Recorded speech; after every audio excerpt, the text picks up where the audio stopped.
The recording has now started. Okay. I want to welcome everybody. I just want to remove the annotations off the screen and stop people from annotating on the screen. There's a time for annotations.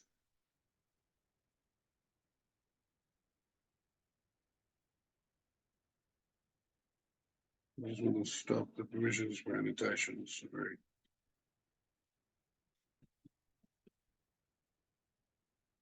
Okay. Welcome everybody. This is a CoC Completion Session. Now, the ECA has been running this for many, many years. Parts of this presentation have their roots back all the way back to 2010 when the regulations were just coming into effect. So the information shared is relevant.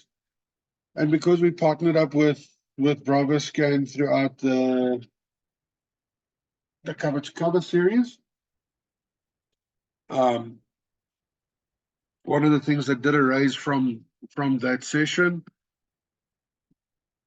was that the completion of the CoC really needs to be addressed. So we decided to have this special session. Just some rules with today.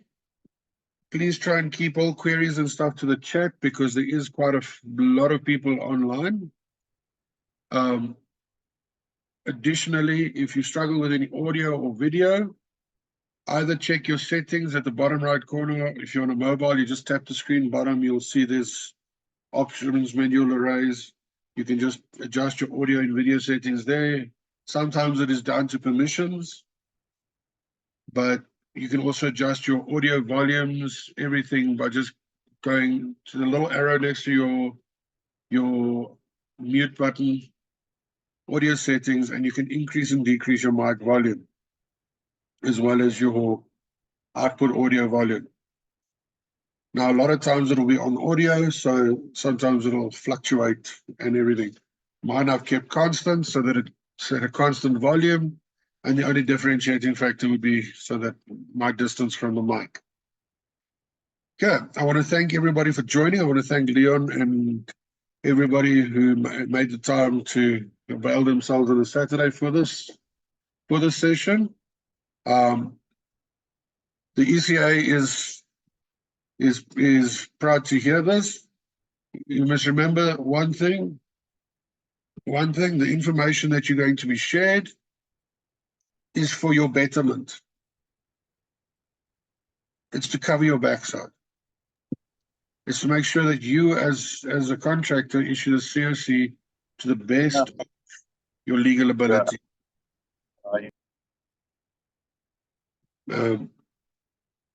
As we go through today, you will learn a lot of things that you might not have known, or a lot of things that you would have done incorrectly over the years. There's a lot of opinion around CoCs, and unfortunately, the regulations do not give you a guide in how to complete it. It just gives you a list. Here's the thing with documents that you attach, and then it guides you along how to use this document, not how to complete it. That is where, number one, you rely on your associations and authorities to guide you along that. So that's what we're here for today. We're going to guide you along the technical aspects of the test reports, as well as the legal aspects of the CoC.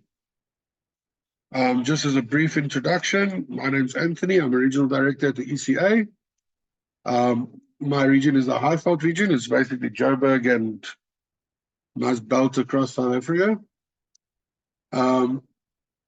I'm the largest region in the ECA. The ECA is a registered employers organization. We look after the interests of contractors, and we look after the interests of our members. So if our members do need assistance with interpretation, assistance with guidance, with all of that type of stuff, we do provide it. We provide multiple services all the way from the labor front all the way through to the technical front. Additionally, we're the only registered employers organization in the country, registered with the Department of Labor under the Labor Relations Act. So effectively, as an employer or as a business owner, we negotiate wages on your behalf at the bargaining council. So we're effectively the employers' union to the bargaining council. That's because we're the only registered employers organization. Our representation is quite far and wide. We employ about 65% of the industry. And our representation gets tested yearly. So over the past 75 years that we've been in the industry, we have been a leader on that front and leader in that space. But the ECA is a service-driven organization. We look at serving our members. If you want more information on that, you're free to contact me, and I will gladly send you the information. Alternatively, you can go look at our website and you'll see exactly what it is that we do. I'm going to give over to Leon, who's from BravoScan, the Approved Inspection Authority, who can give us a bit of an introduction to who is BravoScan. Hello. I think most of the people out there know who I am, unfortunately. BravoScan is an approved inspection authority. We are not there for the interest of the contractor or the client. We are there for the interest of safety. So we choose safety. We don't choose sites. We thought that it would be a great opportunity to join up with ECA to do this, just so that contractors can get to know who we are and that we aren't the boogeyman. Like I say, we are there for safety. And I think most people that know me know that I'm there for safety and know that BravoScan is there for safety. We aren't there to take anybody's licenses. We are there for safety. I think Ruan is also on this session. Ruan is our compliance officer.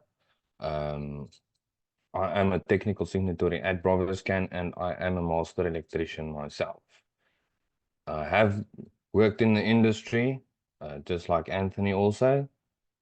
So we also understand the pitfalls and the issues that you as a contractor find out there, and that you have to deal with clients that say certain things.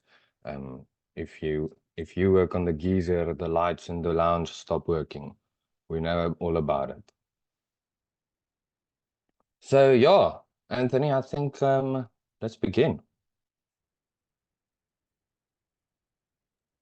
Perfect. Okay, so I'm just going to kick off a bit before I hand over to Leon for the CSE portion, because there's a lot of interpretation differences, and believe me, I want to set this out in the beginning. If there's a difference in interpretation, you are free to have your difference interpretation. Deal with it outside of this meeting. If you feel, no, I didn't read it the same way, chat about it after the meeting. Because that opens the doors to possibly either betterment in the description. By all means, if you've got a question, perhaps you don't understand an interpretation, that's different. But if you've got a strong differentiating opinion, come after the meeting and we'll discuss it. Perhaps you can convince me, or I can convince you, or Leon can convince you, or whichever. It's the same thing as if I don't agree with Leon, I'm not going to take him out in public. We're going to deal with it like men and like professionals, and we'll deal with it on our own terms. So if you've got a very strong opinion that, no, I don't agree with that, perfect. Deal with it after the time. Everybody's allowed to have an opinion. And that's unfortunately the way the law is written, in that you can divulge multiple opinions because it's written in a blanket orientated way that it covers multiple different things. So by all means, you can have a differentiating opinion. The only thing that you must remember here is we are here for the interest of safety. And the whole day today, we're going to be looking at 5 specific things. What you are signing off. If I had to ask you the question of what you are signing off, where is installation work? Which parts require documentation? What is a CoC? What is a test report? How do you as a contractor cover your backside?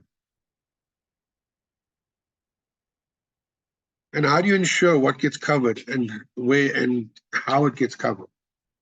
Those are basically what we're going to be going through today. So I'm hoping that after today, your paperwork takes an exceptional leap and bound.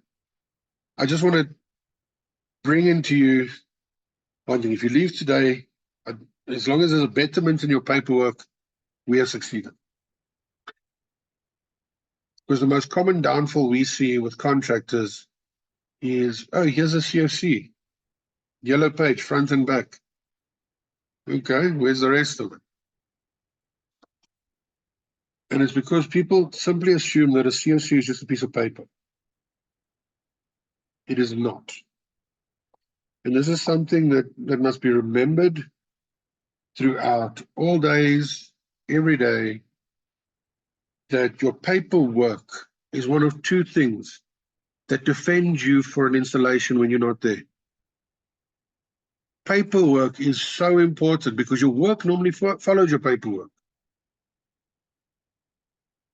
Or vice versa, you do the work and you document what you've done. If your paperwork is crap, your work is crap. Not always, but it tends to happen that way. And I've experienced it countless times as we deal with contractor complaints through the years, and member of the public complaints, where the guy who's done sufficient paperwork can adequately defend himself because he's documented it sufficiently. And a lot of these people have made their paperwork a habit. So their paperwork isn't a burden. Their paperwork is second nature. And that's what you need to do. Practice something for a month. Make it a habit, and you will see. Every single one of us who have ever worked for a new company will get in there, and all of a sudden they've got job card systems that differ from the previous company. They've got a completion letter. They've got this, they've got that. And the thing that you realize is, after a month of being in that company or 2 months of being in that company, the paperwork is a misnomer. You do it as part of your job. So make your paperwork a habit. Yes, paperwork can be hectic, but your paperwork is what's going to save you at the end of the day.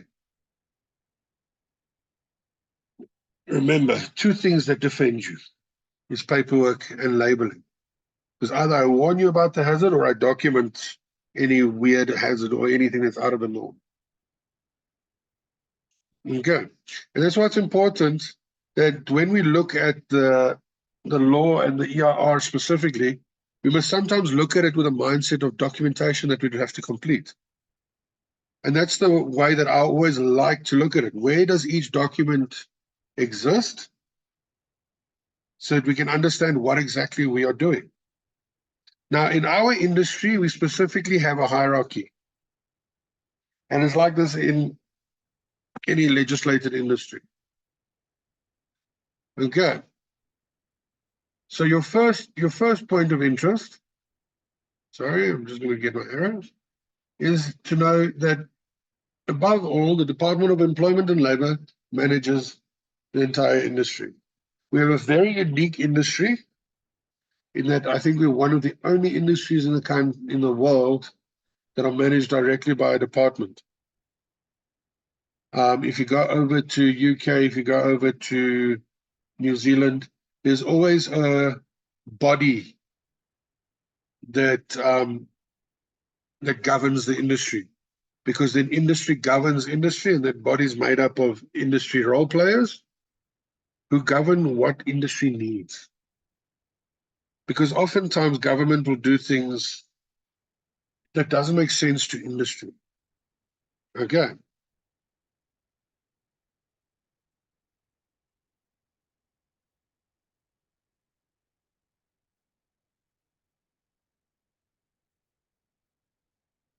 So government doesn't always represent industry very well.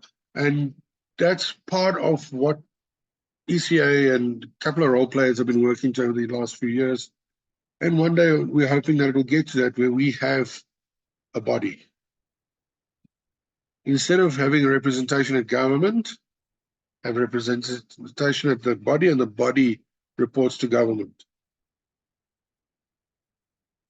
It's a much better system, because if anybody knows, it takes a hell of a long time to change the definition of in the EIR, or it takes a hell of a long time to change the OSH Act and all of that, because they've been trying to do that for the last couple of years.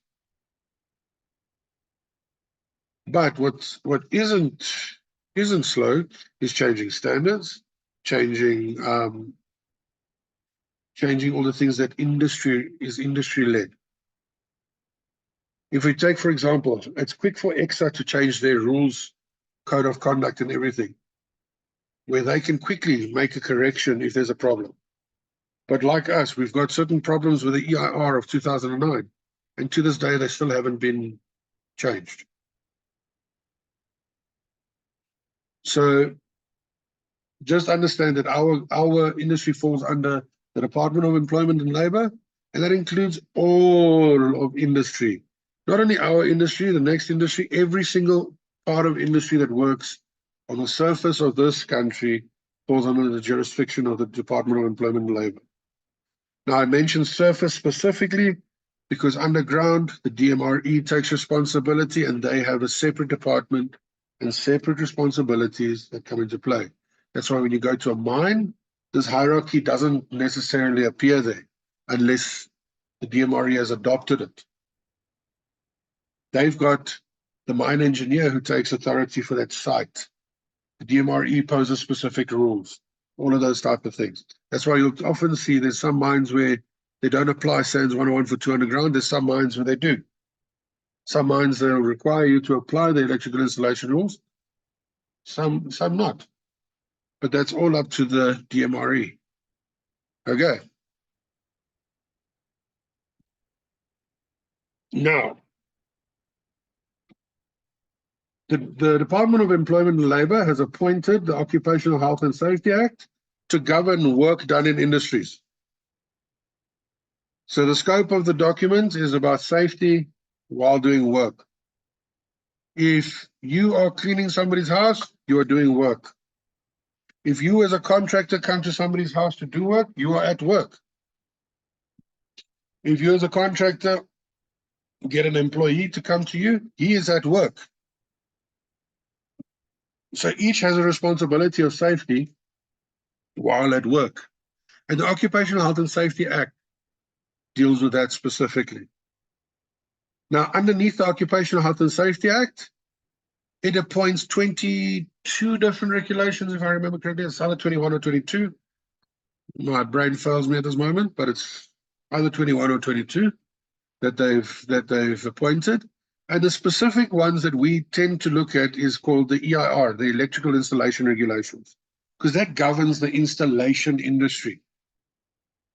Naturally, there are other regulations, general machinery regulations, general safety regulations, electrical machinery regulations, construction regulations, and various other regulations, environmental regulations that we would have to take into account. But our main focus is the electrical installation regulations, because that's where our work is documented. Okay. But it doesn't mean we say, construction regulations don't apply. You have to go and verify, according to the scope of those regulations, Are you working in that industry? Pressure regulations governs gas and plumbing guys. They've got specific requirements. So if you want to go fiddle there, go read there before you go fiddle there. Because you might be liable under those regulations. Okay.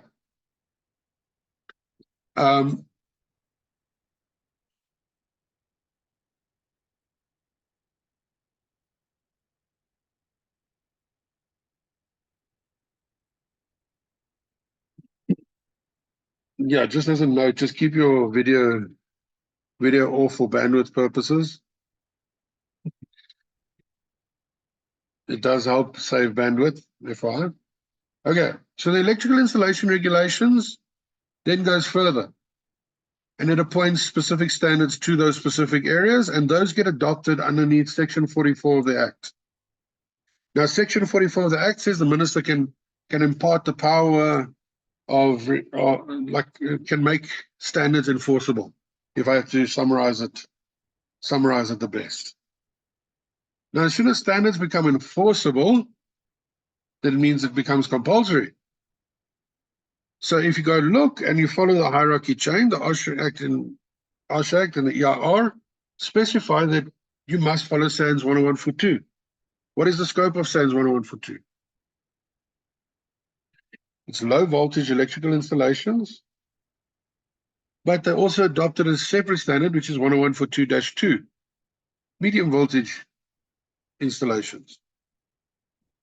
They've also adopted another standard, 10108, hazardous locations installations. All of these are legislated documents that are under the schedule of the Act. Okay. And remember, I'm explaining to you from the eye of an electrician. If you want to go from the eye point of a lawyer, we had that during the cover-to-cover session. But I'm explaining it from the eye point of an electrician and with a specific focus on where we're finding documents. So when we look at specific documents, the OSH Act doesn't have specific documents, it's got specific requirements. So it'll tell you, you need to ensure safety of X, Y, Z. And it says you prove this safety either by mitigating the risk, documenting the risks, or you take as far as reasonably practicable, and the word is practicable, it means you can practice it, that you ensure safety of everybody who's working on site. The EIR does prescribe one document, and that is the cover that we all like to call CoC. So out of the EIR, we get this reference to what is known as a CoC.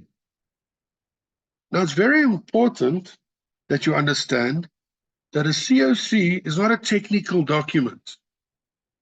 It's effectively a safety affidavit that you're signing off. It's a declaration of safety.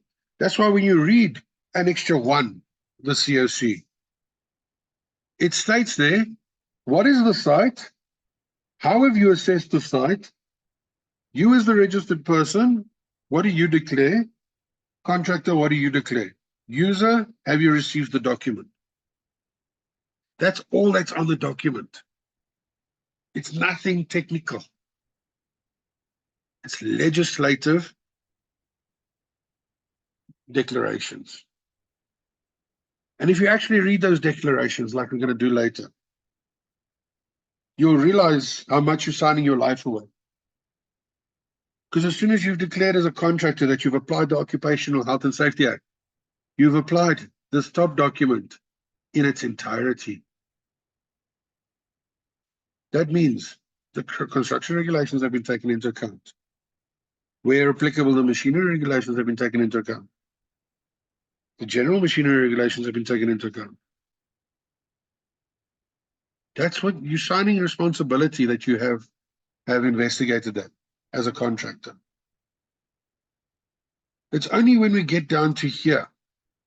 Now, very important to realize before we get to the technical side of things is from here to here. Every single statement is all-encompassing. That means it covers every single voltage, every single type of voltage, AC, DC. It doesn't mention, it doesn't specify. It just goes straight to the point and says, this is an electrical installation, be it a 12-volt DC installation, this is an installation. This is the definition of an installation, apply it. This is the limitations, apply it. Which is very important when we look at how PV has come into the industry and everything, brought in an integrated supply point, all of those type of things. That you need to apply the regulations. Does the EIR include PV? Yes. Is it part of the installation? Yes. If you'd like proof of that, I'll show it to you later of how it's included. But the fact of the matter is, from here to here, everything is a blanket statement. Only when we get to the technical do we start seeing, AC is mentioned, rules for DC is mentioned, this is mentioned, that is mentioned.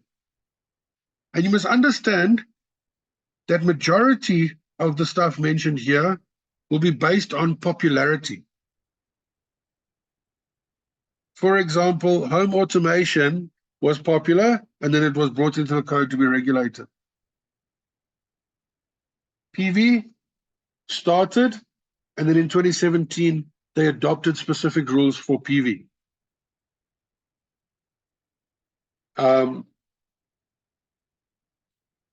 Under 712 and SAN 60364. And the documentation that they prescribe follows that narrative as well. Where the documentation that they prescribe comes in the format of a test report, or if you look at other safety standards, if you look at other safety standards, it comes in the format of a safety report.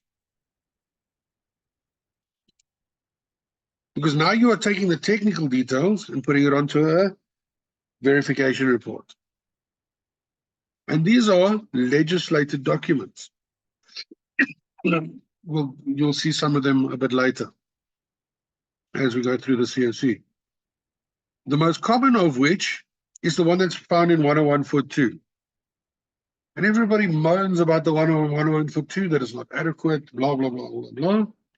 But everybody forgoes the reason and the intention behind the document. Because anybody who's issued the 4-pager or the 6-pager previously will find the 1-pager very lacking. But it's because they didn't read the change of legislation, the change of standards behind it that enforced this. So all your technical documentation is documented on your test report. That's where voltages come in, DC comes in. I count how many circuits I have, how many of this, how many of that, blah, blah, blah, blah, blah. I do agree that parts of the document aren't explained in their full entirety, but a lot of the documents you document accordingly. Now, looking at this as a triangle, which is my favorite, we must always understand that one is more important than the other one because they lead into it. The Act has the least amount of information, but it's the most important. It's right on top. Regulations have more information, and safety standards have even more information. I always like to say that there's a fourth block underneath here of what I like to call all of the safety recommendations, instructions, etc. So that would include your manufacturer specifications, your own internal specifications, everything. That's got the most specific information. Now, the problem we have in industry, and I see it day in and day out as contractors like to argue, is that they take this contract, this triangle, and they simply focus on the safety standards. Forgetting the regulations, forgetting the Act, they focus on the safety standards. And I've seen this in many arguments, specifically the arguments surrounding the DC and single phase scenario, in that everybody focuses on the safety standards, but they forget that the safety standards has even more importance and more information stacked on top of it that have more importance than it. So when you simply focus on the safety standards and you focus on that test report without taking into consideration of the regulations and of the act, you create a very unstable industry, which is what we see daily. Okay. You must remember, each thing has its place and each document has a specific purpose. And you as an electrician sometimes have to put on this I have to read the law hat and actually know the regulations quite well. This should be your base of what you should know. You should know that, listen here, the act says this is what I do. Okay. And when we look at the law specifically and the safety standards, there's a couple of things that we must take note of. In the EIR, the electrical installations regulations, the CoC, is a certificate with a unique number. So it must always have a unique number issued by the chief inspector or person appointed by the chief inspector in the form of Annexure 1. So you're always looking, when you reference the CoC, apologies, for Annexure 1. Okay.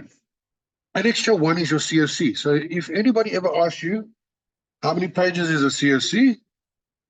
What would your answer be? Somebody in the chat. If I had to ask you, how many pages is a CoC?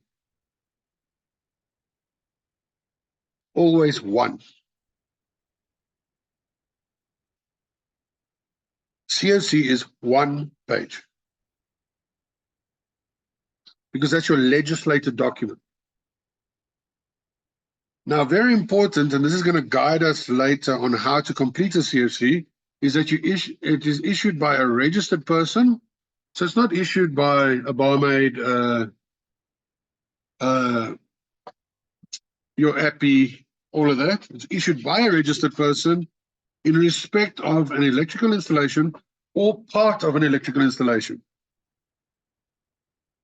So you issue it either for the whole installation or part thereof, based on the definition. Then it goes further in sub-regulation 9, which is your responsibility as a registered person, and says the registered person may issue a CoC accompanied by the required test report. Not a required test report, the required test report.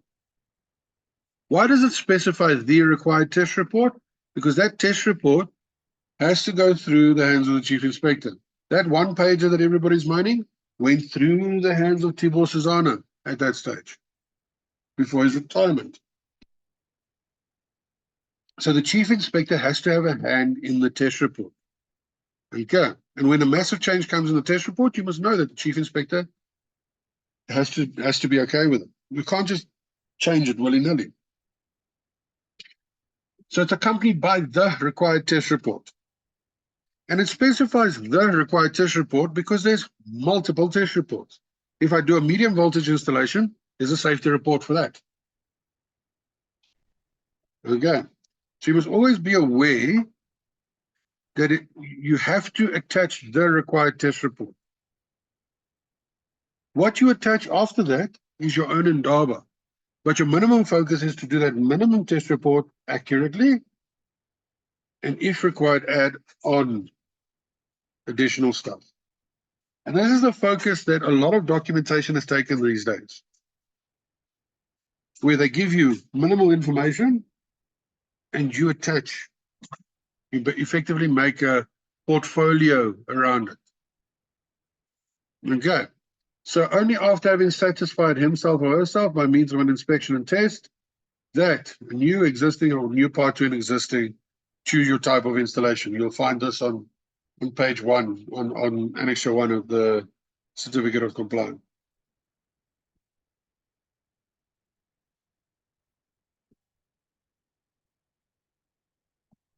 Now, when you look specific to the test report, there's certain rules that are documented in 8.6.1.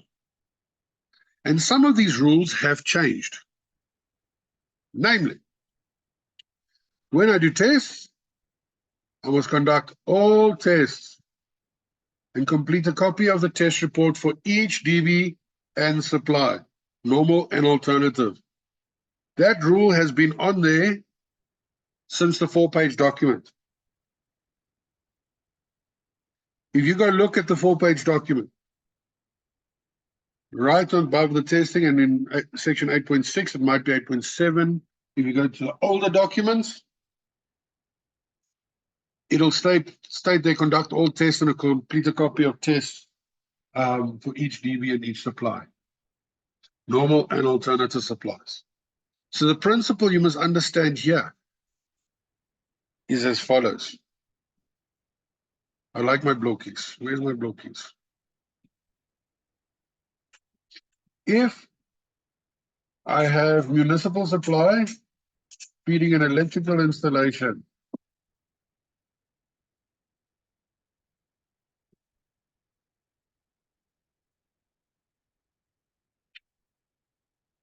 so I've got council, ESCOM, whoever's feeding this installation. Council is probably a closer name, it's acceptable.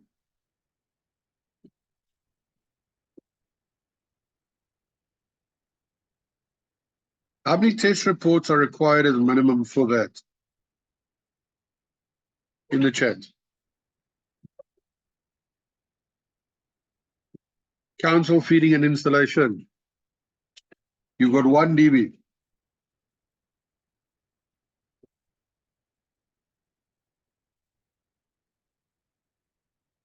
Now I go and I expand this DB, and I say, from this DB, I'm feeding a pool DB, any form of a distribution center, and I'm adding a sub DB or sub point of control, if you use the correct terminology. How many test reports would be required then?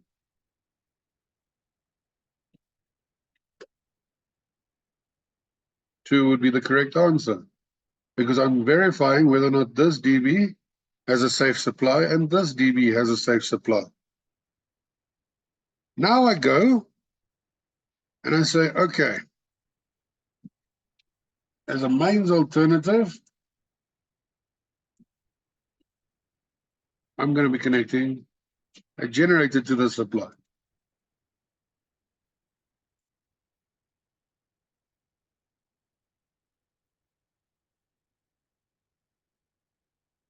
How many test reports are required then?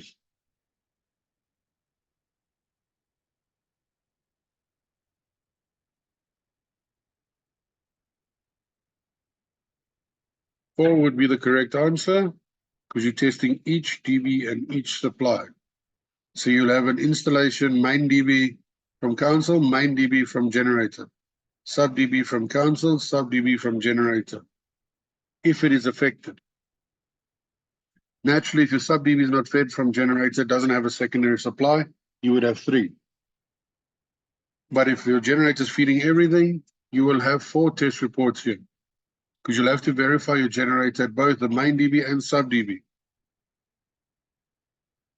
Okay, that's what it's saying, each distribution board and supply. Now we go and we say, yeah, no. You know, that generator takes too much petrol. I'm going to add something else. And this something else is going to save me a hell of a lot of money in the long run. But it's also going to supply electricity to my installation. Now I decide I'm going to do an inverter installation as well.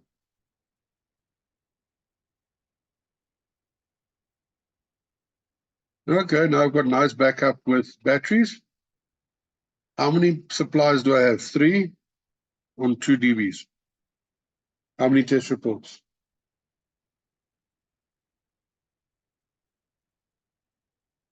6 would be the correct answer.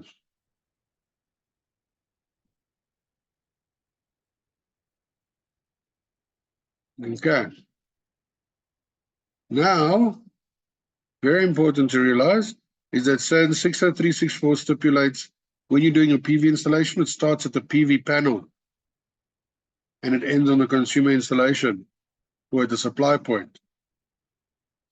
That means that if I've got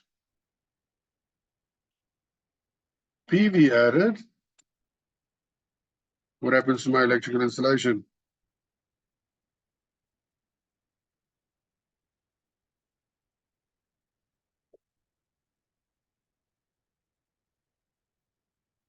How many test reports would I need then?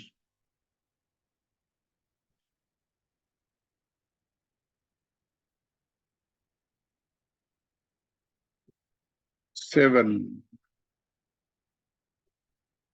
And I'll show you this in a little bit more detail later. Naturally, this can change dependent if this only feeds part of the installation, that feeds part of the installation. This has been disconnected, whichever. Irrelevant of the supply, you test each supply to the installation it affects. You have to. That's why you'll always have a normal test report. If I'm adding panels, it's going to affect the output of my inverter. I need to make sure that the output there doesn't affect my installation negatively as well. Any change to that installation or change to that supply is going to affect the installation in one way or another. That is why we verify. And this is very prevalent when we deal with a generator specifically. These generators. We all like to put these fishing generators in people's houses, and CERN says, no, you're not allowed to use a VOV. Now, what most people won't realize is, as soon as you utilize that center tap type inverter generator, your earth leakage stops operating. The only way you could verify that and make sure that it complies with that is if you have conducted the necessary tests on that installation. Did I verify that my earth leakage trips? Yes, from council. Did I verify it from my generator? Yes. So my house and all of its participants are protected adequately because the safety devices operate safely. Okay. Then it goes further. Additional tests may be required for large installations and where alternative supplies are installed. So you might have to do some special tests, is what it's saying. Or you might have to do additional testing. For example, earth resistance when you've got additional supplies. Something that you normally don't test, but it becomes a requirement as soon as that environment's around it. For the testing of installations in hazardous or specialized locations, see the additional test reports for hazardous locations and medical locations. And then here's 2 parts that have specifically changed. Okay. Previously, this year said for cases where multiple tests are required, it used to say document the worst test on the test report, worst case on the test report, and that's where it left it. They changed it in 2020 to stipulate the following. For cases where multiple tests are required, such as earth resistances, so the value of your earth resistance wire, protection device ratings, insulation resistances, etc., record all those applicable to the installation under test and attach them to the test report. Oh my word, so they're actually calling for additional documentation here. They're saying, yes, here's the minimum document, and you'll only really be issuing that minimum document if you do something small like install a plug or whatever. But where you do test, and there are multiple readings for bonding, earth resistance, everything, then you would have to document those tests. Now, if you've got a fancy tester, I always like to call out Leon because he's got a fancy tester. his tester will document all of his tests that he's just recorded, and he can do a printout from his instrument. But if you've got an old school tester, you might have to copy it manually and do it by hand. But the requirement is there. Record your readings. Record your results. Now, there's multiple formats you can do that in. We've got recommendations from the ECA side. And the reality is that you must attach additional requirements. So all your additional recordings, all of them. It's become compulsory. In the case of a failure in any test, the test shall be repeated after the fault has been rectified. So, for example, let's say, prime example is I do my earth leakage test and it just passes and it trips on like 16 milliamps or whatever and it passes. And then I go to my earth resistance test and I measure that and it's out of scope. Now the earth resistance test would affect the tripping of my earth leakage, and it might make it trip better. So I'd have to repeat my earth leakage test after I've repaired my earth resistance test, for example. That's basically what it's saying. Shall repeated other tests that might have been influenced by that fault shall also be repeated. Now, when we look at documentation, this is what we discussed slightly earlier and showed you where it came from. If I've got a supply authority supplying, I must have, this is a normal installation, you would minimally have 2 test reports for it. When you've got alternative suppliers, you've got still a normal installation there if you cover the alternative supply, and you would attach additional test reports testing the alternative supply. Okay? With PV, you've just got this big yellow section here at the bottom that's additional. So what would you do? You'd still do your CoC as if you had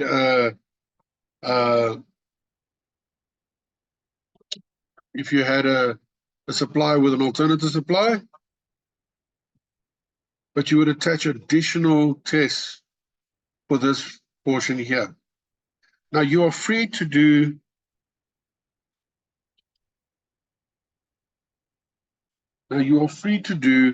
this test report, the standardized test report, and utilize it for this portion, but it's not specifically designed for it. You could, as an extension to the alternative supply test report, document them in a format. There is no prescribed test report yet. They are busy designing one in SANS 10142. So not in the current revision of SANS 10142, in the next revision, edition 3.3, you will most certainly have a test report for photovoltaic installations.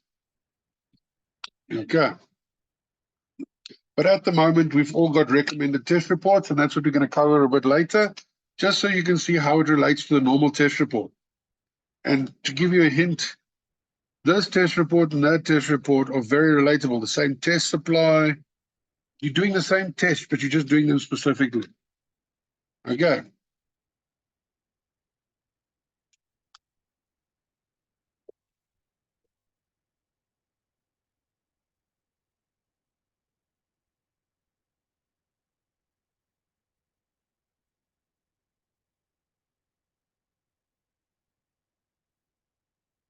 Now, if you do a partial installation, something you must remember.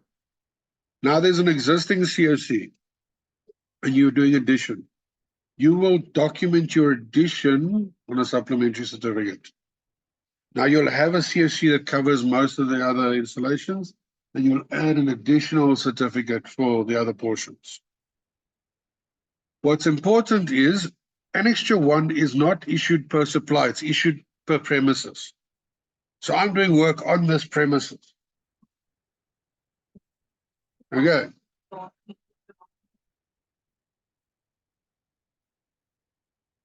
So, important things to note. Each supply and DB will require testing and proof of testing for the minimum. Attached instructions, guidance, maintenance information is good practice and protects you, the registered person. The more alternative supply, the more tests must be carried out. So you'll be repeating the test for each supply and document it. What you alter and what you carried out is the work you sign off. I keep getting people that claim, I just installed PV, I didn't alter the installation. So they scratch out the test report and say, nothing here is applicable to me. Now, when you look at this, you're like, okay, but you added effectively 2 circuits, inverter in, inverter out. Additionally, you added a supply. Where do you document that you added these things? Okay.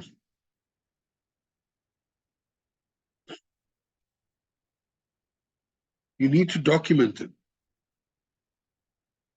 If you move a circuit, you have to verify its safety and document the change accordingly. So if I now take a circuit, for example, that was just fed from council supply, and I decide, okay, I'm making a new DB with both council and generator or council and inverter, I have altered the start point of that circuit. I have to verify the safety of that circuit. It's a change to the installation. You might increase resistance, you might increase contact resistance, you might have more switches in place, and it might just affect it negatively. You won't know unless you test.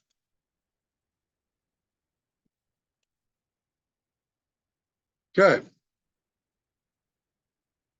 Now it's Leon's turn to take the lead a bit on the CoC. And how do we complete the CoC? Are you there? Yeah, hello. I think before we go any further, the purpose of the whole certificate and test report is that if I pick up the paper, or Anthony pick up the paper, or the lawyer pick up the paper, he needs to know what is on that premises. Where is the premises? With a proper description of the installation. So we'll get to that section a little bit later, where Anthony will also handle some of it. So let's start with the annexure 1. Now this is the part that is legislated, as Anthony mentioned, and this thing can land you up in jail. So you need to do it the correct way. First section will be the certificate number. That's where the ECA says there. Anthony, just go over with your pen. Yes. That is where the number is printed on. Each certificate that you issue must have a unique number. So if you buy your certificates from ECA, each one will have its own unique number. If you buy it from ECB, it will have its own number. I'm not going to go into whether you can print your own one, because we saw earlier that the number must be issued by the chief inspector. They did say that you can generate your own, but it's hearsay, I think.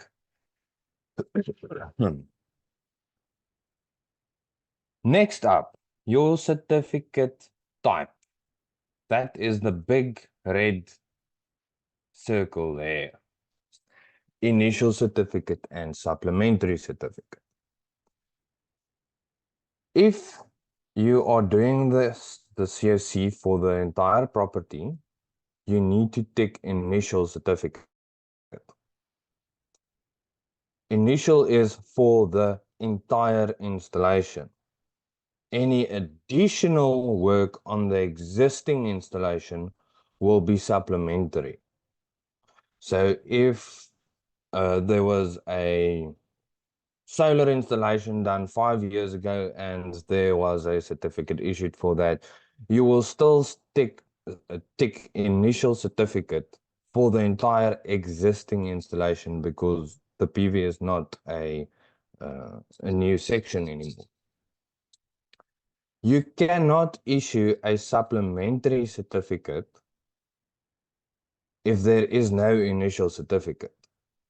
And your initial certificate can only be on the entire property. So if there is no certificate on the installation, you cannot do an addition to the installation. The installation needs to have a certificate before you can do an addition or a supplementary certificate.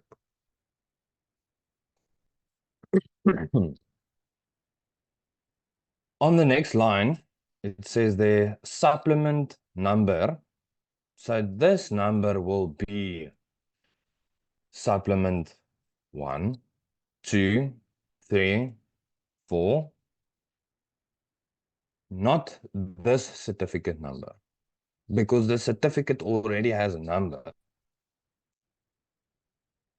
Then it says to the initial certificate number. So if you issue a supplementary certificate, you are adding PV to an installation, and there is an initial certificate.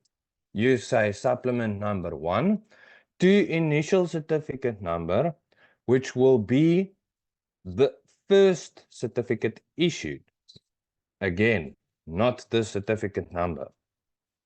And as issued on the date on which that initial certificate was issued. So let's create a scenario. Anthony did the initial certificate 5 years ago, and I was contracted to do a PV installation.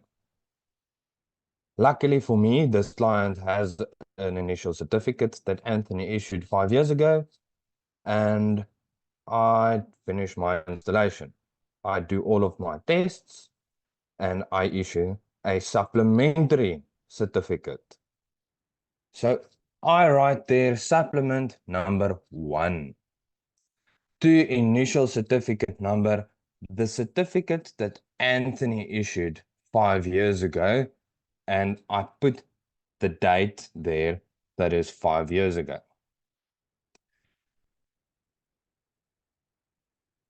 Everybody still on track? Anthony? Good. Do you want to add anything here, Anthony? Sorry, I was looking for the unmute there quickly. No, I think we covered it pretty well. I just want to mention the tick appropriate block. Remember, you are indicating what you're doing. If you leave that blank, you are just as wrong as indicating the incorrect one. The number is unique because it's got the letters in front of it. So the letters are included as part of the number sequence. So it's ECA, this number. And it's specific because the ECA has to differentiate between what it sells to its members and what it sells to non-members, not only for SARS purposes, but also for DOL purposes. So when we get a query, we know whether or not it was issued by an ECA member or past ECA member, or if it was issued by a non-member. So ECB also has 2 numbers where they've got ECB and B that they've always been using over the years to differentiate between the 2. So your number is the complete sequence. And the reason for that is if you put a letter in, 1 character space has 24 options, as opposed to 9 options if you've got just a number alone. So you must remember to include the ECA 1, 2, 3, 4, 5, 6, whatever. Okay. But also, make sure you tick the appropriate block here, always. Because when we read later on Annexure 1, there's a specific note that says If all sections have not been completed correctly, your certificate is invalid. It invalidates itself. That means that you can't issue it. So you have to make sure your Rowan? CoC is complete.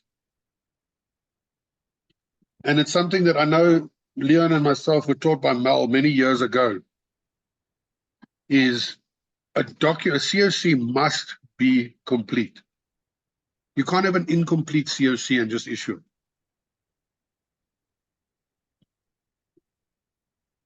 Yes. So Rowan asked here if there is no tick to initial supplementary, is the CoC not valid? Yes, the CoC is not valid. There must be a tick there. And James also asked here, can we put there to be advised as the owner is still looking for the original? No, you cannot put there to be advised. And you need to put the number in there if you create a supplementary certificate.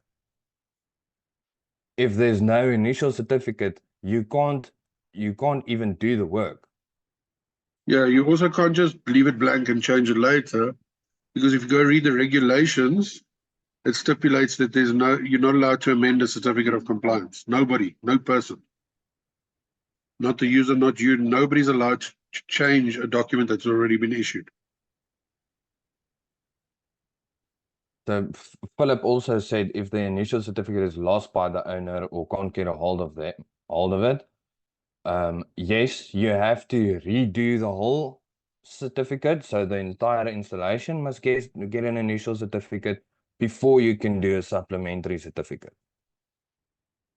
Because the EIR says that every user shall have a certificate of compliance on the property.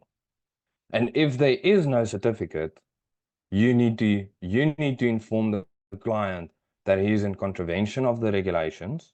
He needs to get a new certificate. And if you don't give him that certificate and he says, but you didn't tell him, you are responsible. And that is the stance what the Department of Labor is taking these days. If you did only the PV, they will ask you, where's the initial certificate? Why didn't you tell the client he needs an initial certificate or a certificate on the whole installation? And this is one point that's specifically designed this way. It's supposed to work this way, because the user's supposed to keep his documentation and you're supposed to reference it. But oftentimes a user loses their documentation. Now, you can argue it on reasonability. There is ways to do it. Take it to court and argue it there. Unfortunately, the EIR hasn't had that luxury of being tested to that depth. But what I do want to add here is specifically, Sub-Regulation 7 specifically says that the user or lessor is responsible to get an initial CoC for his premises. If there's no CoC in 7.3, then he shall get a CoC for his entire premises when an additional alteration is made. 7.4, if he's got a CoC and he's just doing additional alteration, then he makes it there. So the regulations are very onerous in this regard. And you must always remember that it's his responsibility, not yours, to get that CoC. He's responsible for the paperwork. He is responsible. And something that irks me as somebody who's watching contractors suffer under this onerous regulation is the fact that under sub-regulation 15 is offences and penalties, if I remember correctly, the user can be taken into account for not having a CoC. He could suffer the same charges you suffer. Because the whole of Section 7 is part of the offences and penalties. And you, as the registered person, if you issue it incorrectly, can also suffer the same offences and penalties. The only thing is, as soon as you've issued an illegitimate CoC, you invite that trouble to yourself. Because now you've got an invalid document and they've got something to stand on. in that you did not apply the law correctly or you did not advise them of the law correctly. Okay. The 7.1 of the EIR makes it their responsibility. As a contractor, you mustn't make their responsibility your responsibility. Request it. And if they don't have it, stipulate in your quote for it. And if they don't accept the quote, report it.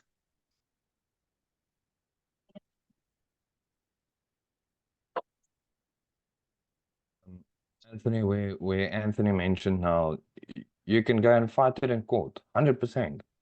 Just remember that court will cost you 50,000 Rand a day because you need to have an attorney. Yep. So it might just work out cheaper to just get your paperwork in order from the beginning. And I know in most cases the clients don't want to go for it, but you can always advise your client to email me or email Anthony just to get the correct information so that they can understand what they are responsible for.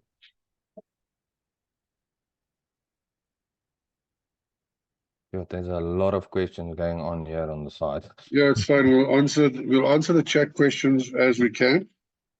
Okay. As I go on, Anthony, you can answer them that I haven't answered yet. Perfect. I'm going to go to the next slide.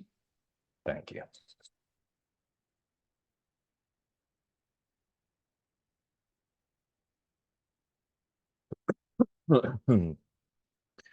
All right. Second section on the first page. The identification of the relevant electrical installation. This is where you add the address or any other unique references that can pinpoint me or Anthony or the lawyer or the next guy that picks up this paper where this property is. So the purpose of this section is to identify the installation where the certificate is issued and link them together forever.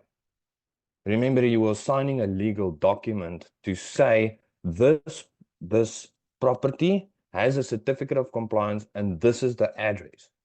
The more details you put in, the safer you are if someone wants to go and change something on this.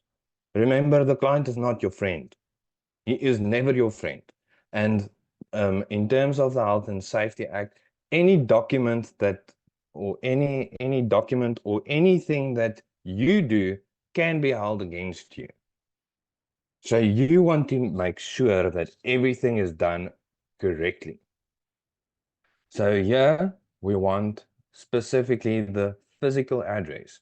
I know some farms might not have a specific address, then you can use the GPS coordinates or the pole number or the earth number. If you have the earth number, put it in. I know a lot of lawyers, they want that in for transfer. Usually you can get that from the estate agent. Just to add there, the earth number has become a very crucial point of any transfer of any CoC. A lot of people, a lot of insurance and agencies enforce an earth number, but there is alternative ways to get an earth number. And I always show people this. Now you can always use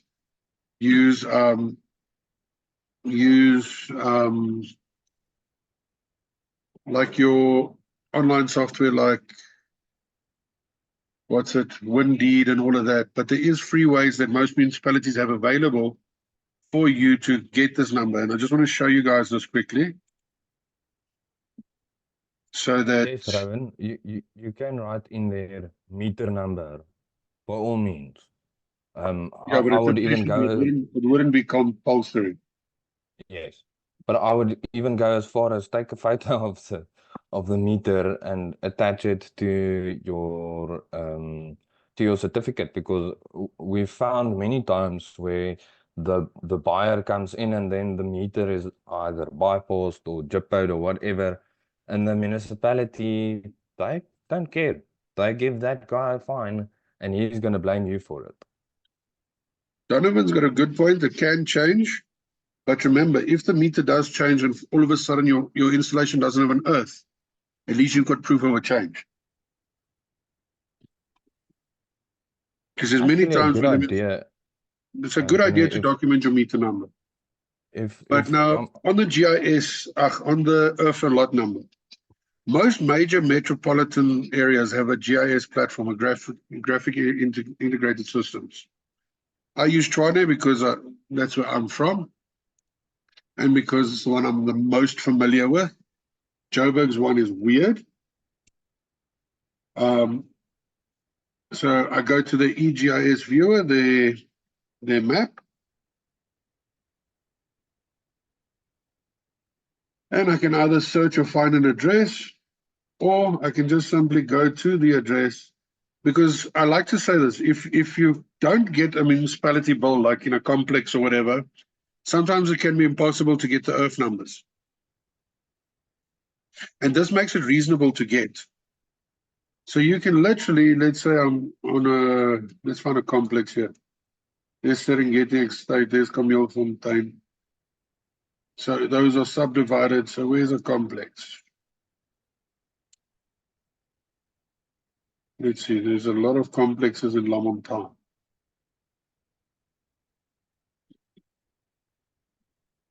So you will see there's a lot of development with earth numbers and everything. So these are all houses. How can you not find a complex when you're looking for it?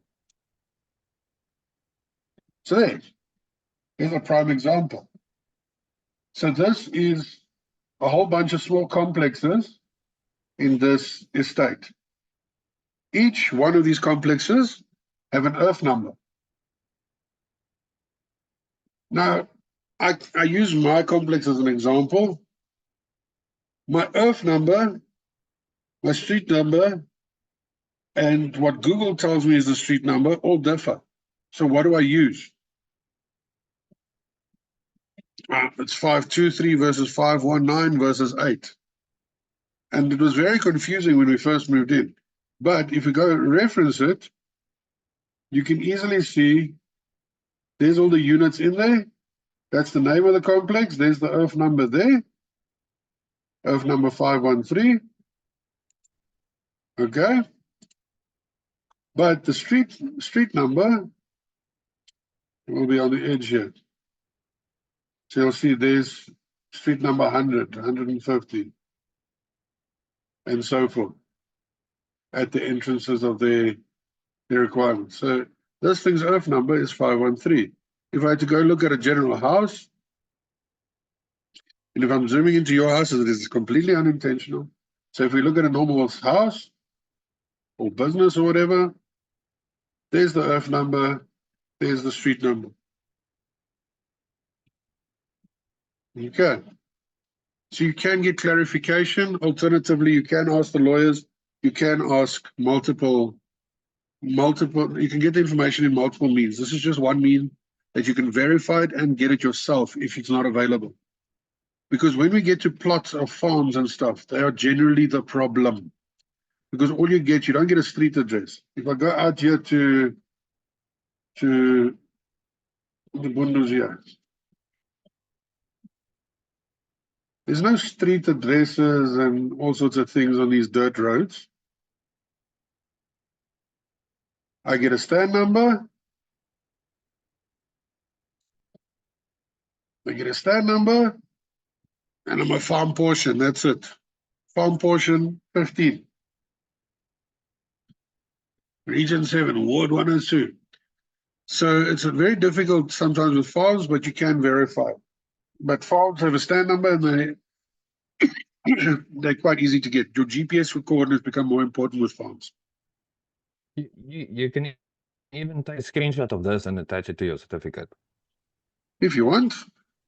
Oh.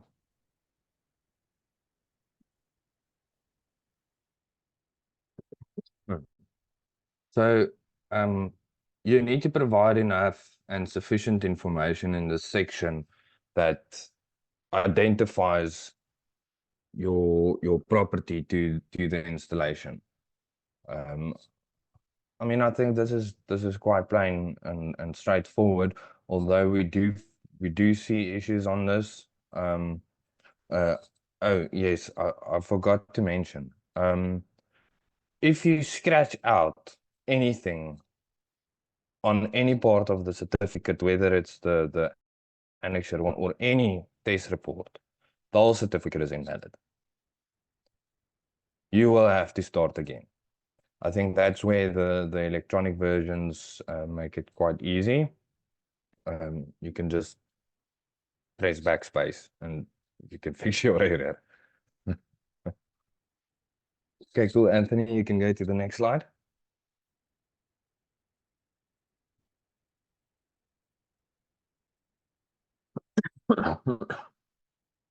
Okay. Now, declaration by registered person. So this section is only for the registered person that is doing the tests and the inspection of the entire installation. You may also be prosecuted for false declarations. So we will read through this.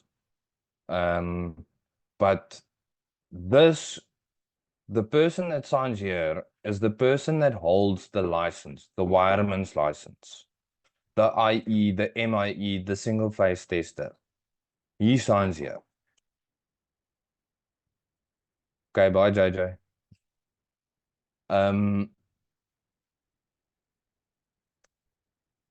It says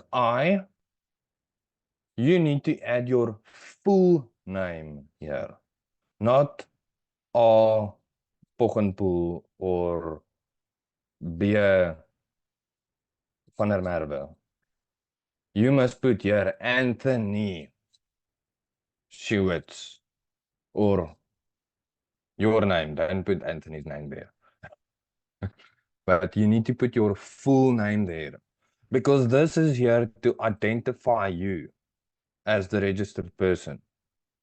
And you must add your ID number. Okay, now let's start to read this. I, Anthony Schewitz, a registered person, declare that I have personally, not my appy or my neighbor or my friend down the road have carried out. I have personally carried out the inspection and testing of the electrical installation described in the attached test report as per the requirements. Now, the test report will have other details, which Anthony will go through. But remember I said, if anybody picks up this paper, he needs to understand the whole installation. If you look at any CoC, you will say the CoC means nothing, it's a piece of toilet paper. 100%. But you need to make your piece of toilet paper that it complies and that it actually describes the installation that you're working on. And again, that's the purpose of this whole session. And it's also why we do it for free, so that everybody can see how to do it properly. Okay, now if we go to the requirements of an electrical installation, regulations 92A, which is a new installation. This is where the foundation has been done. You put in the pipes for all the points in the concrete. You cut the walls. You pulled in the wire, and so on and so forth. This is where you make a tick on that box. B will be for an existing electrical installation. This is where your friend phones you, he sold his house and he needs a certificate now. This is where you tick an existing electrical installation. Hopefully the client has an initial certificate. Then you can tick supplementary certificate, write in the initial number, and you can tick here existing electrical installation.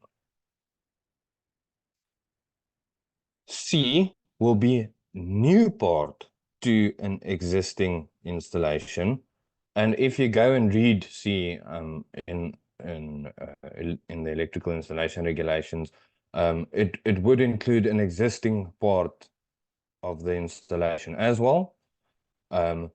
So if you are doing a solar installation on an existing installation, you will tick here, new part to existing installation. Now, this is where you start lying.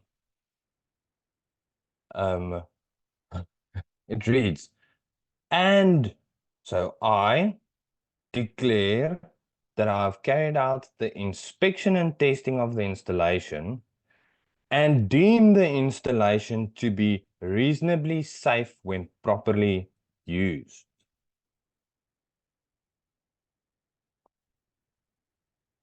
I have entered the number of this certificate. So on the previous slide where we showed where the certificate number is, you have attached that on each and every test report that is attached to this Annexure 1.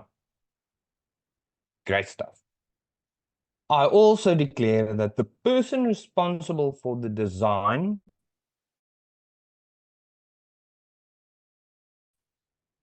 construction, commissioning, and inspection and testing have completed the relevant sections of this test report. Now, in the latest test report that came out in 2020, section 5.1 at the back to 5.4, 5.5 have changed, where there it says there the person that did the design or the material specification and procurement and the construction and so on have each signed there. Nobody has ever used those sections. I think that's why they removed it. But this is when you do a let's say you do a solar installation and you have an engineer that did the design and you are following the design.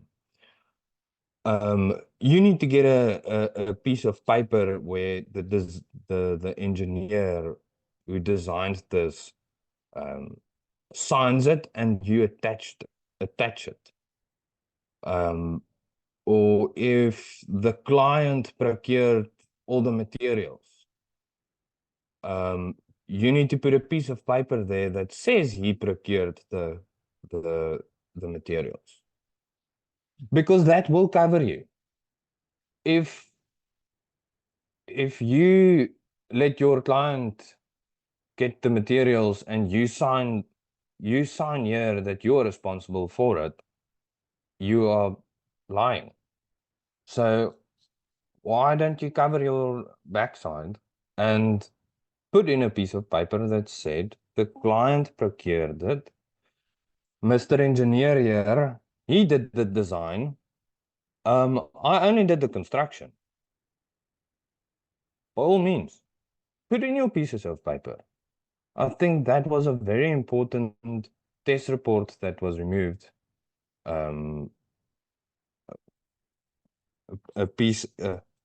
It was an important section in the test report that was removed.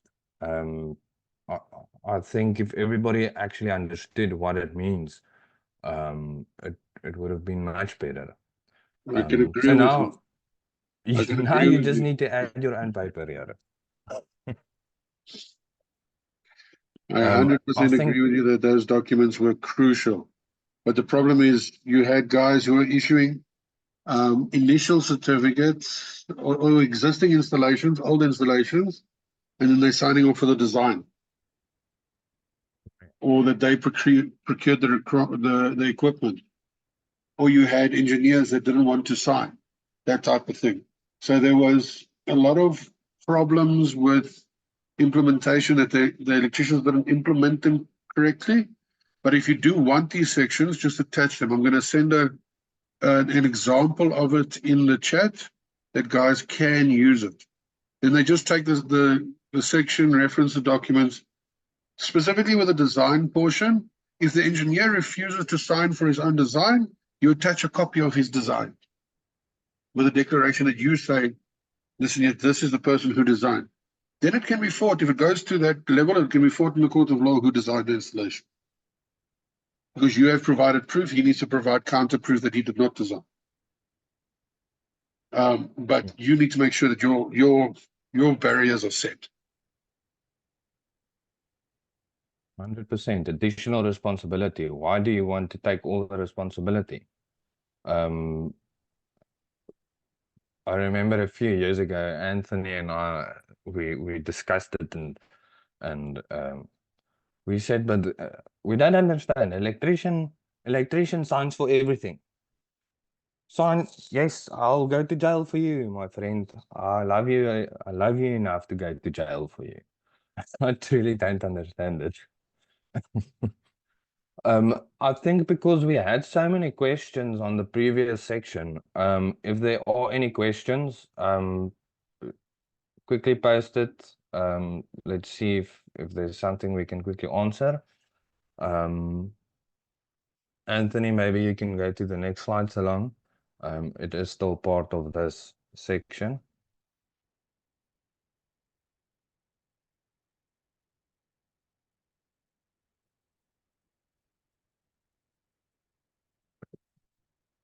Okay.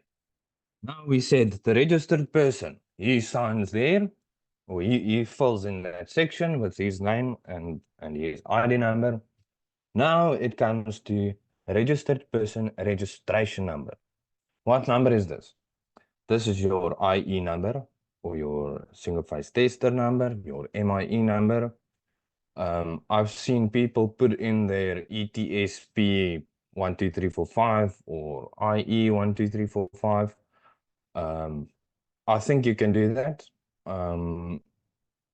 It always helps if you do put it in to identify the type of registration, because we also see that the incorrect box is ticked. I've seen single phase tester numbers there, and then they tick installation electrician.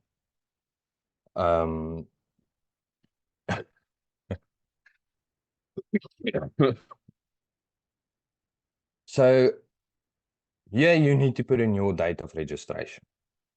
If your registration, if you registered in 2012, you put in that date in there. I know a lot of people don't remember the exact date. On the 1st of October 2012, I got my registration. At least put a month in there. Because sometimes before we even send this through to the Department of Labor to verify or go and check on the contractors list, we eye it to see if the registration date is more or less correct. Like I know IE number around about the 36,000 that was issued in around about 2616, or around about the 7,000 was issued in 1980, the late 80s or mid 80s. So we know more or less when the license numbers were issued, and you will not believe it. We see many guys write their ID number there at the registered person, and he uses his father's number here at the registration number. We can see it. We know if you are born in 1991 and your registration number is IE 7446. My maat, you're gonna cry. Please tick the correct box then as well. If you are a single phase tester, tick single phase tester. Be proud of your registration. If you aren't proud of your registration, go study, go to the next level. But otherwise, just tick the correct one. The signature, this is your signature as the registered person. You sign there. And this is today's date. the date that you sign this document. It might not always be the exact same date as the test report, because you might be on site today. You write in today's date, 18th of May 2024, on the test report. You go home and you do all your certificates on the Saturday. Then you can write there the date you are signing that. Because on the test report, it also says there the date at the end of the test report. So if you write two different dates there, that's fine. Just don't write. Just remember, you can't issue this document, the annexure 1, before you issue the annexure the test report. So just make sure your dates are correct.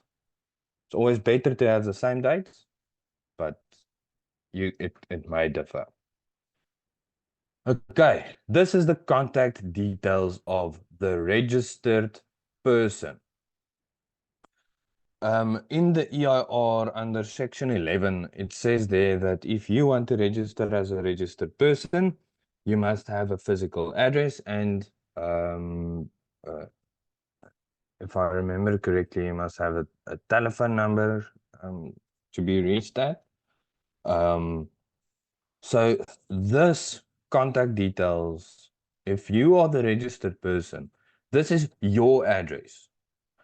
If the court wants to send you a summons, they need to know where to send that summons. And that will be your house. Not to the company's address, because tomorrow you don't work there anymore. This is your address and your cell phone number and your email address. If you have a company email address, by all means, put it in. If you have a company cell phone number, put it in. Unless you stay, you live in the address where your company or where the company is registered to employs you, you have a bed there, then you can put that address in there. A PO box, no. You are not allowed to write in a PO box because a PO box is not a proof of address. The EIR says an address. Unfortunately, no, PO box will not work. Post office is closed. What post office?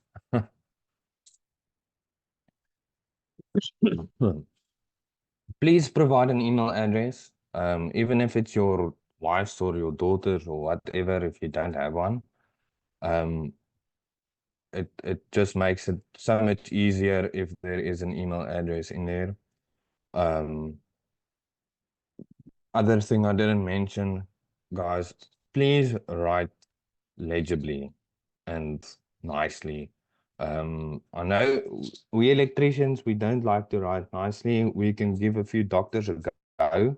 I know we can read doctors' handwriting. Very few people can. But please write legibly. Because if this thing is there in court, you don't want them to struggle to read it.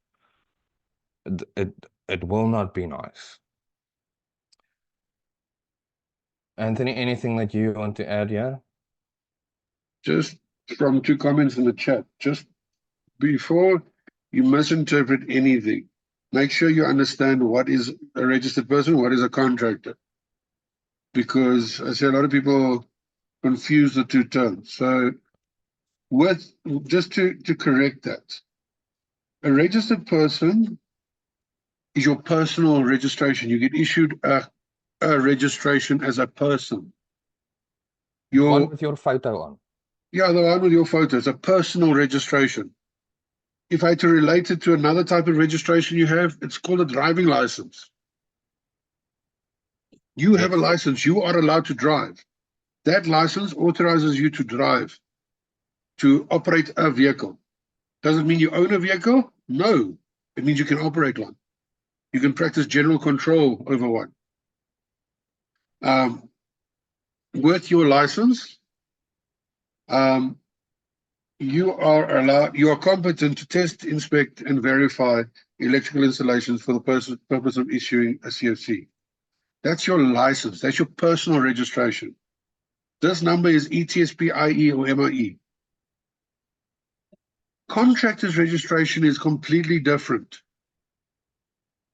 And everybody will notice that your contractor's registration is regional, but it's on a national database. It gets documented that you registered in a specific environment. It's the same reason I have a GP number plate and Leon has whatever the hell Cape Town has, because they will separate it per region. They have a different number plate. KZN has different number plates.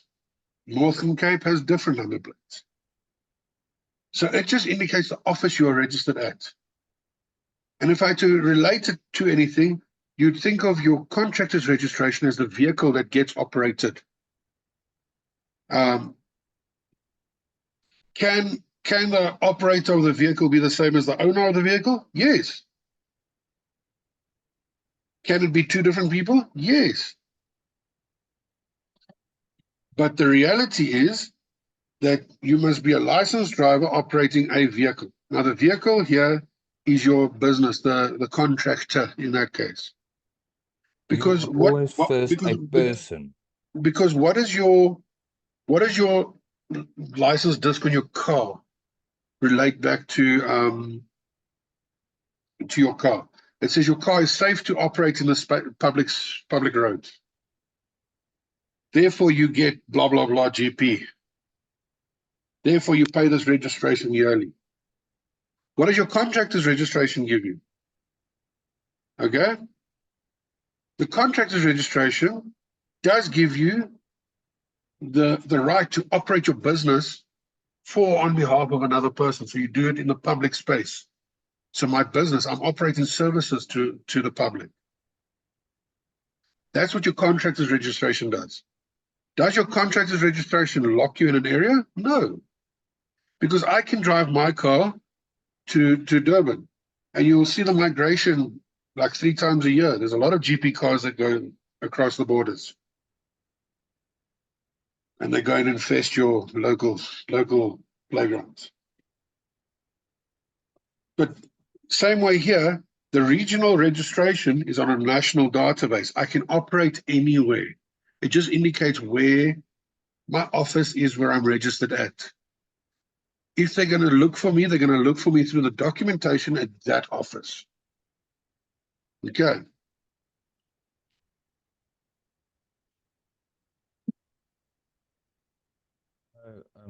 Anthony, there's a few questions here. You can do a CoC in Cape Town if you're registered in Northwest. If you make a boo-boo in Cape Town and you're operating from Northwest, I mean, it's very far to drive. And then the departments will also liaise with one another. So if there is a prohibition notice that gets issued in Western Cape, they do send it to Northwest if that number is registered in Northwest, because they need to enforce it in Northwest then. But yes, you can. If you have different branches, I would say that you need to register each branch in their region. I think that will just make it easier, but there's that's if you've got a registered person in each region. Yes. And you're not sending your registered person to travel. Yes. They are looking at getting a national databases instead of using each province. I don't know if it's going to work. We'll see. We'll see what the Department of Labor says. Malusi asks, is the EW Comply app recognized as legal for use in the issuing of electronic docs?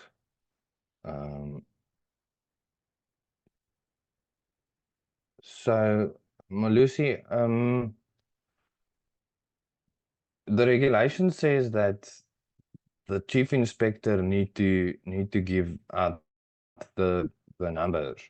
If I remember correctly, the ECA has a letter of some sort that says they can issue numbers, and if I remember correctly, ECB has where they are also allowed to issue numbers.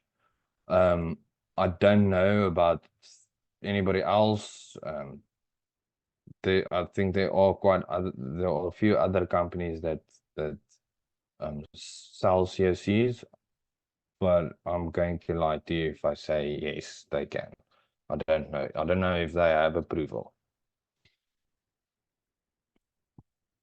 Okay, Anthony, I think you can go on to the next section. I see there are still a few questions, so you can answer them if you want.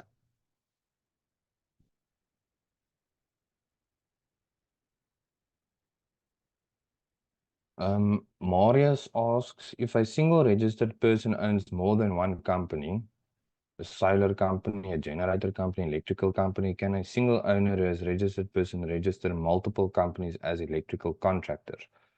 No, you can't. I know the Department of Labor has had it before, where some of them slip through, but they don't want to do that. So no, I don't think you can.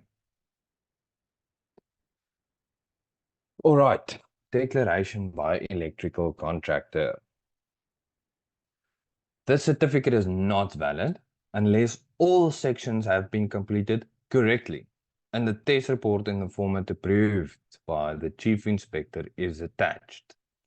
So, if you write by registered person your KZN 111 number, you have not completed the certificate correctly and the certificate is not valid. Sorry. This certificate will be invalid if any corrections have been made. I did mention this. If you scratch out any part, the certificate will be invalid and you can throw it away. You can start over. Okay, now Anthony Schewitz is not the company owner in this case. Sarel Roos is the company owner. So Sarel will sign here. I, Sarel Roos, and ID number. His full name must put in, he must put his full name in here. The same as registered person. Now this is where it's a little bit different to registered person.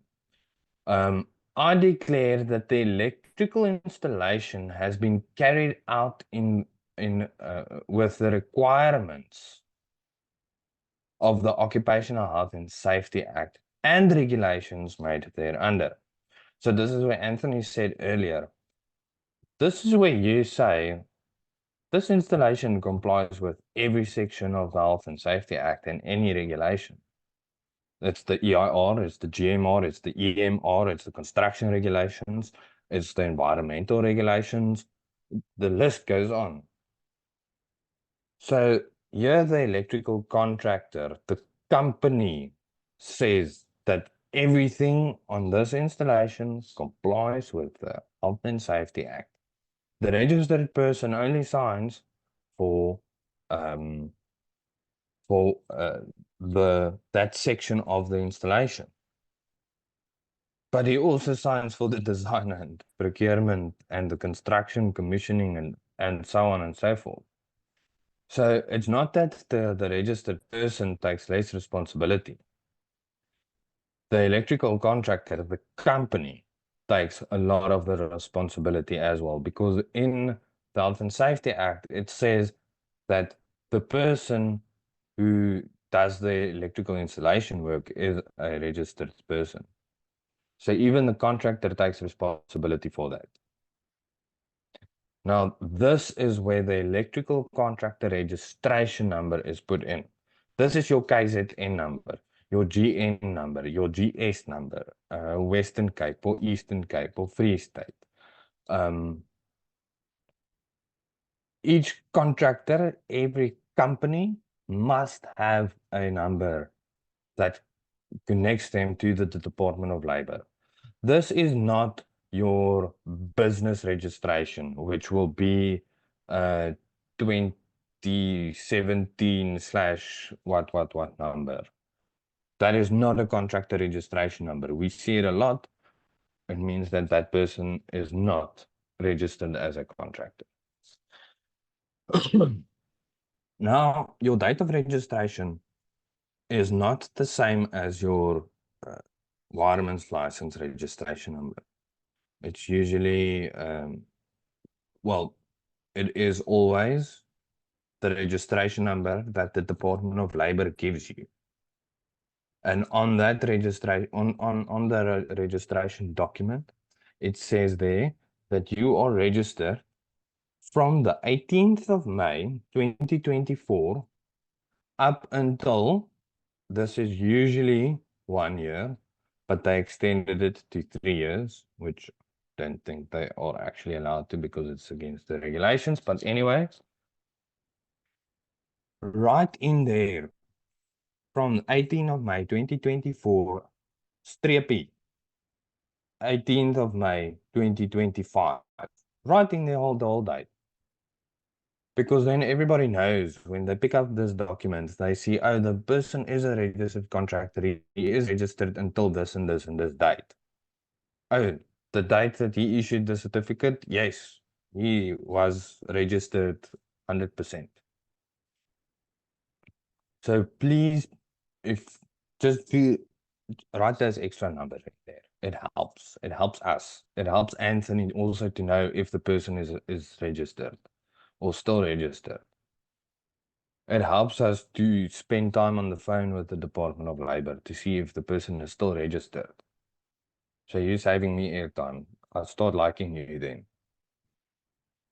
You have to put your signature here.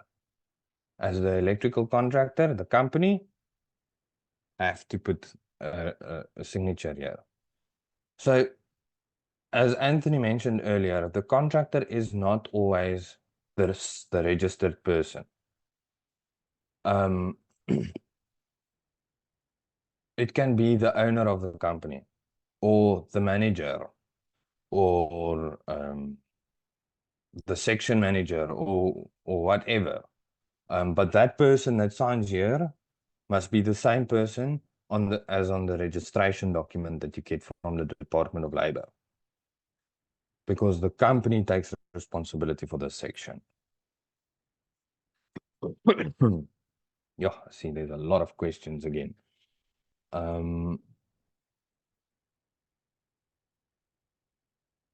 If you are an IE as a registered person, you don't have to fill in the portion as an electrical contractor.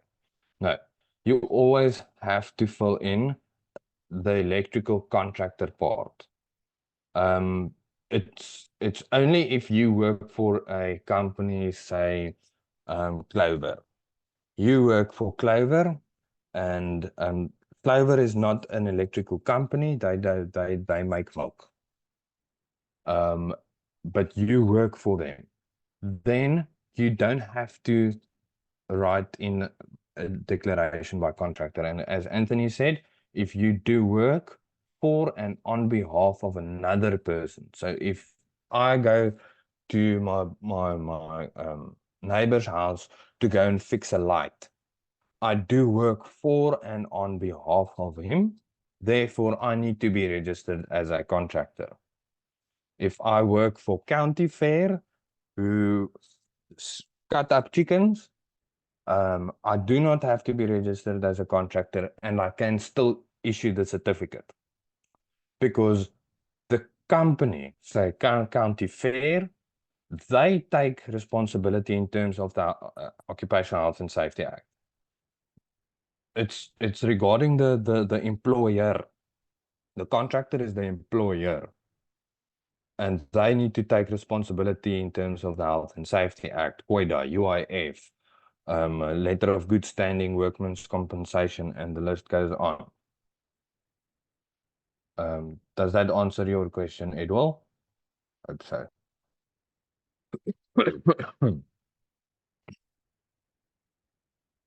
Okay.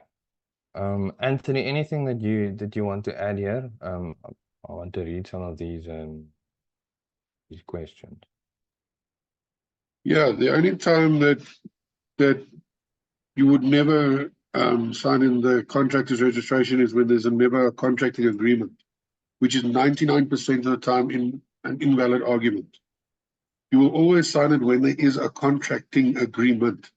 So if I do work for you, or I do work on behalf of you, doesn't matter if there's compensation or not, you're operating as a contractor, therefore you will fill it in and complete the responsibilities of a contractor. The only time that you aren't operating as a contractor is an example of factory employed electricians where they do maintenance inside their own installation. They're not operating as a contractor, they're doing it for their own company that they're employed by, or if they do work on their own houses, for example, that type of stuff. But then you're not operating as a contractor, but that's getting outside of the scope of what 99% of the people do. Those are niche risks. But if you operate as a contractor, you fill this portion in. And whether it's not you or the registered person, it might be another party. So if you don't own the company and your wife owns the company, either there must be a declaration somewhere that says that she authorizes you to sign it on her behalf, because everything with the OSH Act happens with appointment. So if you're not the 16-1, maybe you're the 16-2. You take responsibility from the 16-1, the owner. Okay. There's a bit of clarification on them. If there are questions that we miss, guys, you can just ask us again. I see there's been quite a lot of questions. It's good. It's good. We like it. So far, what I'm seeing is a lot of the questions that have been asked have either been answered. Then, if they're not, I will answer them as we go. Yeah, you can actually go to the next section. Go for it. Okay. This is the contact details of the contractor, the company owner. Yeah, this name, it's actually not very specific. So yeah, my opinion is if you actually put the company name in here, then there's actual identification to the company, because we already have the company owner's name on the previous block. So if you operate out of A to Z Electrical, right in here, A to Z Electrical, I think that would be acceptable. Now this is the address of where the company operates from. So if you are a one-man band, and you operate from your house, write in your address here. If you operate from the basement of the Sanlam building, because after all we are electricians, we can't afford the first floor. So you can write in there basement of the Sanlam building. Please put in numbers, cell phone numbers, email address. If clients want to get a hold of you, it's easy to just put in an email address here. I know some of the older guys, they don't like to put in email addresses, because their wife checks their email. They're scared that the puppy from site is going to email their wife.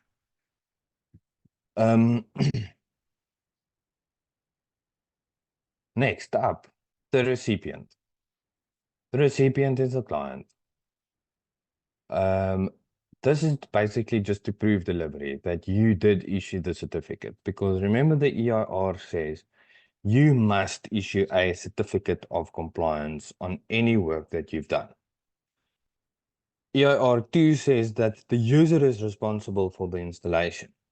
Now, if you want to prove that you have transferred the responsibility to the client and that he acknowledges that he is responsible for the installation. Let him sign here. It's easy. If it's a digital copy, ask him to send it back, or keep the email that you did send it. At least. So this little section here, we can't find anywhere that it is compulsory. But it is a cover your backside type of thing, because that client is not your friend. He will turn around and say you never issued the certificate. If he didn't sign here, there is no proof that that he received it.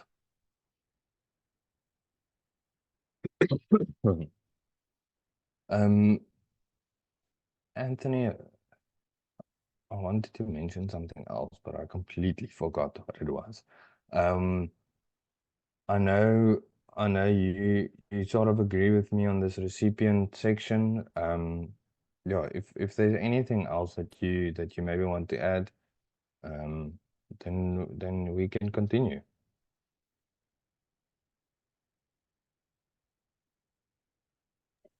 I'm all good. I'm going to go to the next section. There's a couple of questions in the chat that are there. So I don't know if everybody's just paying attention and just respond to 1 or 2 questions in the chat. Next, we're going to go look at the test report. So now we've dealt with your legal obligation of, this is what I declare. I've declared it. Now you are busy attaching documentation that proves what you declared. So in actual fact, you should be doing your test report before you do your CoC. Because your test report is proof of what you have done. Sorry, Anthony, before you continue, here's a very important thing that someone put in here, the question. It says, you said here, first section, you declare you personally inspected and tested. Later, declare who designed, procured, etc. Also inspected and tested, means a third party did inspect and test. There is no third party. The only third party that exists is the inspection authority. If any other person tests your site, he is responsible for that site. The person that does the work must sign it. You can't get a third person, another person in to come and sign your work. Of you as a registered person, or the registered person in the company must sign there. I believe there are certain scenarios where another person can sign on the test report section, but I don't want to even touch on that, because then I'm walking on water, and I don't like walking on water. Sorry, Anthony, I think we just had to address this section.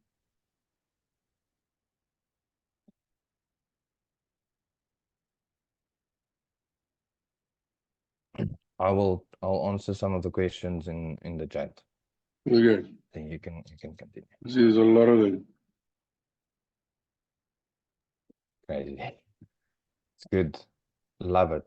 Love questions. Okay. So standard test report.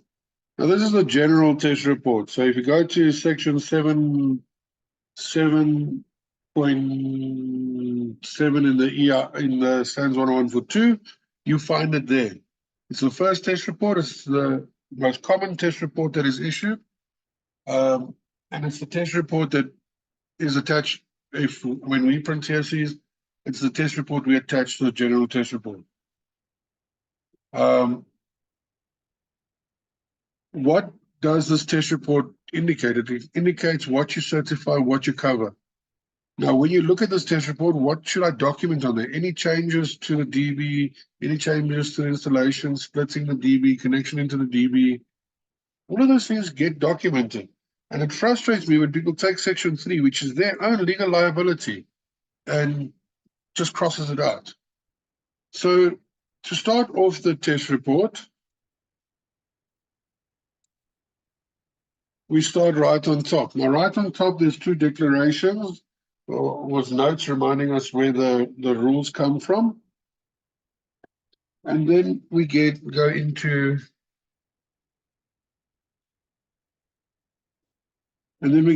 some technicalities. Now, right on top, if you remember from the Annexure 1, we have to, on each and every test report we attach, mention the certificate of compliance number it is attached to.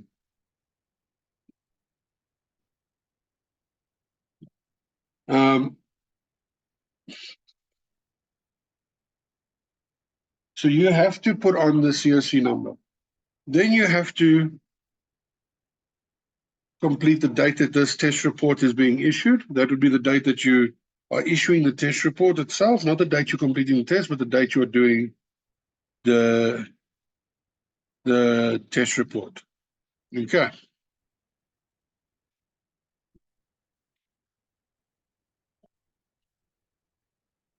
Now, then it asks you, what is this test report for? On the left-hand side here. For what DB and what supply? This is where you indicate this is the main DB fed from council, sub DB fed from generator, whichever. What DB are you documenting here under? And what supply is it fed from?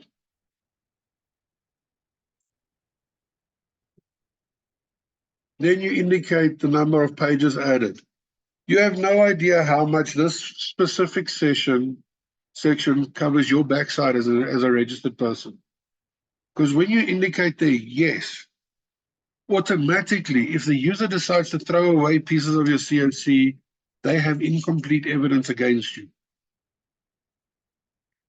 And you have the upper hand because you attach additional information that they are not privy to, that they don't have anymore, that they've thrown away, all of those type of things. So you must make sure that you document this accurately. Yes, I have attached 34 pages. So when we look at this document, we will expect 34 additional pages than just the standard test report and CoC. Okay. We must indicate there that that you are attaching documents. Most of the time, I see guys indicate no. And as we go through this test report, you will see, listen here, but I should have actually been saying yes all these years. Because there's a lot of cases where the requirement is, listen here, attach a document. Okay. There's a lot of different documents you can attach. So note 1, in terms of South African legislation, the user is responsible for safety of the installation. This is to remind the user of his responsibilities in Subregulation 2 and Subregulation 7, that they are responsible to ensure the safety of this electrical installation. So you have tested and verified it for them. They are then responsible to take it forward and ensure that anybody who enters this premises, on this premises, conducts themselves safely. They don't kick in plugs, they don't do this, they don't do this. Because that's their responsibility to ensure the operation of the installation is done in a safe manner. That's why you'll see that the legislation quite often refers to properly used. You can only design an article or object to be used correctly, not to be, you can't always factor in when somebody abuses an installation. For example, they use it outside of its intention, where the user or lessor typically goes and says, hey, you know what? I kick in plugs, I kick in this, and then the plug breaks and he shocks and he electrocutes himself. You can't be held liable for something that is outside for exigent circumstances. You will have to stand in court, yeah, because you tested the installation, but you have a good defense if it's not used correctly. And that's something that you prove by test. You've declared this safe and you've documented it safe as a test and verification. More documents you add, the better. My dad always likes to taught me one thing. We were applying for a visa. He's like, give them more information that they ask for so that you have a pack of documents. So that they look at the documents and like, yeah, everything is there. Or they tend not to ask more questions. That's just what I typically live by, is give them a lot of information. Okay.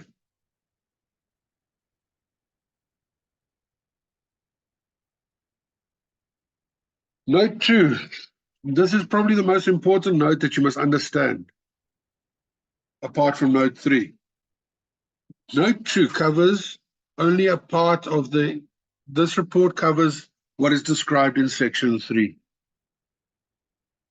Section 3 describes what you are doing. If you leave section 3 blank, it's a blank check.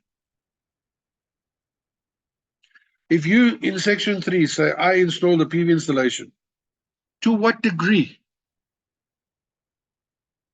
I altered X, Y, Z. What did I do? Okay. So section 3 is a crux of what you're describing. If you want to make sure that you include everything you do and assist your argument, if the user ever says, yeah, you installed the PV, this other guy installed this, you make sure your section 3 is adequate. Because otherwise your section 3 can be interpreted as being all-encompassing. Okay. Note 3, this report covers the circuits for fixed appliances, but does not cover the actual appliances. For example, stoves, geysers, air conditioning, refrigeration plants, and lights. This goes back to the EIR's definition of an electrical installation. Where does an installation end? Point of consumption. Now, the point of consumption is the supply terminals of electrical machinery, or the socket outlet feeding this machinery. Now, it's very, very important. Stove doesn't work.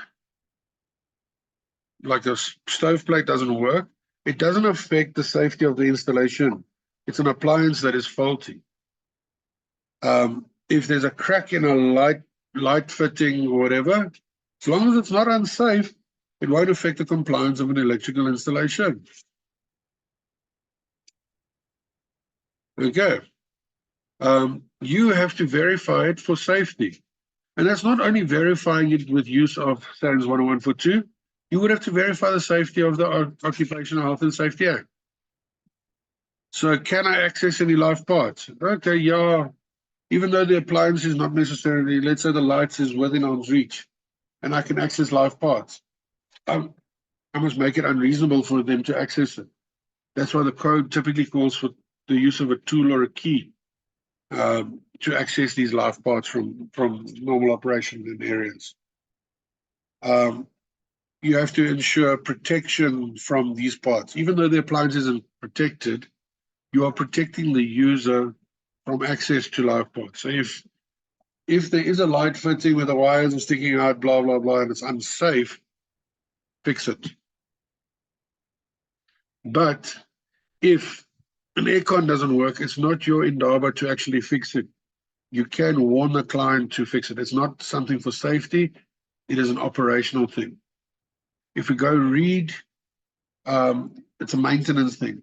You need to separate this in your head. If you go and read in 1.4 SANS 10142, it'll tell you the appliances are only dealt with as far as their selection and the operation in the installation, so that they don't negatively affect the current carrying capacity, all of that type of stuff. You don't cover appliances. You're not an appliance technician. You're an electrical installation electrician. You do installation work. Appliances are dealt with under different standards. And as long as those appliances don't affect your safety, you are free to sign off those appliances. You're verifying the safety thereof. Note 4, medical and hazardous locations require additional test reports. Note 5, enter the information or tick the appropriate block. I always like to tell people, one thing. If it asks you for words, use words. Don't just tick or whatever. On the old test report, a lot of people used to say, instead of writing yes, they would tick. The problem with a tick is a tick can always be manipulated in whichever way you want. That's why when there is a requirement for a tick, tick in it. Where there's a requirement to write, write. Because then your intention is clear. Anything you want to say, Leon?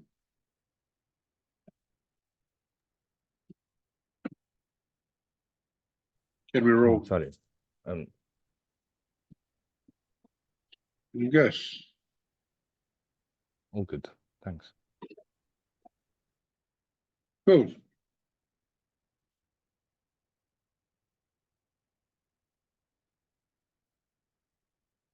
Okay, section 1 is not compulsory. I always advise people to complete it as a duplication. Most of your digital, like your ECA, ECOC platform, will complete this for you automatically.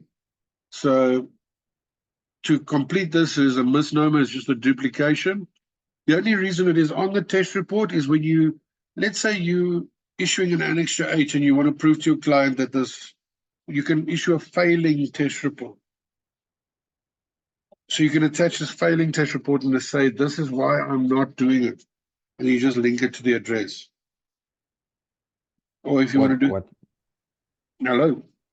Yeah, where this could also come into play is and it's something I failed to mention previously was if you do a massive building, or let's say Sasol, you have different buildings, but you have one property.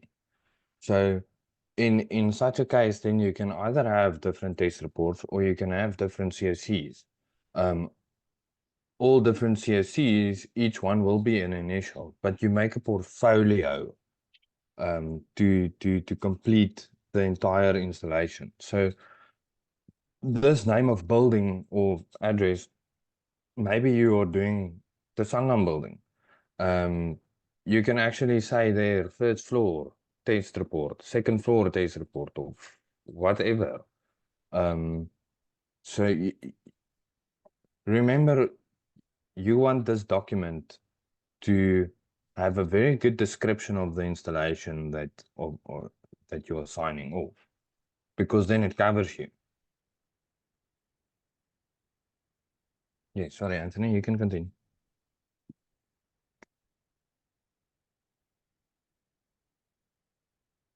Sorry, I'm just busy responding to somebody.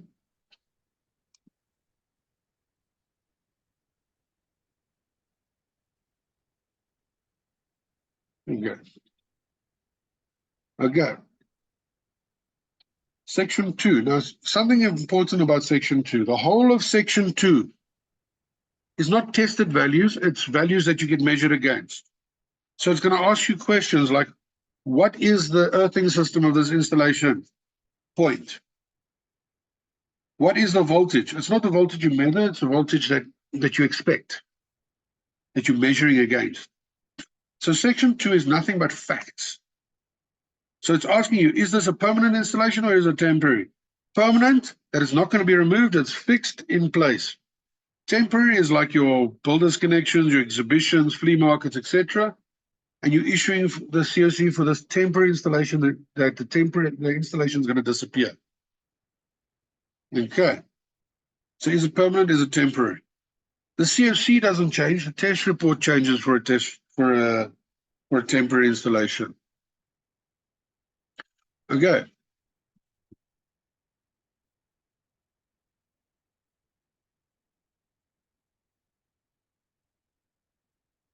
Okay, so permanent versus temporary. Indicate which. If you leave this incomplete, your evidence is incomplete. Your test report is incomplete. The only person that suffers by not completion of this is you, because your evidence is incomplete.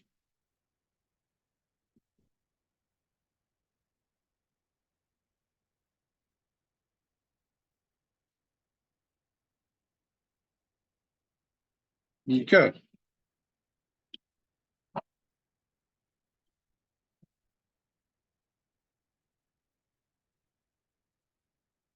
Okay. You see there's a lot of stuff going on in the chat. I'm just checking if there wasn't any questions on that specific portion. Okay, now it's the type of electricity supply system. Now you have to go verify what your upstream network looks like. Is it a TNCS, TNS, TTIT? And there's still so much confusion around this, it's not even funny. If you read the code adds more confusion by explaining it differently.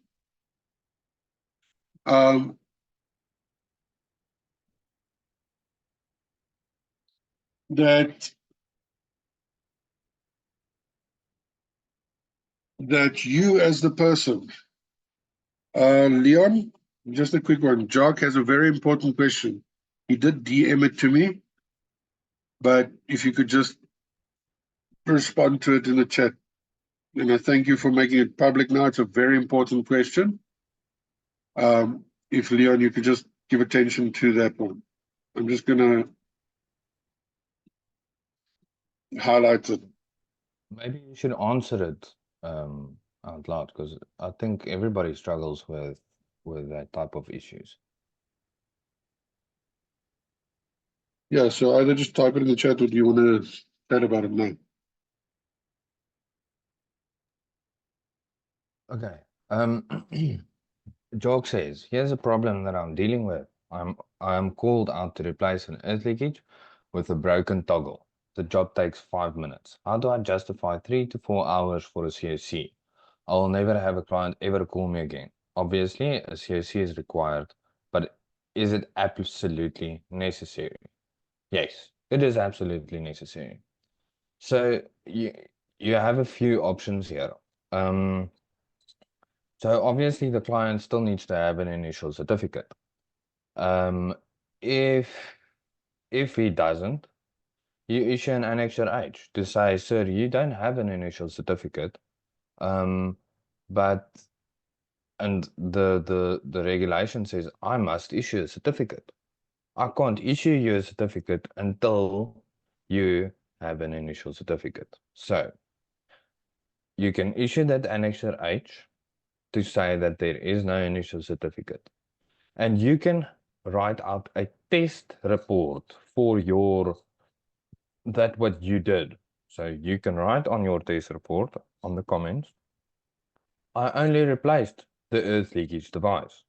Here is the test report. I tested only the earth leakage device. I tested the earth loop to the council to see if it is correct.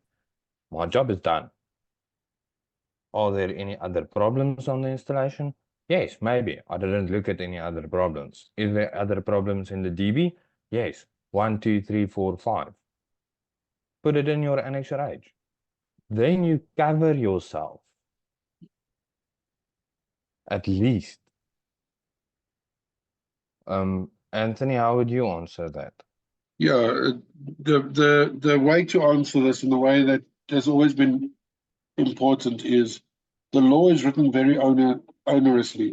It mandates you to issue a CoC, but it also mandates the user or lessor to get a CoC. So the user has to receive one and the electrician has to issue one. The electrician cannot issue based on faults. So you would reasonably, if you had to take the reasonable approach, I would recommend exactly what Leon said, is either issue an Annexure H with you've made this installation safer. With this small change, you document the change and you put that responsibility back to the user or lessor to get a CoC for the entire installation, perhaps quote them for it, all of that type of stuff. But if you've only done a minor change and you need to do a supplementary certificate, you would do a supplementary certificate based on that small change. It shouldn't take you 2 to 3 hours to complete because you're not verifying somebody else's work. You're verifying the change that you brought in. So if there is a CoC, it's easy to do a quick CoC for your changes. And you can justify it based on the law. But I agree it is very onerous on the registered person, but it is just as onerous on the user or lessor. And it's important that the clients must start doing this. The only way we can start changing this is by education, that they know, listen here, I want a CoC. That must be the question out of the user or lessor's mouth. I want a CoC. The question out of the registered person is, give me your existing CoC so I can either attach it or make reference to it. That should be how the conversation goes. It doesn't always go that way, but you deal with it in reasonable terms, like what Leon has said, all of that terms. And if the client refuses and doesn't want to give you a CoC, report it. Because you both have a legal liability. It's not a get out of jail free card just because I say I've issued an annexure H. They're still going to call you up. But the difference being is they're going to call you up and you've got evidence. Okay. I hope that answers it. I don't know, Jack.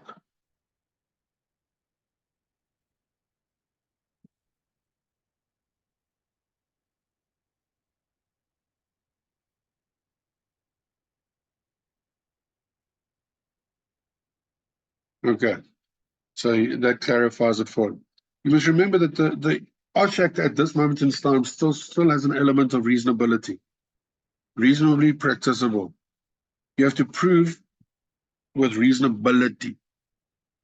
Yes, the laws are onerous, but they can be fought reasonably in court. Okay. But you have a responsibility, the user has a responsibility to ensure they comply. If either party doesn't comply, they can technically be hauled off to jail. It's 12 months minimum service for not adhering to the Occupational Health and Safety Act.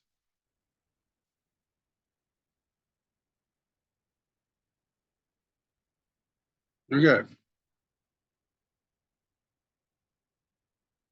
So, type of supply system. Now, this is where you go to Annexure J and you go read Annexure J and you indicate the correct type of system. Now, a summarized version of Annexure J is as follows. On my supply side, so my source of energy, is it Terra connected directly to Earth? Or is it an isolated or does it have an impedance? Then it says, what is supplied to my installation? Either there is a indirect connection or a direct connection. So there's either a cable supplied or not. Remember, this is a summarized version of it. And then the third character denotes how it's supplied, if it's a direct connection. So you could say a TNS system, my source of supply is Earth, it's a direct connection, and the cables are separate. You can either verify it visually by verifying your upstream network. If not possible, you can verify it by using your loop test readings and verifying your system that way. If your loop readings between your earth and your neutral are close, it's either that you've got a TNS or a TNCS. If they are almost exactly the same, within a decimal fraction, you more than likely got a TNCS system. If the vast differences, that means you've either got a disconnected earth somewhere or you've got a very small earth. You can do a quick verification like that. Now, there's a different way that you can understand this, and this is simply understanding the characters. T stands for Terra, I isolated, N stands for neutral, C is combined, S is separated. So if I had to ask you that question again, T and S, my earth and my neutral are separated all the way. T and CS, earth and neutral are combined and they separate at my premises. TNC, old installations, they combined all the way through. There's never a separation between earth and neutral. TT, earth, earth. I've got my earth, you've got your earth. There's no direct connection. IT, isolated earth or impedance on earth. Very only really applicable to hospitals, factories, and the like. Okay. So you would tick the appropriate block there. Characteristics of your supply. Now here you're indicating your declared voltages, how many phases, so what you are expecting further on.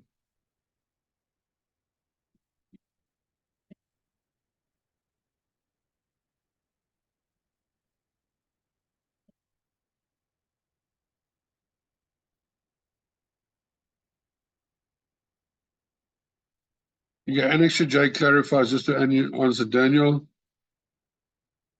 It is what the council supplies to your premises. And you would verify that, but typically if you go look at older installations, you would typically have the supply point inside your premises. You can verify it and see how it is supplied to your premises visually. So a lot of houses in Randburg would be TNCS. Most houses, in fact, are TNCS, with a combination point either in the pillar box or at your supply point, where it's supplied into your premises. But if you go read Annex J, it gives you that full explanation of how to verify it.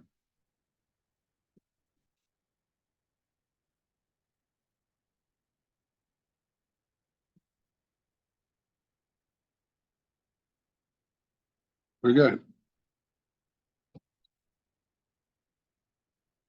So voltage, do I have a single phase system, 230? I'm expecting 230, or do I have a 2-3 phase system, 400 volts standard in South Africa? There you go. 5 to 5 you'll typically find in factories, or is the other. There's many other declared voltages like 720 volts on some factories, 1,000 volts, etc. You indicate your standard declared voltage. If it's a three-phase system, you are looking for 400 volts. Doesn't matter if you're measuring 415, that you declare later. Because you're measuring it and you're verifying it. This is what I want. This is what I'm getting. Number of phases, 1, 2, or 3. You do still get 2-phase installations in older parts of Joburg. I know they're common. But number of phases, 1, 2, or 3. Phase rotation, clockwise or anti-clockwise. Both are correct. You're just verifying it, what you're getting from council. Council has a tendency to swap phase rotation quite commonly. Okay.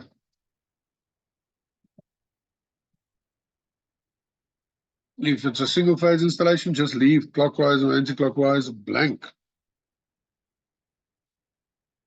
You're more than welcome to write in not applicable next to it. That's just an addition on your part. But just leave it blank. Frequency 50 hertz or other, or is it a DC supply? Okay, frequency 50 hertz, other. Other could be multiple other industries that use different frequencies, like airports and textile industries and so forth. Main switch type, we'll go a bit deeper into this a bit later, or maybe I can just do it now quickly. Your main switch type. I'm going to jump backwards and forwards. Your main switch type, if you have to look at it, a switch disconnector, a fuse switch, a circuit breaker, earth leakage circuit breaker, or a fuse or earth leakage switch disconnection is determined as follows. There's a fuse switch, there's an earth leakage with overload, so it's an earth leakage circuit breaker, there's a disconnector. You can easily identify this by looking on the physical device and looking for what type it is. Is it a switch? Is it a disconnector? Is it a switch disconnector? Is it a circuit breaker? Is it a circuit breaker suitable for isolation? On load, off load, etc. So if I had to look, for example, onto this circuit breaker here, it's got an X and a line. That means it's a circuit breaker suitable for disconnection. Circuit breaker suitable for disconnection, and the neutral is a disconnector, offload disconnector. Okay. Sorry. Let me just jump back. So you would select what you have available to you, and if it conforms. If it doesn't conform, naturally you would change it, and then you would indicate the one that does conform. You can have a disconnect as a main switch. There are cases where you can have a disconnect as a main switch, and it would be perfectly acceptable. Okay. There are cases where your supply breaker would be your overcurrent breaker, and you'll have a main disconnector inside. That is acceptable. There is provisions in SANS 10142 For the scenario, if you go and read, I think it's 6914, if I remember correctly now, then there's specific requirements for that scenario to be applicable. But your main switch would be your switch disconnected. It's the point where the user switches off the electrical installation supplied. Okay, number of poles, current rating, and short circuit rating, that's all on the physical device. Now, the importance here is your KA rating will be verified later when you do your PSCC. So you do your PSCC and you verify to your main switch, will my main switch explode under fault condition? Okay. Anthony, I've seen, so this is a section where a lot of people get confused. Can you maybe just go to that page where you were with the different different circuit breakers on? That's what. Yes. So it's quite easy with CBI. Who asked there? Tether. Because the CBI one, the switch disconnector, on-load isolator, both have green toggles. If you look at the earth leakage at the bottom, it has a white toggle on it. Then it means it's a circuit breaker. So if you have the normal circuit breaker, the one you see at the top left, and the toggle, the left toggle is white, then you know it's a circuit breaker. If it's both green, you know it's a switch disconnector. Then it doesn't have overload properties. It cannot trip at 63 amps. So the circuit breaker in the middle, that is a circuit breaker. It will trip on overload. It is not an on-load isolator.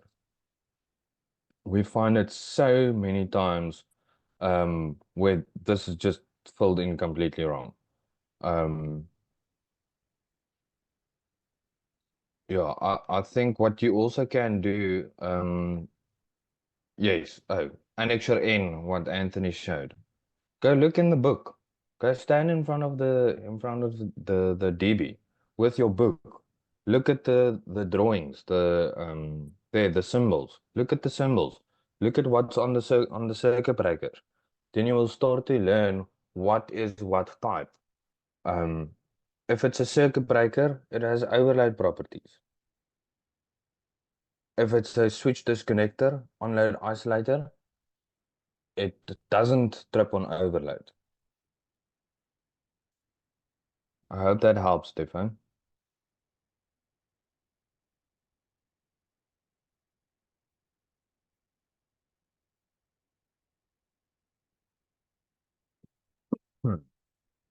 Okay. Anthony, sorry, if you can just go back to the previous slide as well. No, not this one. The one with the rating, yes, there. Point of control for alternative supply. I think you took this one out of the other one. So if you take earth leakage, switch disconnector or earth leakage, or are you still getting to that, Anthony, on the test report? To that section. I think you're still getting to that. Okay, never mind. You can continue.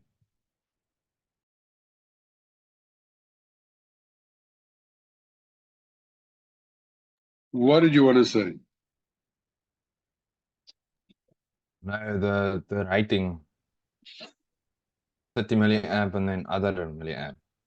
Okay. So, but you That's coming. you'll cover that, yeah. Yeah, that's still coming. Of the ratings of your earth leakage, but it's very important you read your device. Okay.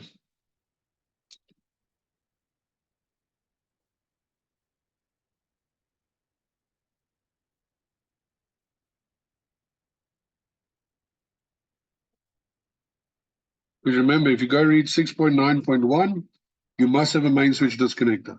that disconnects the installation from the supply. If you go read 6.7, each conductor shall be protected by overcurrent protection device. These can be separate devices or it can be the same device. So you just need to make sure which one is your main switch disconnector. What is giving you the control? Okay. Now, let's continue. There was just a bit of jumping backwards and forwards, because I know that this is dealt with a little bit deeper there. Rated earth leakage tripping current. Now you indicated the rated tripping current for the earth leakage. Okay. Your rated earth leakage tripping current is, as a standard, 30 milliamps. Now, why did they choose 30 milliamps and not 50 milliamps? Does anybody know? In the chat. Anybody?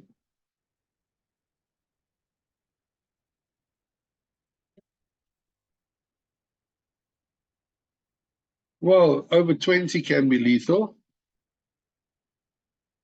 If you've got a heart, if you've got a stent or something, over 20 can easily be lethal. You can die from about 20 milliamps. So 30 is perfectly in the middle between 20 and 50 milliamps of what is known as your let go limit.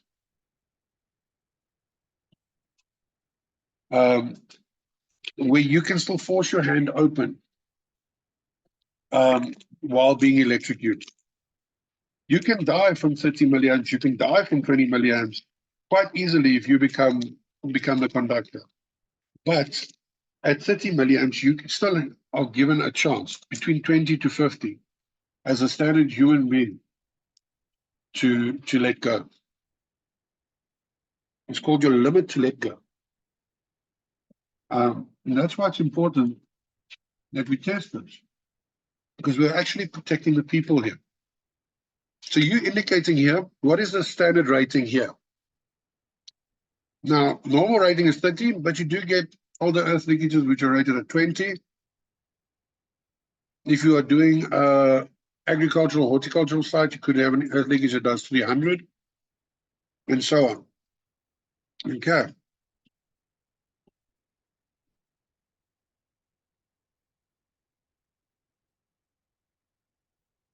Are the older units acceptable?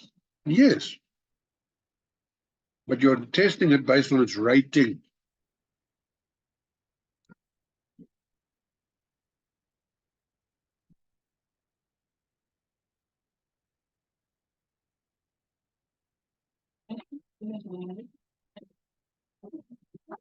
Okay. I gave, just to answer this girl, Samsung, I did give you the clauses earlier, 6914. We're utilizing the supply authority's circuit breaker for overload. There's two specific clauses. That's one of them. Yeah, we're talking about the completion.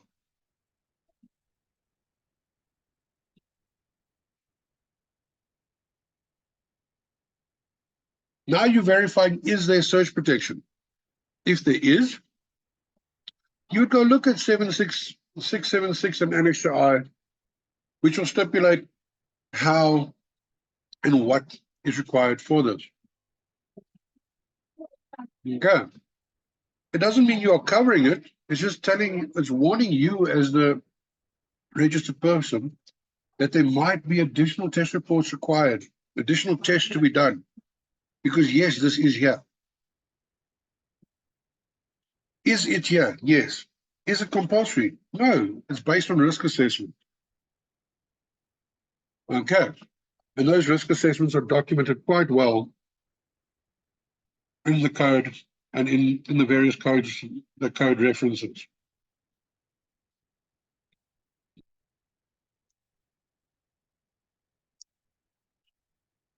Then it asks, is lightning protection installed? Now the difference between surge and lightning protection, one is internal, one is external. Surge is surge is typically your internal lighting protection.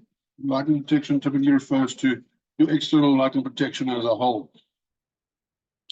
And it would include your internal at that stage when you've got external lighting protection. Because when you do have external lighting protection, you will have internal lighting protection according to the standards that are applicable.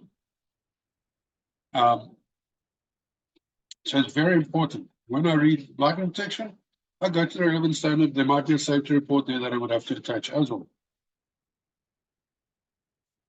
Okay.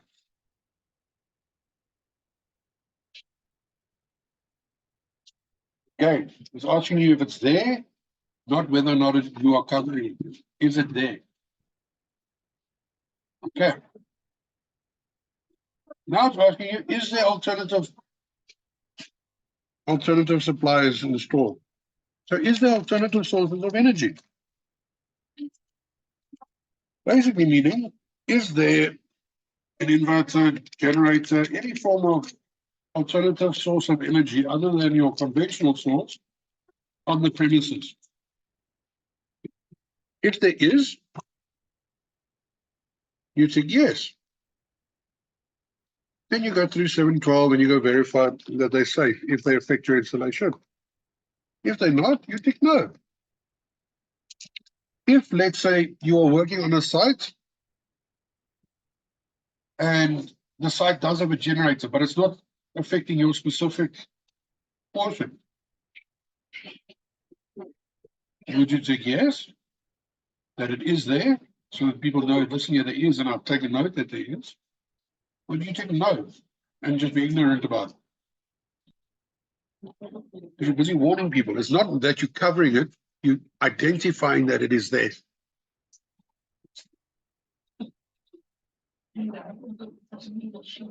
Okay.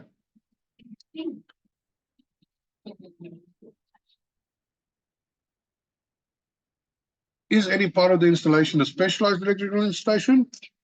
This is like medical locations, hazardous locations. PV is not a specialized location. It's a normal electrical installation with a DC component. So is any part of it specialized? So for example, if you've got a petrol station or you've got a factory where a part of it is specialized and a part of it is a safe area, tick yes or no. Even the IE would tick yes. If he's working on a factory inside the office building, for example, you will identify that there is a hazardous location area. But when he gets to comments, you'll mention the hazardous area location does not affect me. So he excludes himself from it. Okay.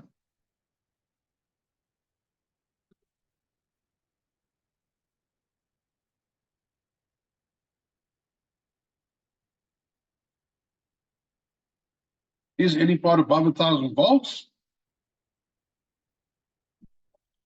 So this is where you've got an on-site transformer or you've got a step-up, step-down transformer.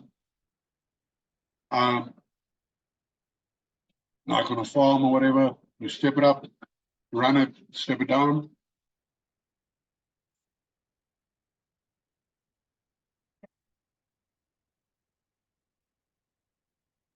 So if you've got any of those types of installations, you tick yes.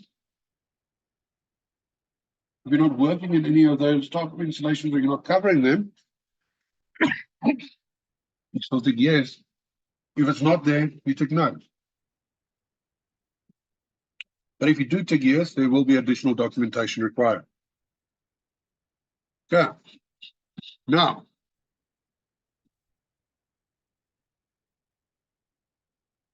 Leon has something very important to say here. But let me first just get through the description. So description, this is where you describe what you are doing. What work are you carrying out? What work are you covering? This is also an opportunity for you to attach additional documentation to explain the work you are busy carrying out. Okay. So, if, for example, you are doing a big, massive job, and you've got your layout of the installation, and you get issued a drawing and all sorts of stuff. You can utilize that drawing as part of your description, and you say, description of what is covered in Annex to A to F. You can do that. Or you can say, TI installation, tenant installation based on XYZ, blah, blah, blah, blah, and attach documentation to further substantiate what you're covering. Very important. With PV, it's extremely important. I mean, for a basic PV installation, you should have at least about 20 odd pages to your CoC, at least. And that's just to cover your backside, not even to warn your client. Okay. So this description in section 3 is important. Don't half-ass it. Leon? Yeah, it says there that this is the description of the installation covered by this report. Now, we've all learned, you right there, this is a 3-bedroom house with a toilet and a kitchen and a scullery, and then you go. The problem is, I need to know what is in this, on this installation. How does this installation look like? I don't care if it's 3 bedrooms or 20 bedrooms. That doesn't give me any information. If you write there, 3 bedrooms, 2 socket outlets in 1 bedroom, both are crap 3, that is a description of an installation. But it was description of installation, not description of the property. Like Anthony mentioned, add sketches, diagrams, notes, your single line diagram, your put your scope of work in here. Add or write there that you're adding your scope of work here. Put your quote or your invoice. Add your invoice in here. You can even just make black lines over your pricing or whatever. Because if this thing gets to the department or in court or wherever, and they're going to ask you, but what did you do? And there's no description here. How will you cover yourself?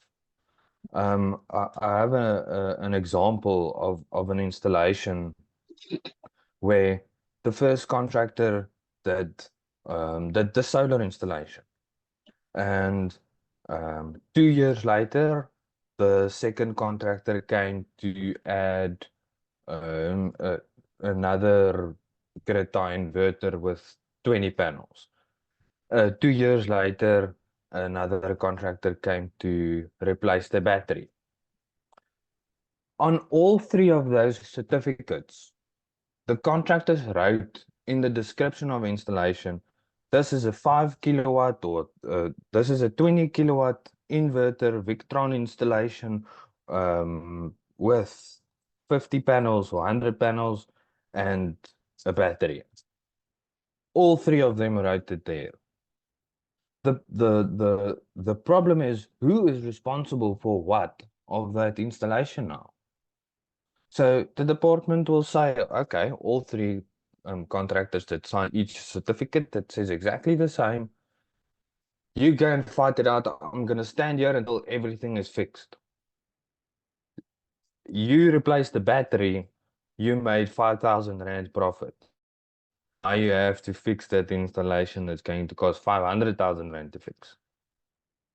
You can go and fight it in court, 50,000 Rand a day. So do you understand that the description of installation covered by this report is a very important aspect of the CoC, because it says what you did not do. It's very, very important that you put in everything that you do in here. If you do a renovation of a house or half a house, and you put in there drawings, and you only you indicate half of the house, that is what you did. Great stuff. Then you're getting somewhere. But this is very, very important to have it done correctly. Thank you, Anthony. Very, very, very correct. And I always like to use an example, and this is a simple example. One of our members uses a basic attachment to every single one of his CoCs, and he's been doing it for many years, where he basically just makes a little bit of he writes down the matrix of the installation. He says, bedroom one, it's one crabtree socket, there's this center light, ball light, there's this fan, blah, blah, blah, blah, blah. And he just documents the installation like that, where he indicates it in basically an installation matrix. And he goes through the installation like that, and he attaches this document to his CoC. So number one, he knows exactly how his counts are. His counts are accurate, and he's got a document of everything that's there. Now, how this saved him on numerous occasions is, I'd take the one example. A client phones him and says, you issued the CoC on my house. And if you've ever issued a CoC, that's you know that in your loins, it irritates you when somebody says, you issued the CoC on my house. And now the following is not working. So you issued the CoC on my house, the lights aren't working. So he goes out, takes a copy of this documentation, because he keeps copies of all of his documentation in filing and everything. So he goes out, verifies it. Starts walking through the house with the guy, asks the guy, where's your CoC? Doesn't have it. Lawyers have it. And he says, that's fine, here's the copy. So he looks at it, he's like, there used to be a center ball light in this lounge. Why is there now 12 downlights here? And these are the lights that aren't working. So the client tried to take advantage, because he issued the CoC for the work that he carried out. Very, very, very important. The better your description, the more likely you are to confirm it. I've also got a member contractor who takes a short video of each room and verifies it that way. There's lots of ways to do it. And with the fact that you get 15 gigs on Google means you can back a lot of things up for free. It's not that difficult. See somebody's got their hands up.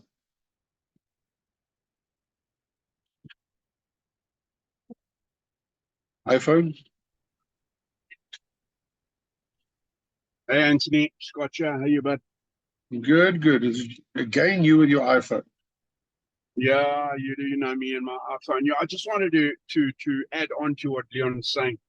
Every inspection that I do, I draw my distribution boards. I know it's a mission, but it comes back on breakers getting added after you've been in that installation, the way it was wired, stuff that was taken off earth leakage, you know, once you've left the installation and you've signed off, becomes a big problem. And I think sort of the common consensus amongst contractors as well, you know, the amount of time I'm now and the amount of paperwork that I'm going to have to do for the amount that I've been paid. The problem is, do you want to end up in front of somebody and you're now going to have questions thrown at you? So just a thought going forward, draw your boards, you know, and attach. Yeah. Just my 5 And with drawings, if you do, there's a whole bunch of free programs that that I normally recommend that contractors can use. And I'll send a drawings list in the chat.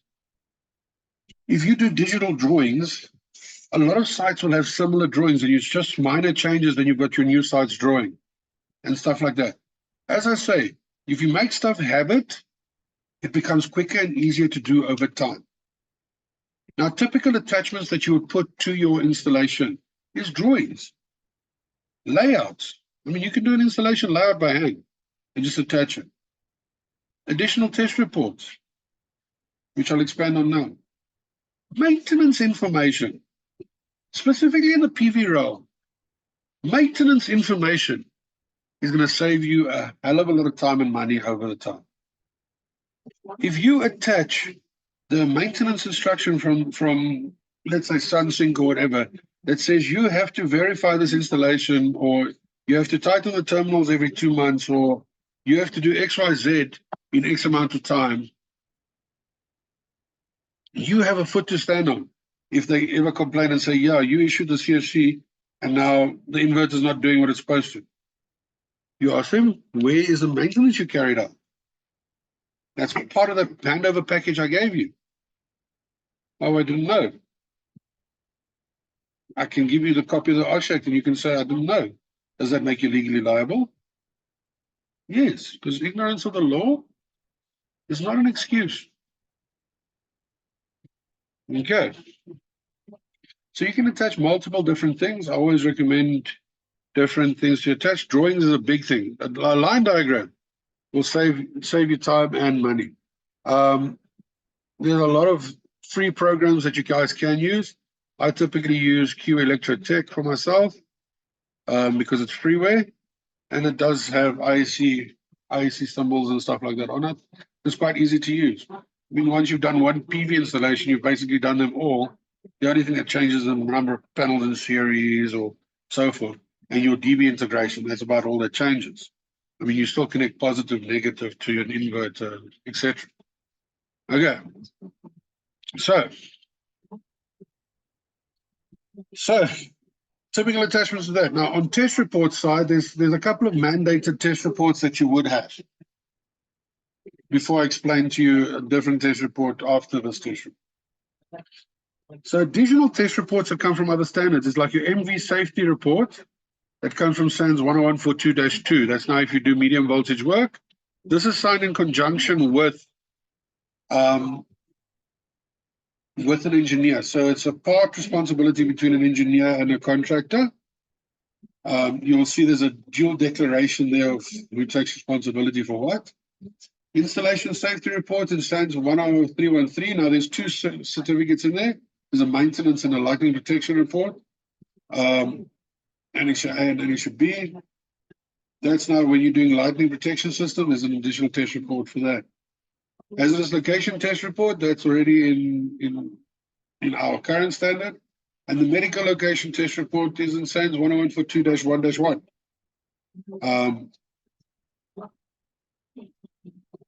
So there's a whole bunch of other test reports that are statutory that you can add as well.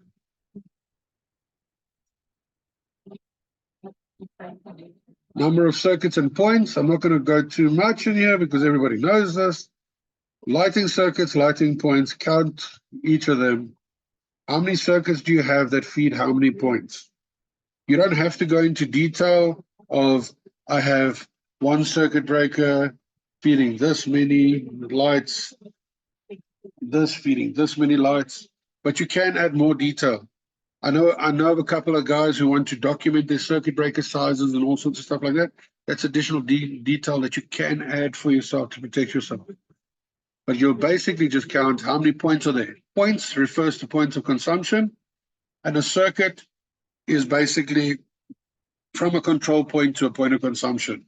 That's a circuit. If you're going to go look at the definition. Air conditioning circuit. So you'll see with your fixed appliances, you typically won't document physical units. You'll certify the circuits going to them.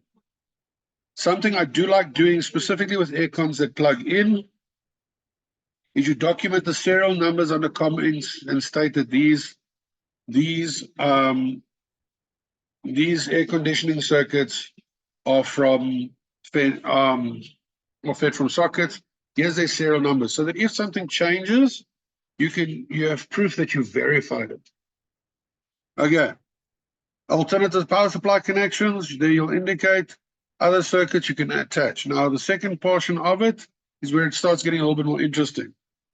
Fan circuits, then you've got all of your fixed appliance circuits here. Now a recommendation I have is you see the space next to cooking, geyser, boil pump, all of that. Write the serial number of the stove, geyser, etc. on there. So that if something does change, you have proof to back yourself up. Alternatively, write it in the comment. Okay.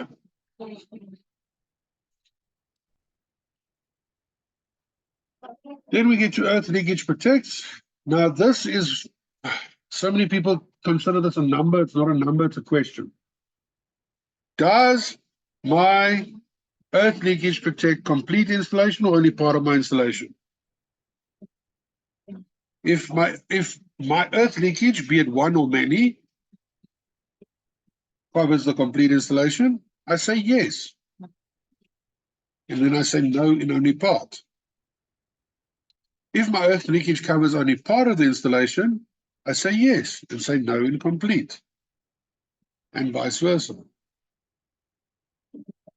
This is to indicate to whoever's reading it that, listen here, not the entire installation is under earth leakage, so that they are protected. So know where to switch. Okay. Very common mistakes on that one. I like to go one step further sometimes, and if it says complete installation, I'll sometimes put in brackets how many there are. 5 earth leakages that cover this whole installation. Or part of the installation, that's the way that I typically prefer doing it, so that I answer the question, but I also put in a number. Okay.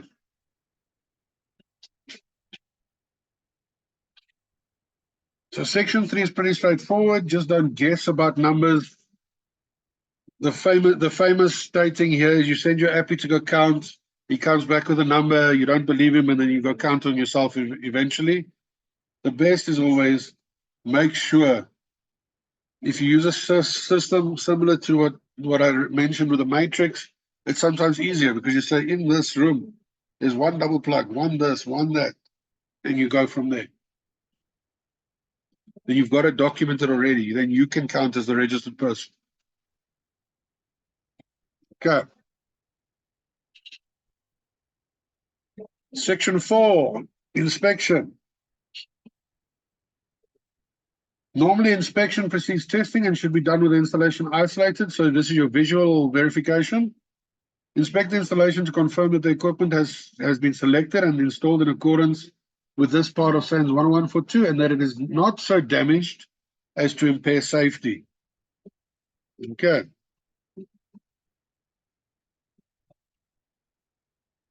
Okay. Complete the test report by confirming yes in the appropriate block. No answers to any of the statements will prevent you from issuing this report. That's what it currently looks like. It changed from you writing down yes, no, or not applicable. And each of these things verify a vast array. It used to be about 15. It used to be about 15 questions, but they dwindled it down because a lot of the questions in the old test report were duplications. I mean, if you are verifying that the conductors are the correct current carrying capacity, testing, all of that, that the components have been installed, you're already verifying numerous items. And to say, oh, I've selected the correct components, and then later on you mention something else about the components, and then you mention something specific about emergency lighting, you've already technically covered it under one point. And a lot of people don't like it, but it does make it easier. But you must understand, as soon as you tick yes here, you're not ticking yes to a simple one-line question. That one-line question expands. So let's look at it. Question number 1. Conductors of the correct rating and current carrying capacity for the protected devices and connected load. So I'm checking whether or not my cables are correct. They are correct rating, meaning voltage. They have the correct current carrying capacity. They have the correct KA rating. How many people here have ever checked the KA ratings of the cables they install? Because if you did not know, that KA rating is crucial. That KA rating is crucial for you. Because you won't go and install a 16mm cable on a 40Ka DB, for example, because it's outside of its short circuit rating. The only way you would is if you prove it by means of calculation. You're also citing that you've taken into account the 5% volt drop for that installation. So I've taken into account the load and everything. There we go. So just by ticking that one yes, you verified all of this for all the cables on site, or that you are covering. 2, components have been correctly installed and are accessible when necessary. Now you are checking for correct installation as per manufacturing instructions, whether or not they're operating correctly, parts that may require maintenance, that you've got accessibility to reset them and so forth. You're also making sure that this thing's not hanging by one screw, all of those practicalities like that.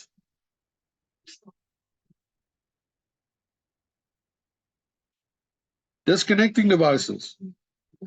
Disconnecting devices are correctly located and that all switchgear switches the phase conductors. Disconnecting devices has 2 options. There's 2 parts to the question. Is it located correctly? And does it disconnect the correct conductors? So when we look at disconnecting devices, there's multiple options. Everybody likes to hamper on 616.1.2. Is it by the device or in the DB? But if you've got a motor, there'll be other options as well. Is it adjacent, within arm's reach, within line of sight, in a lockable enclosure, lockable in its own right, etc. There's a lot of different options with isolators that are documented in 616 that it still could comply with regards to the locations. For example, if my gate motor's isolator is not next to it, I don't have to have one next to it. I could have one within line of sight, as long as it's clear. I could have one in the DB as long as it's lockable, etc. Because the code has an essence of reasonability around, so your location is important. The second thing you answer is, does it disconnect the correct conductors? So does it connect phase and live conductors? Phase is only in 3-phase, lives on switches, live and neutral for single phase isolators, and never your neutral alone. If you ever want to have fun and you've got a 3-phase installation at your house, disconnect your main neutral and you'll see what happens. You never disconnect the neutral alone. It's going to create a lot of fun for you. Okay.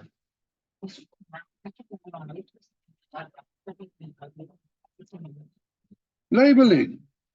Probably the most important thing in the OSHAC is labeling, because everywhere you see in the OSHAC that tells you, put a sign, do this, label, warn the people of dangers, all of that type of stuff.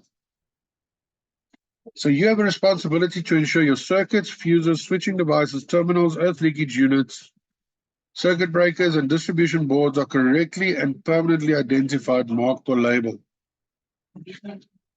Pay attention to cascaded systems because they'll need an additional label.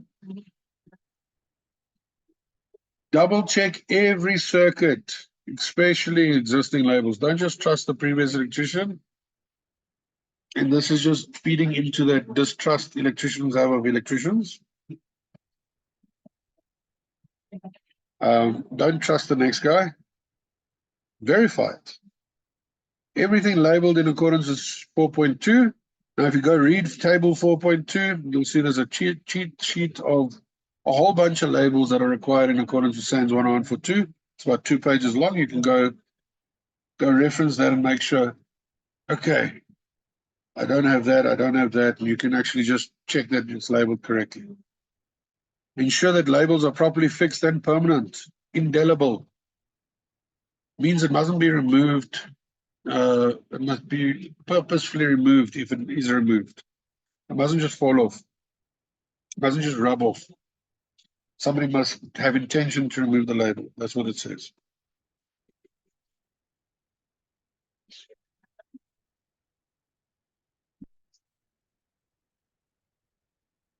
You don't have to label a socket outlet. There's specific places you are label the socket outlets.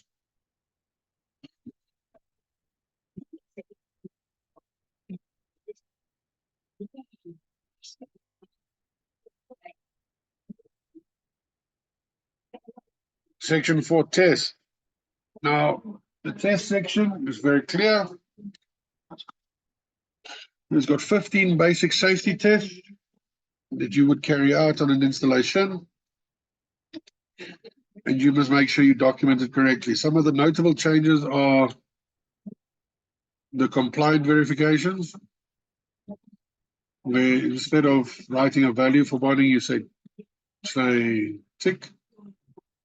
And that's because of the way that they've removed it simply being an instrument to that you can also use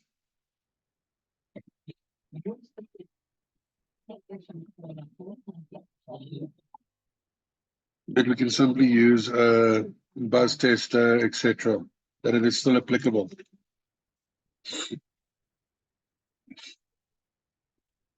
Okay. Continuity of bonding. Now, bonding changed in 2020.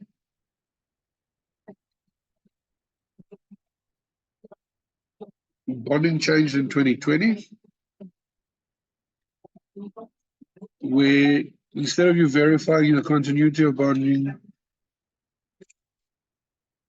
between your DB and your exposed conductive parts, they changed it in 2020 that you confirm your bonding conductors between all exposed conductive parts within arm's reach, or C annexure A of each other. So you would verify whether or not anything within arm's reach, if you go read the definition, it's 2.5 meters up, 1.25 meters out, 1.25 meters down, 0.75 meters in. If you can reach anything within that bubble, you would have to verify the bonding between them, that they're the same potential. You use a test device. It doesn't say an instrument anymore. It used to say an instrument. It shall have a supply. So the test device itself shall utilize a supply of no load DC or AC of 4 to 24 volts and a current of at least 0.2 amps. In each case, the resistance shall not exceed 0.2 ohms. So that indicates that the maximum resistance you're allowed to get is 0.2 ohms, but also that you need to inject a voltage of 4 to 24 volts and utilize a current of at least 0.2 amps. Meaning you can't use your typical household multimeter for this test, as it doesn't produce that voltage or amperage.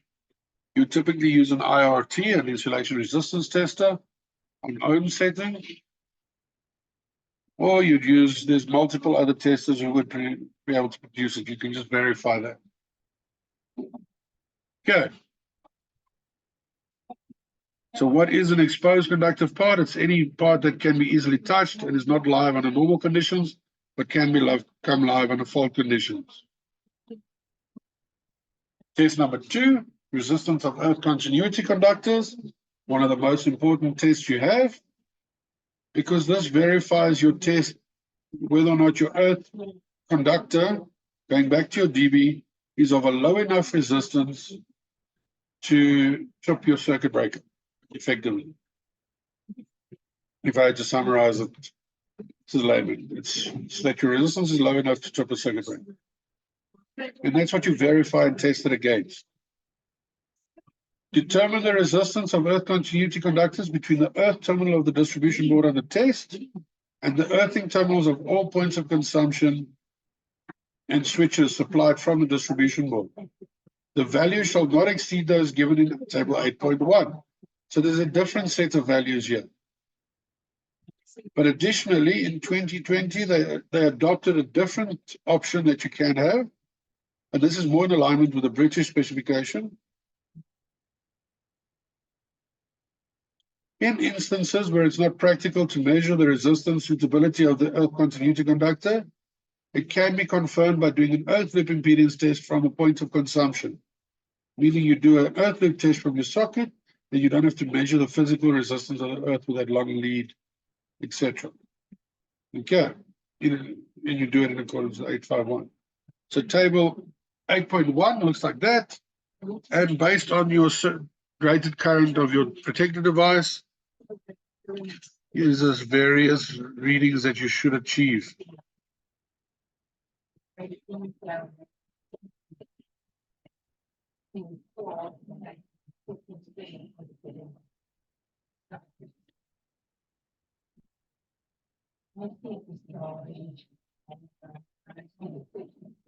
me see if I can do some background noise suppression, yeah?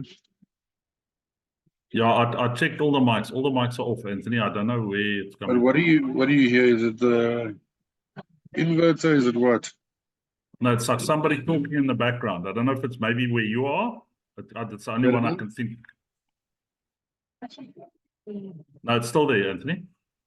Okay.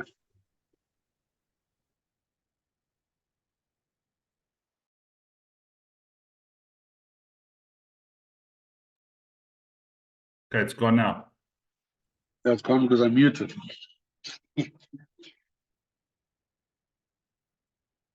Okay. Very important with socket outlets. You must always test through your socket outlets and include the resistance of your earth pin in the measurements. So that means you must test through the socket. So a typical socket will have a construction like this.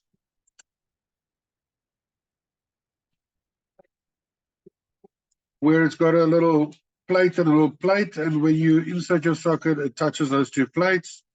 Now what happens over time is they bend out.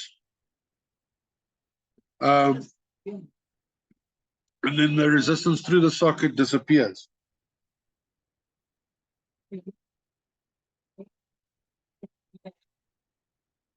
Okay. So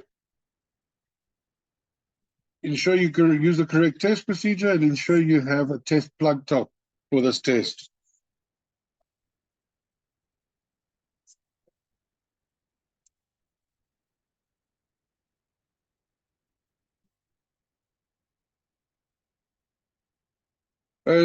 Continuity of ring circuits.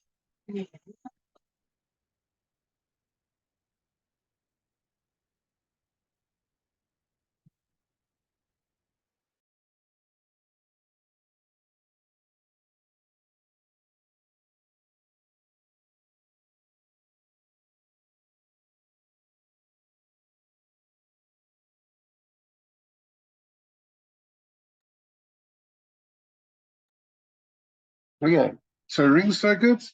So a typical ring circuit has two lives that go around, two neutrals that go around to effectively have two parallel conductors and reduce the size of the current carrying capacity of the conductors.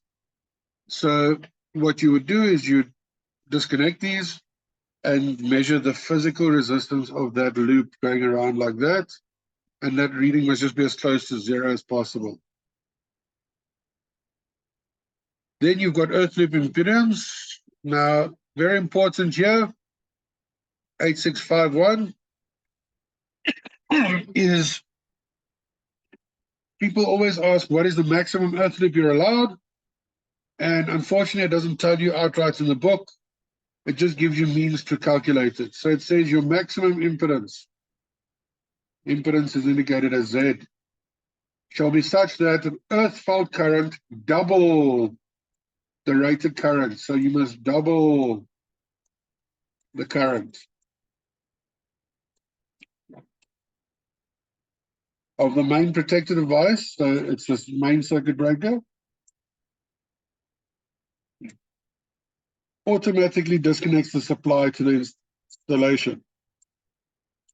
Now, if you apply Ohm's law to the values that they give you, this is the formula that you are left with. Now, because you're measuring between a phase and earth, what will your voltage be? It'll always be your single phase voltage of 230. So that's where the calculation comes from. And if we had to calculate basic indication, neutral conductors, where neutral conductor is provided, test neutral loop impedance for a low voltage distribution system. For this test, using the same instrument as A651, both neutral and earth get clamped together. So for the neutral one, you clamp both together. To carry out this test, switch off the main switch and disconnect the main neutral so as to minimize parallel earth and neutral paths. Connect the test leads. Test leads to the line side of the supply. The resistance reading should normally be lower than that calculated for earth loop impedance. At no stage may the neutral impedance be higher than that of the calculated earth conductor. The introduction of the neutral impedance will be 6 months after the publication of this document. That would be the date that is compulsory is from February 2021. So from February 2021, you would have had to start using earth loop impedance as well. So to verify earth loop impedance, if we had to look at it slightly, your loop is equal to V over 2 ICB. So you've got a 60 amp main switch, 230 volts, 230 divided by 120 is 1.92 ohms. If I had to do the same with a 50 amp, I'll end up with 2.3 ohms, etc. If I do it with a 20 amp main switch, like on most of your inverters, you'll end up with a 5.75 ohms, and so forth. Okay. Everybody with me? 63 is 1.83. Okay. So most meters utilize this to calculate your PSCC. So when we get to this test, and if your reading is too high, what do you do? What do you do if your earth loop impedance is too high? Because I've seen people issue COCs and the earth loop impedance is 20, 30 ohms. And I'm like, how have you justified the issuing of the certificate? They're like, no, because it was right. So there's two ways. Either you fix the problem or you protect the people. Now, there is cases where the neutral might also have a high resistance and it won't solve your problem. I've had those cases as well. That's typically when taps and shit shock you as well. But you try and test upstream if possible. Check for loose and bad connections on your side to make sure your side is clear. That's what testing upstream will do anyway. But there is a secondary option. If you go read 8654 and the portion in 67, I think it's 673, if I remember correctly, you can install a current limiting device at your supply point. Now, this current limiting device can be in the form of 100 milliamp earth leakage at your supply point to ensure that that limits the touch voltage to 25 volts for not exceeding 5 seconds. Okay.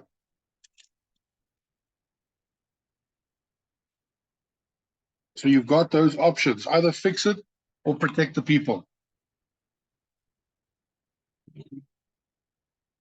Okay. Then your PSCC is done at your main switch. Okay. It's either calculated or measured. There used to be a third way. And people love this way because they used to take advantage of this way. What was that way? Somebody in the chat, let me know. See, Leon is off. Is you here? You're back. From the supplier, my friend. Hey.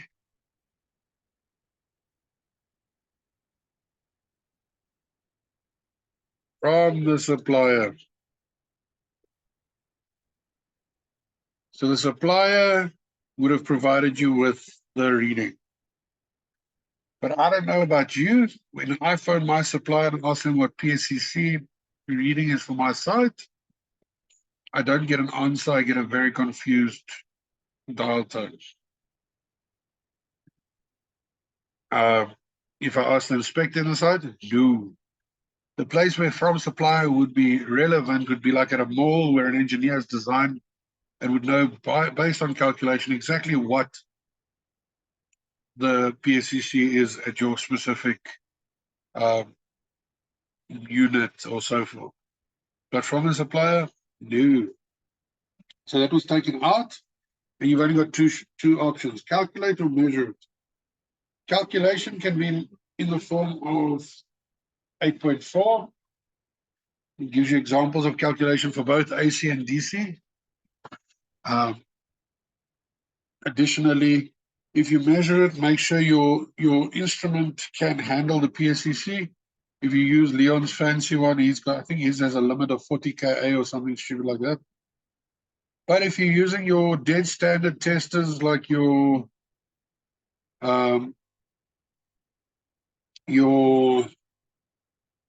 Toptronic, etc., like that, they are typically limited to either 10 or 6 kA, respectively.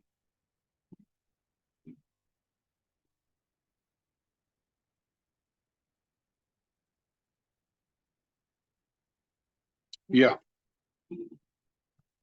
T1825, very common device.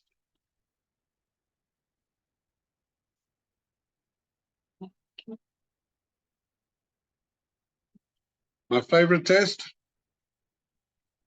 most useful test you can ever come across in your life. Also the most incorrectly tested test. Sarel?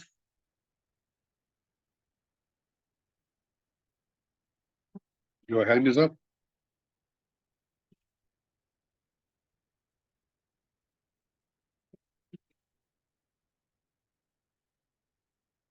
The UT593 has about a 20, I think it's 20 or 25 kA that they rate it to.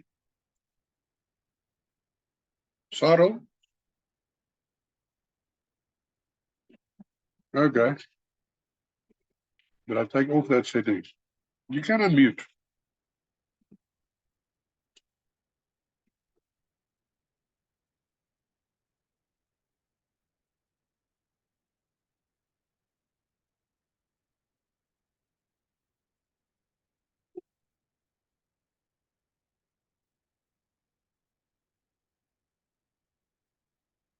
Oh, try now.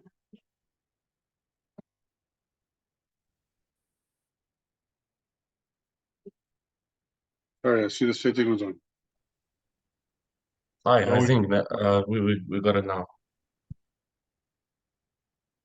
There we go. Yes. What's up?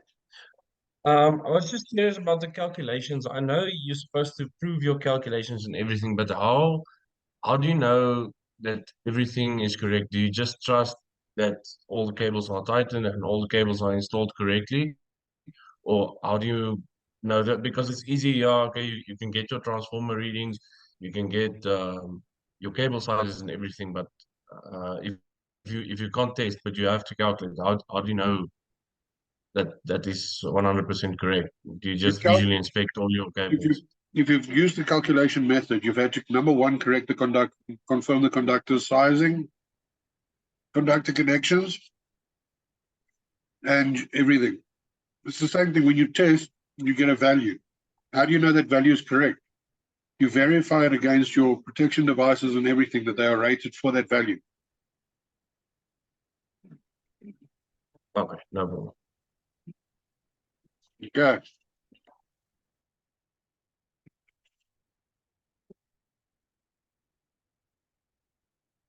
Is Leon back yet?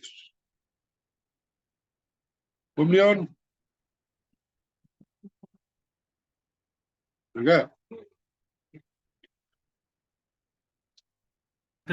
Anthony, Leon says his internet is giving crap. He's gonna be back now. He's just trying to sort it out. You must just carry on a bit. Okay, cool. Thank you. Okay.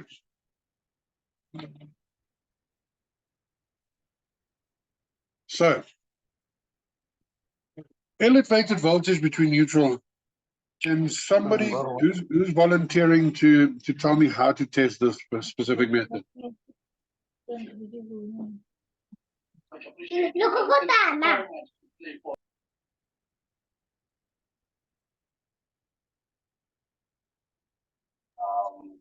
And of course, players playing for contracts and other team as well.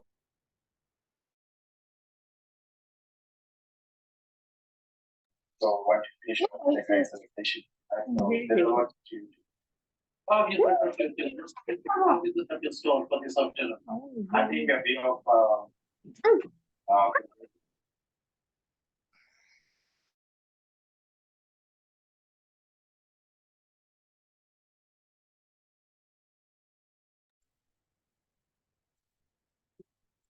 I'm going to just activate that other setting again.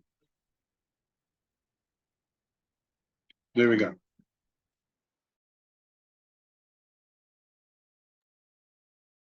So Dion is 100% correct. You test your incoming neutral. And what's your second point? Ground. Now there's a reason it says ground. And it's very important that this is understood.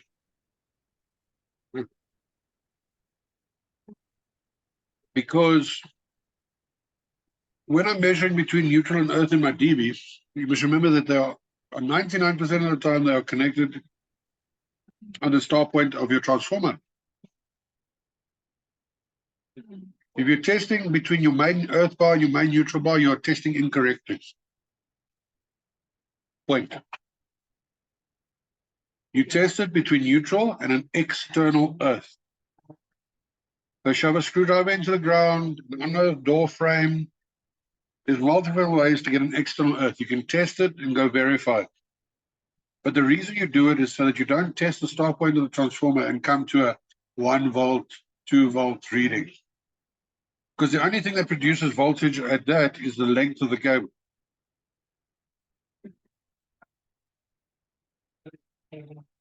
You want it to be accurate, so you test it to an external source. Okay. You notify the supplier if it exceeds 25 volts. You can still issue a CoC if it's above 25 volts. But you have to notify the supplier that their installation is becoming unsafe. Disconnect and notify the supplier if it exceeds 50 volts.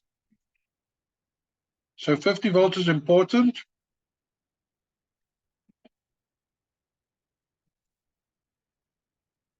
You disconnect the installation, so live neutral. But they cannot utilize it.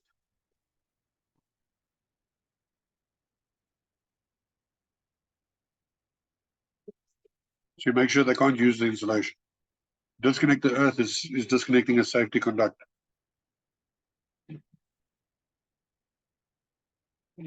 $50 volts is your safety voltage. But yeah, you issue an extra H if it exceeds 50 volts. Then you can't issue the CoC anymore because you've disconnected this entire installation for purpose of safety.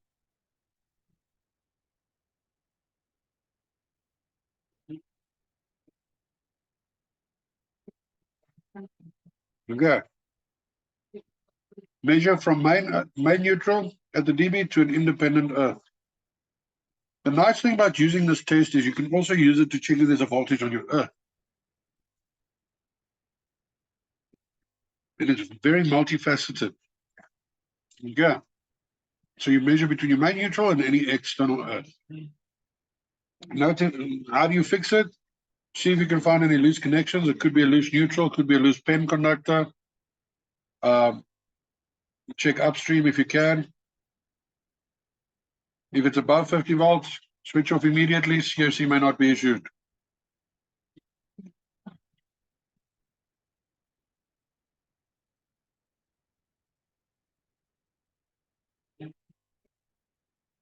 Insulation resistance testing. So we go to 868 in SANS 1142.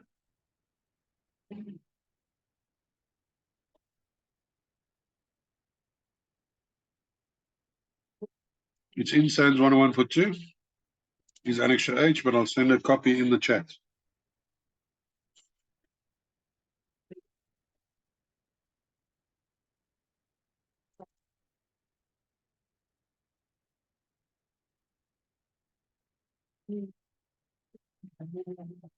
Okay. Before power is connected to any new or altered circuit, you test for insulation resistance. Should be carried out to ensure there's no short circuit or high impedance faults in the installation, that it is safe to energize. So for new installations and altered installations, you do the test to verify whether or not it's safe to energize. But I know you electricians, what do? You connect and you switch it on. If it trips, you try switch it on again, 1 or 2 more times until it stops tripping. Then you know that you've burnt the cable or somewhere. Or if it keeps tripping, you know there's actually a fault, and then you go start looking for it. But it's supposed to prevent that.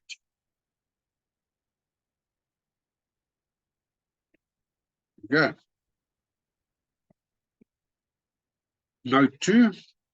In the case of existing installations where the power may not be switched off, that's very key. It's not all existing installations, it's installations where the power may not be switched off, like a server room, etc. From certain circuits, in order to carry out this test, the fact that the circuits are subject to supply voltage can be regarded as evident that the insulation resistance is compliant. Okay. So it just gives you a path to verify, like a server room, etc.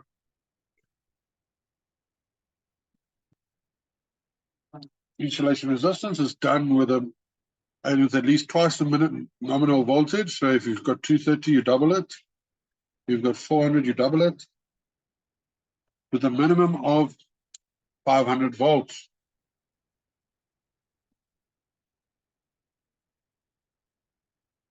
In the case of AC, you test between each phase conductor and either the neutral or the earthing conductor. And in the case of DC, between positive and negative. I also like to test phase to phase sometimes in 3-phase, because you might have a leakage down to a phase, which might cause a problem later. Okay. Ensure your fuses are in place, circuit breakers are in place, and loads can be disconnected.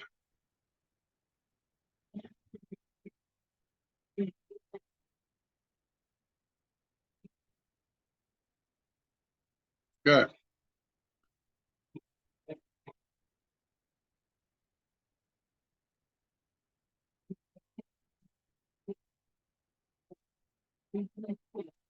The worst reading you can get is at least 1 meg ohm. It has to be higher than 1 million ohms.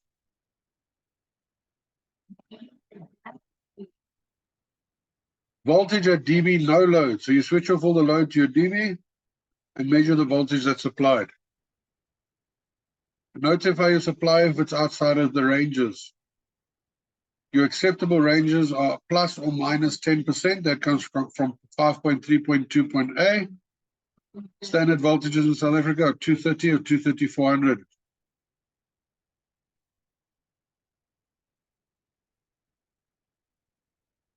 With a tolerance of 10%, meaning your acceptable range is anywhere from 207 to 253.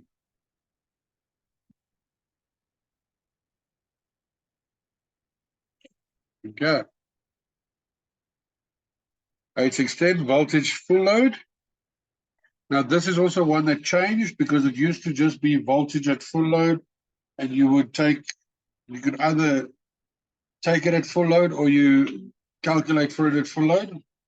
That's how it basically works now.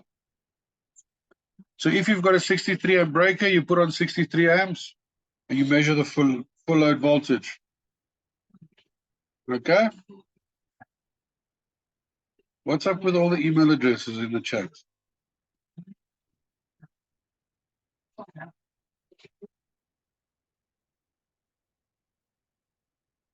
Weird.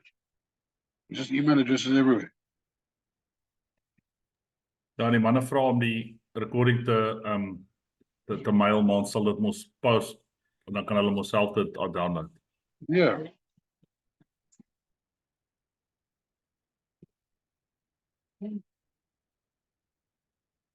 Okay. Switch on the maximum available load and measure the voltage at the point of control.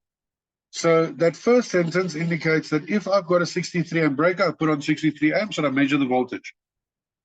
That voltage is my full load voltage.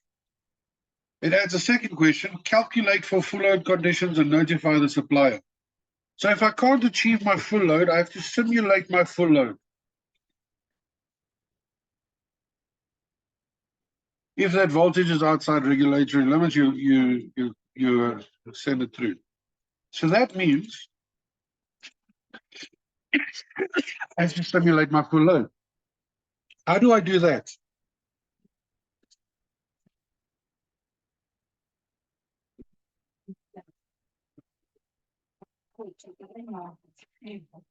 Calculate. Perfect.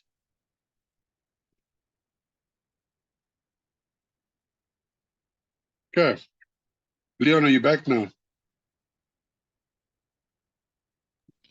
Yes, but my internet is down, so I'm on my phone. So can I still make you co-host? Just so you can quite. Okay. There you go. Cool. So you have a bit of control as well. So if I had to simulate for full load conditions, I would take a measurement at voltage no load, which will be, let's say we measure voltage no load as 240 volts. As an example, this is an example, and copy this to the T. I would then take a voltage at a known load. So let's say I put on 10 amps. I use 10 amps because it's the easiest to explain. You can work out the percentages of your unique situations. So I put on a 10 amp load. And then I measure the voltage. And let's say it's 235. Now that's a bit of a hectic drop. Let's say it's 239 volts. So at 10 amps, it's 239 volts. I have a 63 amp breaker.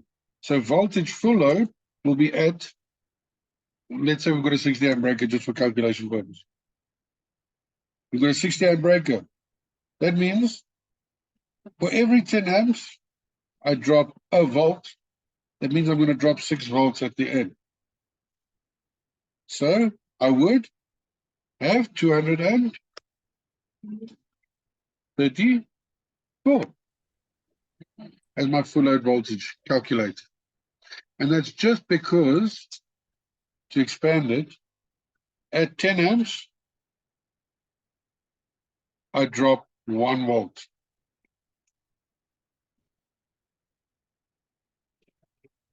Six times 10 amps, because it's a 60 amp breaker, will equal 6 volts. That'll give you a 6 volt rate. And you'll go from there. So your calculated in this case will be 234. Is that within the regulatory limits? Yes, it's acceptable. Okay.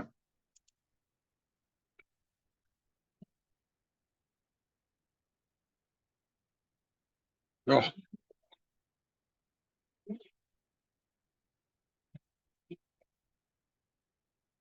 Value of your operation of your earth leakage units. So now you're making sure that your earth leakage trips and doesn't trip at the correct times.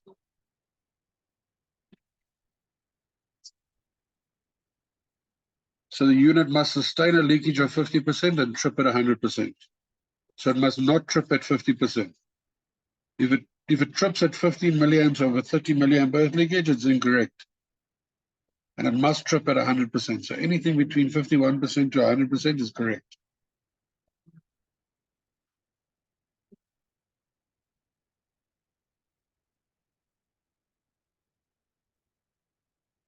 You guys are more worried about what happens afterwards than anything else. I'll explain it at the end.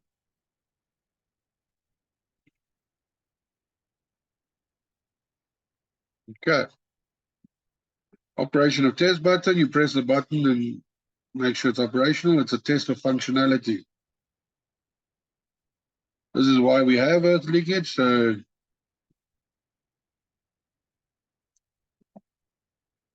There's a leakage current develop in the toaster. He completes the circuit. There's a current flowing over his heart, and he electrocutes to death. Okay. Polarity at points of consumption. Now you verify that all single pole switching devices switch the phase conductors. The phase terminals in fixed appliances and all single phase socket outlets have been connected to the phase conductor. The center contact of each Edison screw lamp is live.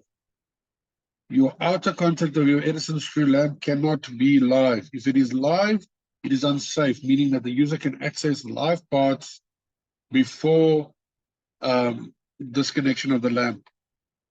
You could electrocute and kill somebody. Record your polarity on a separate sheet and attach it to your CoC. It's always a good recommendation. It's a way to protect yourself.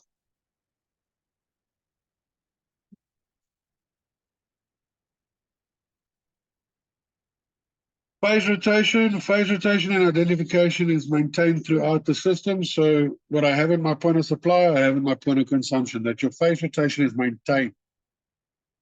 Okay.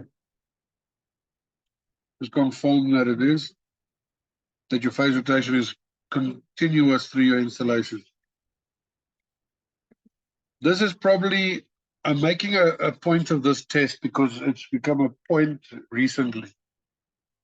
This test is often forgotten for its importance. All switching contacts make and break contact. There's been recent cases, and I hamper on this because it is important. A lot of plumbers electrocuting to death, etc., where they switch off, test, and don't know what it's being saying. But your verification here makes sure that a switch works. I'm not saying that there's no requirement for a plug to have a switch, but where it does have a switch, it must work. Because we as humans have this innate ability to trust something with a switch. You get guys who switch off a switch and then start working on a device without disconnecting it completely. You get people who verify installations and they don't switch off completely. It's crucial to switch off. There's a case, what, 5 odd years ago, where a 24-year-old plumber was found dead in a roof. He was sitting, busy changing the element or whatever the hell he was doing up there. And he switched off the isolator and made sure it's dead. His multimeter was still on next to him. But he didn't have the competence to verify that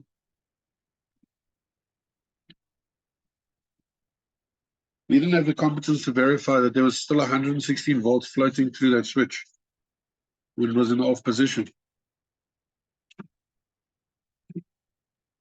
So you make sure that it switches.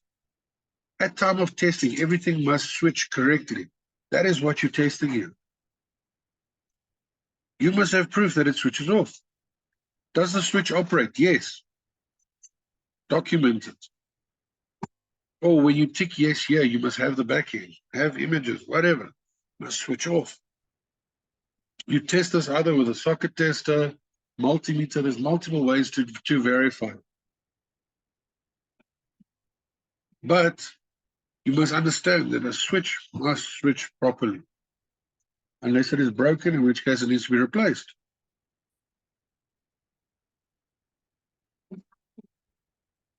Comments, this is where you cover your ass.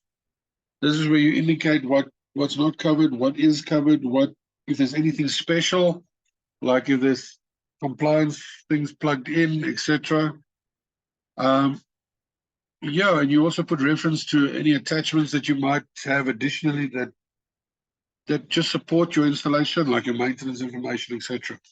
You can also do that here. You've got your comment section.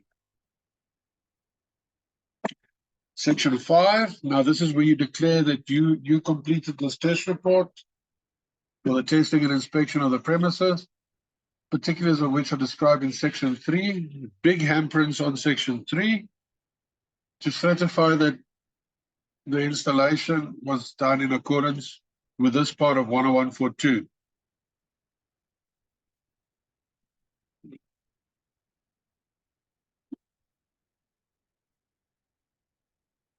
How do you test an earth leakage feeding a geyser? Very good question.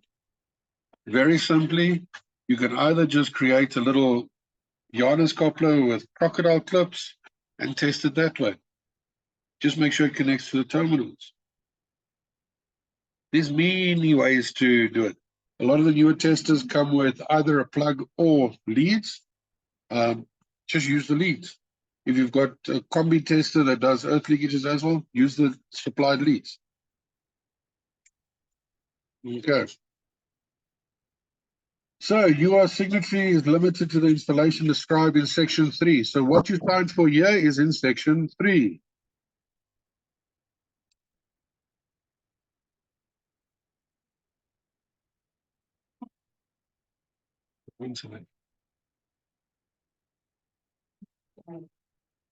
Okay. So name of registered person, that's you, the registered person, surname and full initials. So this is one point where you can put in initials. I recommend to put in the name. Registration certificate number, that's your license number, not your GNGS number. Indicate your type of registration, signature, date, and telephone number. Then you have a second test report, which is called a reticulation test report. That's also found in section 8.7. It's got very minor differences to it. I'm just going to show you guys the differences on the document.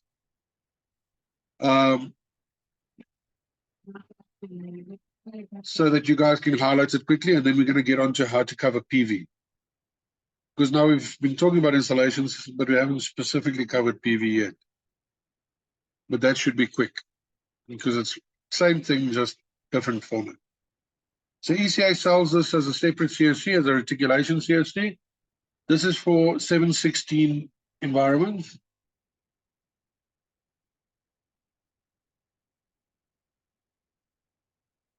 Like complexes, etc., where you need to sign off the reticulation.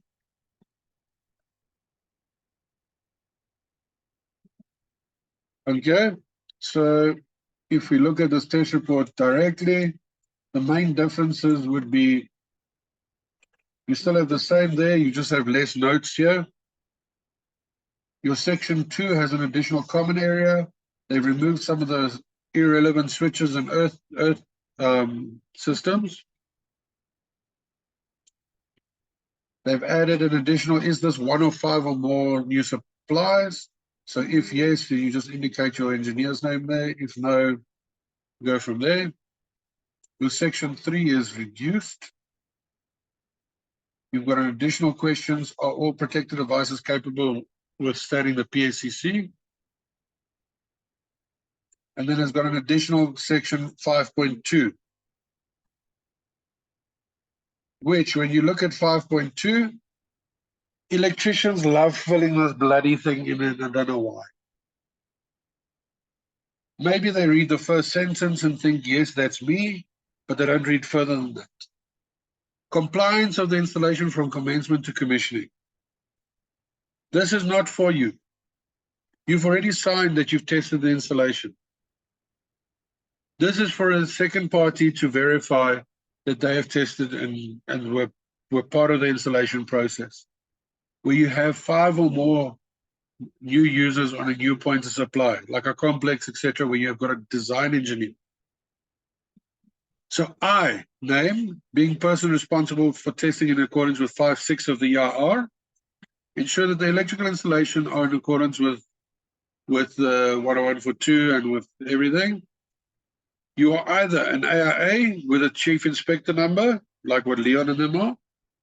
A competent person is defined, A, B, or C. That's B, C, or D. Certificated engineer, diploma engineer, etc. Or I'm a professionally registered person. My category of registration is like a PR tech, etc. Registration number from EXA. Name, signature, date, and address.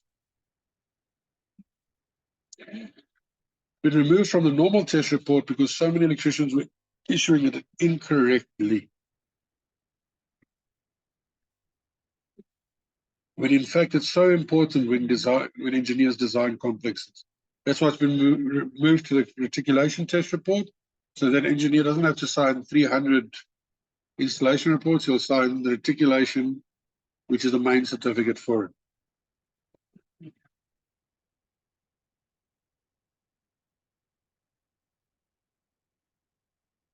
Well, the blue for you would use the reticulation test report when you work on the reticulation. The key is the test report. The CoC itself doesn't change. The test report attached does change. Okay. So the test report, as I told you, there's going to be a formal test report that's going to be adopted in the next revision of SANS 10142, not edition 3.2, edition 3.3 more than likely, which will cover alternative supplies and PV and SSEG completely.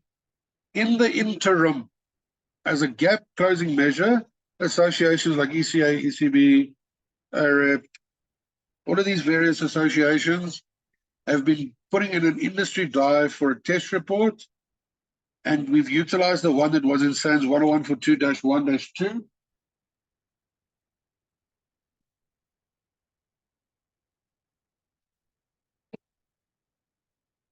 Oh, apologies for the beeping.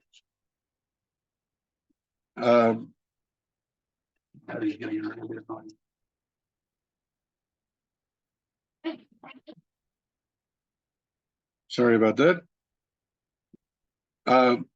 So we've all utilized the one that was published in October 2021, which was in SANS 10142-1-2. That standard has since been withdrawn, so we're still utilizing the test report from that withdrawn standard. So it was legislated for about 3 months until it was withdrawn. So it's a best practice guide. You don't have to necessarily use this one, but it is the best advised one. It's the only one that was published and then withdrawn. Okay. So, very important. On top, it already indicates CoC number. So you attach your CoC number, test report, for which dB supply is it? So in this case, it would be your inverter supply or etc. What you're testing from, your AC side now. Additional pages, add your additional pages and your date. Section 1, your location is exactly the same as on the previous test report. Where it starts changing is section 2, where you start stipulating your inverter portion. So right, first thing first, somebody got hit there nicely. The recording will be shared. It will be available for review.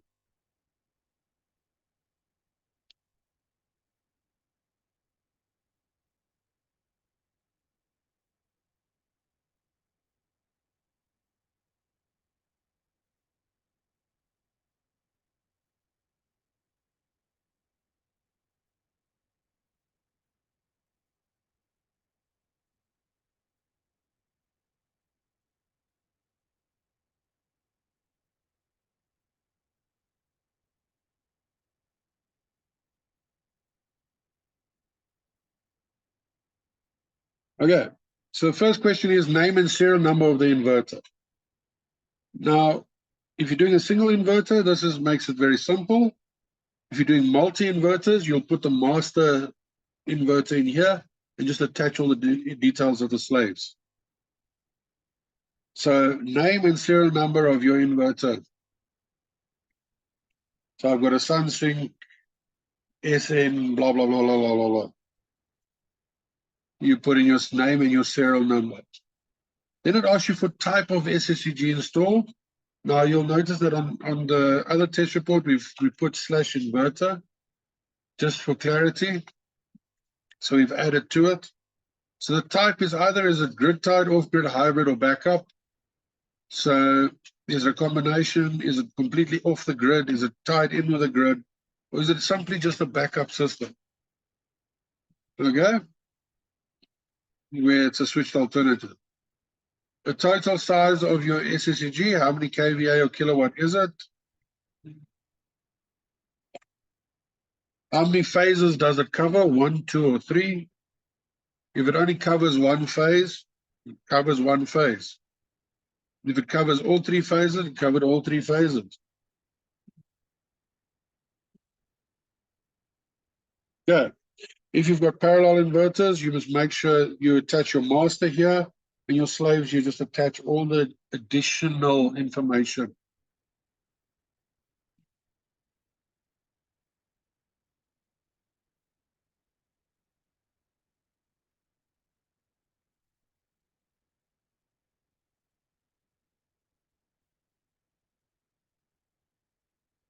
Okay.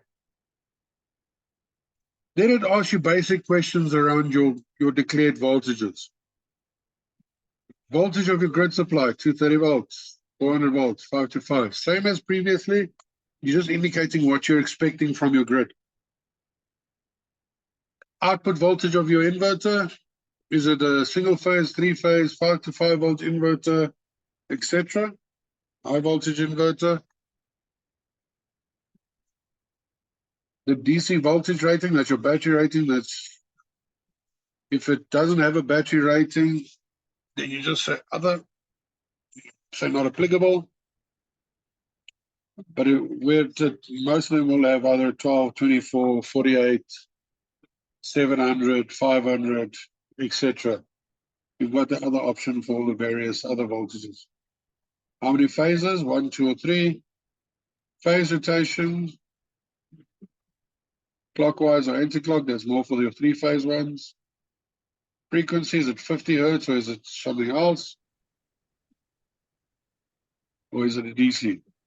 So the only time you'd use the DC is if you've got a DC to DC inverter. Not inverter, it will be a charge controller. But those are few and far between, and you typically have them incorporated or a separate portion.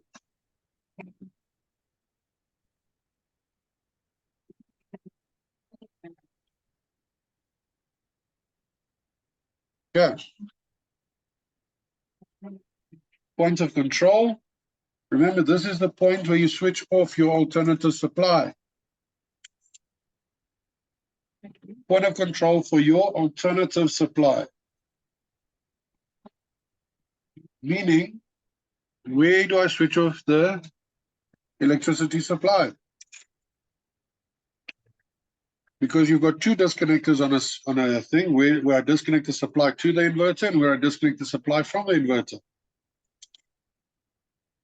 This will be the disconnection from the inverter, and then you will see later there's a protection of, no, this is to the inverter, sorry.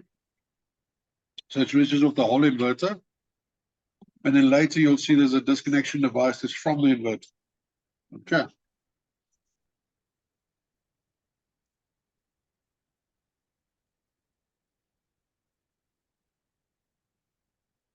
Okay. You indicate your type of disconnector, etc., as we've already discussed. But now specific to your alternative supply.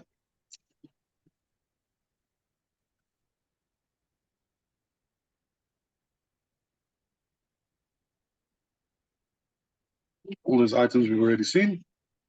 Rated earth leakage tripping current. Now this is specific to units that are underneath.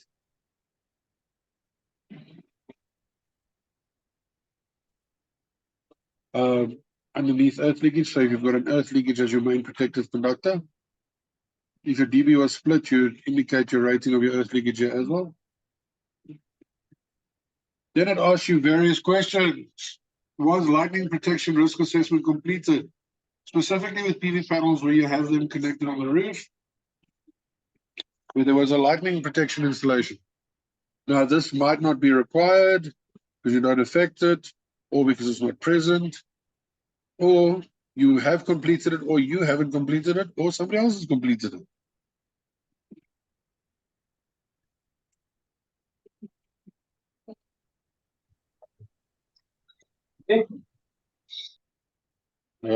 Somebody's making noise.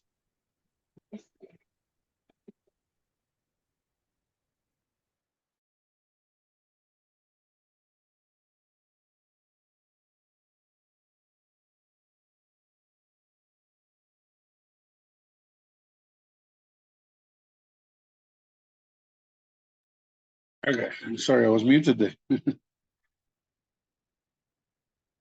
So you tick whether it's done or not. You check whether if your internal and external lighting protection is present. The SPDs themselves will be a requirement, but you document them apart. This is specific for the lightning risk assessment, where you affect lightning conductors. Anti-islanding. Now this you indicate whether or not the setting for anti-islanding is set correctly. Yes or no. If you have a separate anti-idling device, you will document the device downstairs, and you will still indicate was it set correctly? Yes, because it's a separate device. If it's got the setting internally,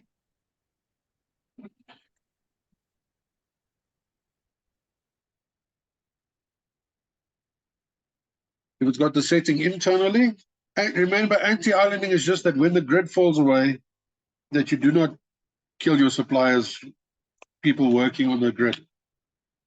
Your responsibility there is just to ensure that you do not feed back into the grid when the grid is away. Okay. How earth continue to connect conductors connected to your main earth terminal? This is just in correspondence with 6.11.1 that everything has a path back to the main earth terminal. Yes or no? Do you have the electrical CSC attached to it? So normal electrical CSC covering the parts to it. It's a compulsory question. Yes or no? You have to have it attached to this report. The no is just there for if you're documenting a failing test report. But if you're issuing this test report, it has to be a yes. Got to be attached to a CSC. It's an additional test report.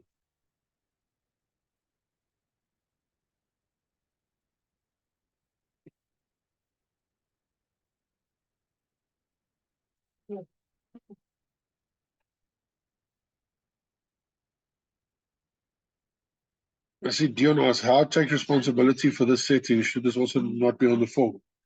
So your anti-islanding is a standard operation. It switches on or off. Your responsibility is that it is on. Your proof that it is on is that you've set it correctly in the section 2 section. You've indicated yes. If the user changes it later, you've got proof that you left it on. You can also document further. You can also document it further in section 3, where you indicate what you might have done specially for it. Okay. I see, Daniel, you had your hand up. What's up? You disappeared. Sorry, can you hear me? I'm just a little bit confused with this. Is this only if you've got PV, as in panels installed?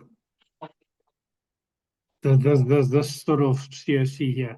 Because the reason I'm asking is I've just got a generator that feeds the whole building in an N+1 system, but on every DB on every floor, I've just got an inverter that keeps the lights and plugs on just for that 10 or 15 seconds.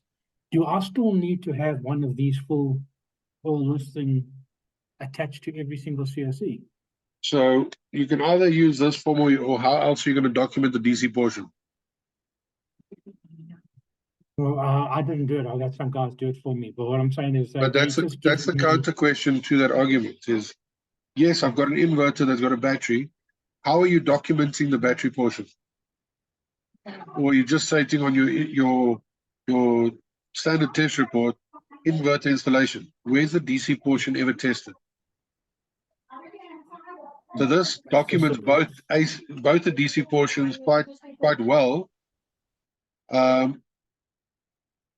And that you can actually, it's specific.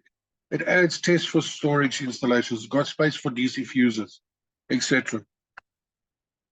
But you need to make sure that you document it accordingly. This one is more designed for panels. Okay, so that These can just portions for do- storage. You could take those portions out for storage and just document those. This test report at the moment is not compulsory, but the rendition of it that is going into the standard will be compulsory. Is it? Okay, because all they've done is they've just given me a CSC for mains, a CSC when it's on generator, and a CSC for that brief seconds that it's on, sorry, not CSC, a test report. For the brief seconds that it's on in the battery backup kind of thing, but they haven't given me something specific for the battery, so that's what I So need then. the question I would ask is what's covering the Yeah. DC? Okay. Okay, So thank you. it's not an application of whether I use the CSC or not. You ask them, where is your DC documented at all? Because for a Okay. simple UPS system, it's one or two tests that you'd simply just add. Put it on a letterhead. It's just to add. Okay. All right. Okay, thank you. Yeah. Thank you. Continue. Single line diagrams, because they wanted to make single line diagrams compulsory, and I feel they should be. For any SSEG and any inverter installation. So is your SLD attached? Single line diagrams attached? I feel that it is a compulsory requirement because the user doesn't know what's going on. And quick verification for an inspector would be check if he's wired it according to the drawing that is supplied. If he hasn't, then clearly there's something not lacking if the guy can't follow his own drawing.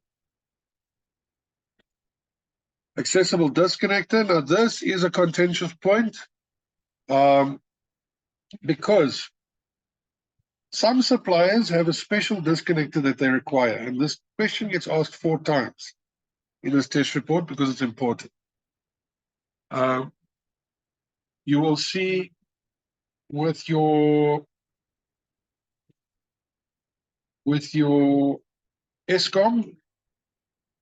ESCOM has a specific requirement that they want what is known as a DGSL, a dead grid safety lock, which is an arrangement of 2 contactors, operates similarly as a central disconnect or a double disconnect in that regard, where it just disconnects the supply and makes sure you cannot feed back.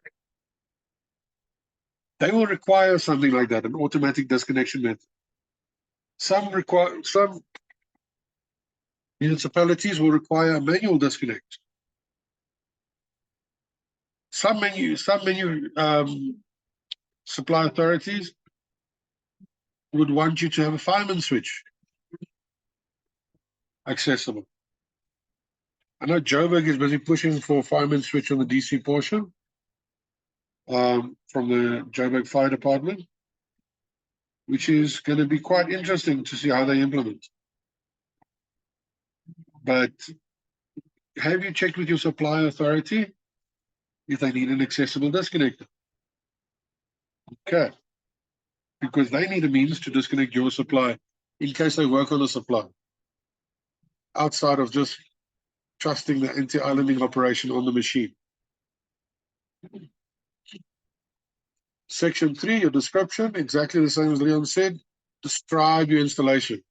With these types of installations, it often assists to attach drawings, all that type of stuff to describe your installation.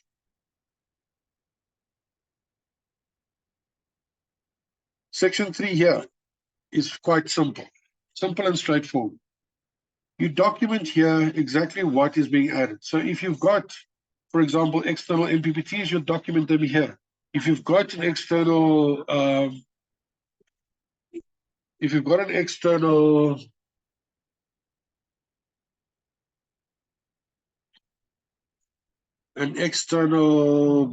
what's it called? Anti-islanding device, then you document it here. You'd say, I've got one of them. There we go.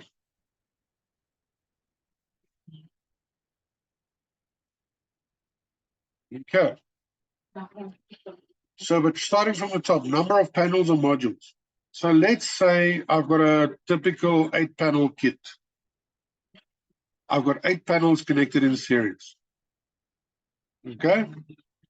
Number of panels or modules. So a panel is an arrangement of cells, which is also known as a module. Okay? These modules are connected either in strings or arrays, series or parallel. So in the example that I gave you with the 8, how many parallel strings do I have? 0. How many in series? I've got 1 series string. I've got 8 modules in series. And number of panels, 8. So that's going to dictate how much voltage I'm expecting. Let's say I've got 2 8 strings in parallel. What's my total number of panels? 16. How many are in series? 8. Number of parallel strings, 2.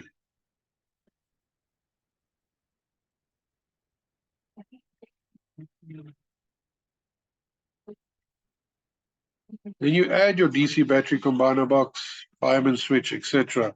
as required. That's why there's space for other.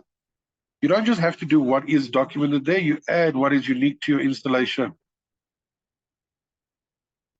Okay. Storage units installed, number of units in parallel, units in series. DC combiner box is just a basic example of a standard DC combiner box. Do I have one? Yes, one. If it's more intricate than that, document. But you're basically looking at your components that are installed.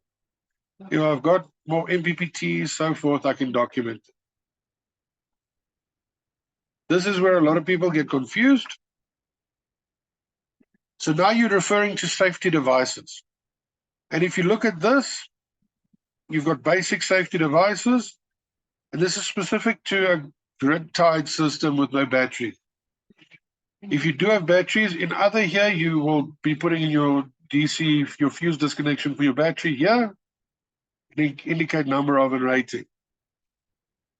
Alternatively, attach it or mention it in comments. Okay, but starting at the top, AC disconnectors. This is the disconnection from your inverter to ensure that you can disconnect the supply fit from your inverter. Number of and rating, 1, 25 amp. RCD protection, aka earth leakage protection. Some inverters have them inbuilt intrinsically into the devices, so then you would document that it's inbuilt, blah, blah, blah, blah. Or if I've got an external unit, what is the unit that's external? You've already mentioned it's 30 milliamps. Maybe it might be a 25 amp, 30 milliamps, and you're using it as a disconnect. DGSL and disconnecting device. This is the second time we're asking you for this disconnecting device. And at the bottom here is an example of a 20 amp unit dead grid safety lock, which will add about 10 grand to your installation. Inside here is 2 contactors, which are connected in series. And your supply basically goes through them. When your supply authority de-energizes and your anti-idling kicks in, both of these contactors open. If for some reason your supply kicks in again, one of the contactors will close, so it won't feed back to the grid. Okay. But yeah. Sarel? Hi, Anthony.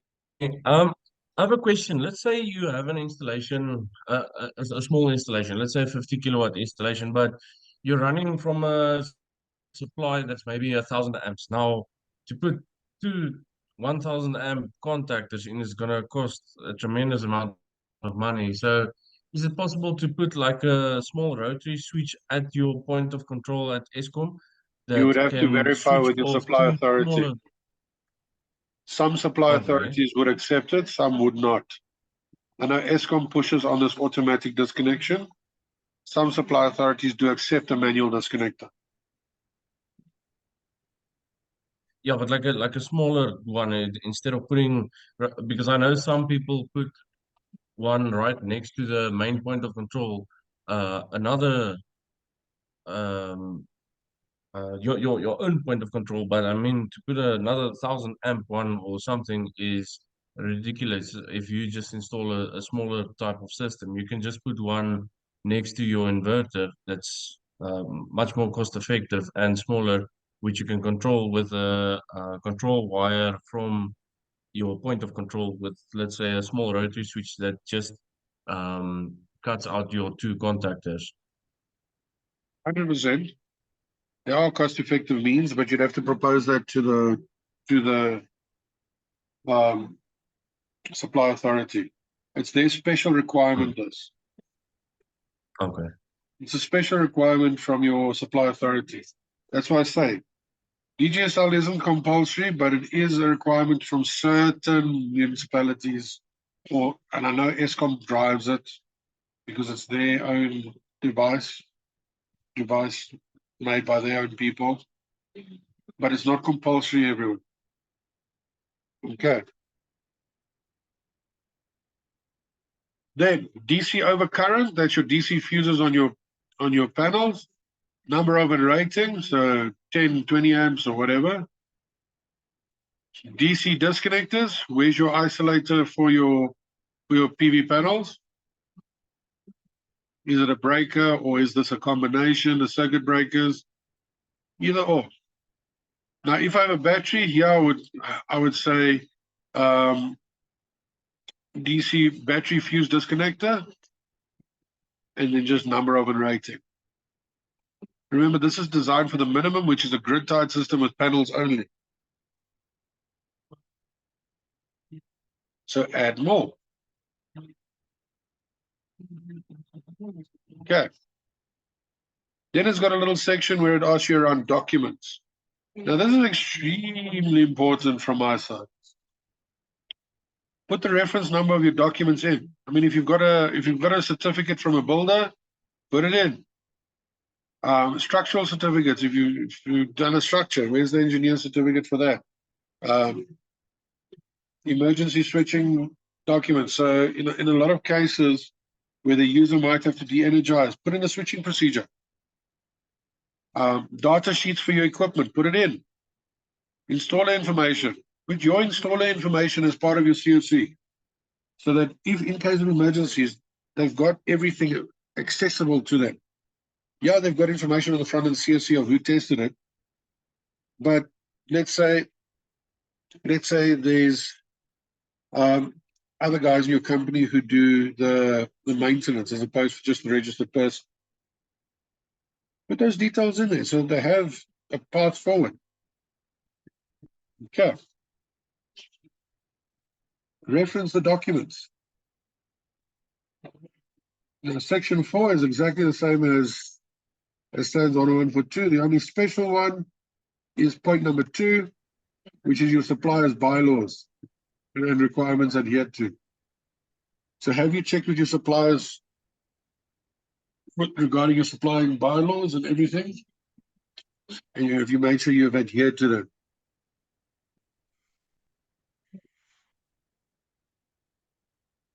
With regards to your labeling, there is special labels in SAN 60364 that do need to be attached, like your little house, etc.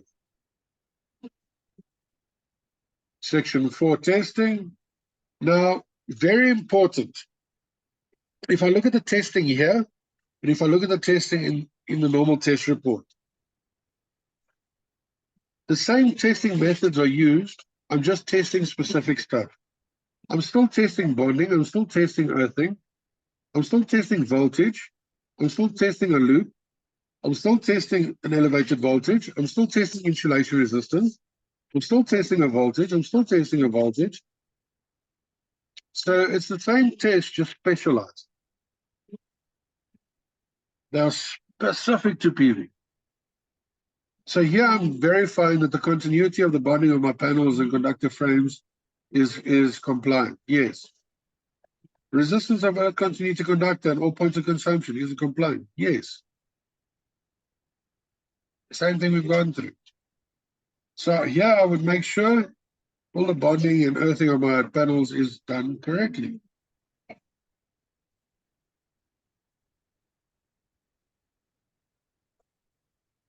Open circuit voltage. Now, open circuit voltage of my storage system. You can measure it, or I can document it as VOC. Charging voltage of my storage system. Now, this is what is coming out of your inverter. Verify it.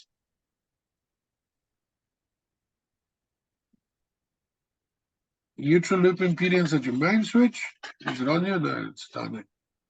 You do a main switch to your inverter and your PSCC of your inverter.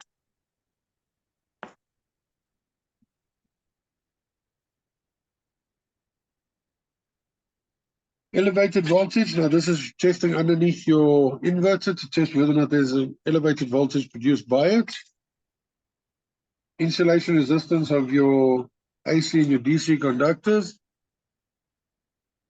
These have already covered the insulation resistance, how to test it. Voltage dB of your alternative supply. So what is my alternative supply giving and what is my alternative supply giving under full load conditions? Open circuit voltage of my PV strings. So what voltage am I expecting under no load? And on load for my PV strings. That's basically just to verify a volt drop on your PV strings. It's more an efficiency question than anything else. PSCC on battery banks. Calculated, measured, or from your supplier. Calculated, meaning you use the calculation method either in SANS 10142 or similar. Or measured it. So you do get battery testers, but believe me, they are expensive when you get to lithium. Lead acid is quite easy.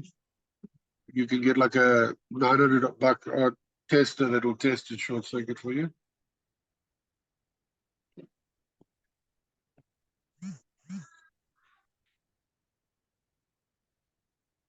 Supplier or manufacturer.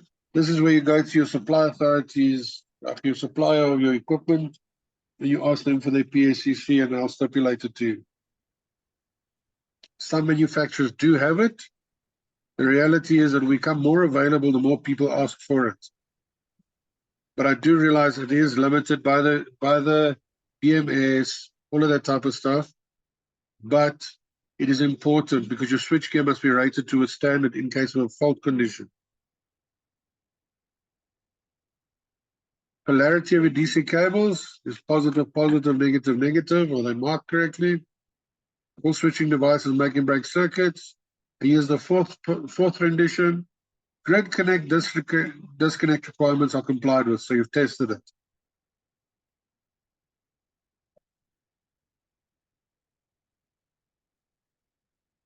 You've again got space for comments and parts not covered. And then section 5, your responsibility. Now, on the final document, single phase tester was removed. This was old image of it. So SPT is off there. So it's name, registration, type of registration, signature date, and telephone number. Typical attachments you have to this document are as before. You can attach drawings, anything, but things that are crucial for this document. If you did not do the design, get the design declaration completed. If you did not do the construction, like where you had somebody do the structures, you had somebody do the panel installations for you, big sites where you've got multiple small contractors doing multiple small jobs, get them to take responsibility for their work through the construction declaration. Material specifications. Material specifications. If you do not buy the material and your user bought his own material, or you were supplied the material by a contracted service, indicate it and get them to sign it off. Maintenance information. Always attach your maintenance information to your CoC. Single line diagram, design specifications and agreements. Any agreements you've got with the user, put it in. I want to tell you the biggest thing to put in is your agreement on what this thing must bloody well do. A scope of work, as Leon has previously stated, where this system is designed to back up X amount of lights, X amount of plugs, and this is its responsibility. This is what it was designed for. Anything outside of this, it is not designed for. So when you get there and they're stating this thing is illegal, it's not designed correctly, blah, blah, blah, blah, you state it was designed as per agreement, and you've got proof thereof. Yeah, very important, because most complaints around PV is, number one, the thing isn't operating correctly, or it's not performing to what they expected or doing what they wanted it to do, and so forth, or the insurance rejected their CoC. Additionally important is your structural certificate.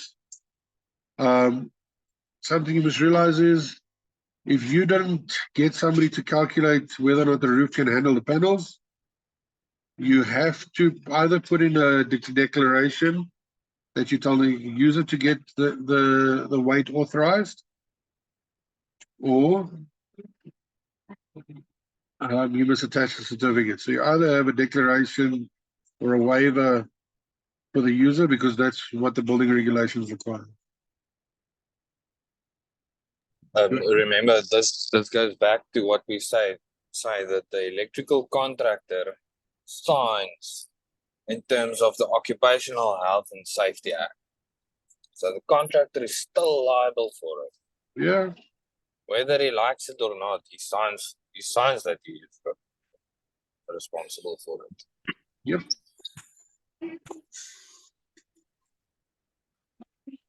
Okay. So make sure you attach documents to your PV installation.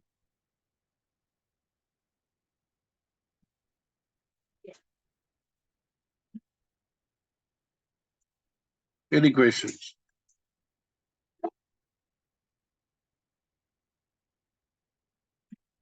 Hi, Anthony. How are you? Good, and you? What are things? Sorry, man. I wanna go back to the main CoC, to the CoC, where you tie the generator with the main DB box, and then it said you need to do additional CoC for the journey. So what you basically will do is you're gonna change over to the generator and do all the testing, even the PCC and the loop tester on the generator. Yes. I mean, okay. So you'll do all your Okay. tests running from the generator. Oh, okay, cool. Because I had before, I don't know if it was an old regulation. It was stipulating that you cannot do a CoC on the generator. Maybe I'm confused or something. No, that's in generator in lieu of a supply. It's typically with RDP houses where Eskom wants to energize a house. A lot of guys were connecting a 5 kVA generator, doing all their tests, and then they were energizing the house with a different supply. Oh, okay, cool, thanks. That was- I was confused with that, yeah. Okay, cool, thank you.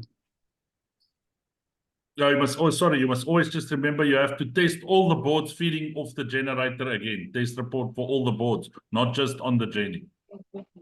Yeah, okay, yes, yeah, that I know, yeah, cool. Yeah.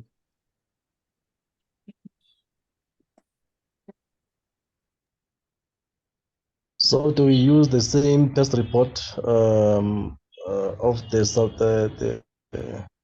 other test report that you use for sub-DPs?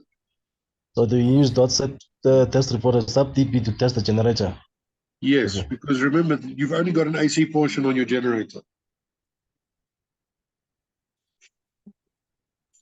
Yes, we have that, yes.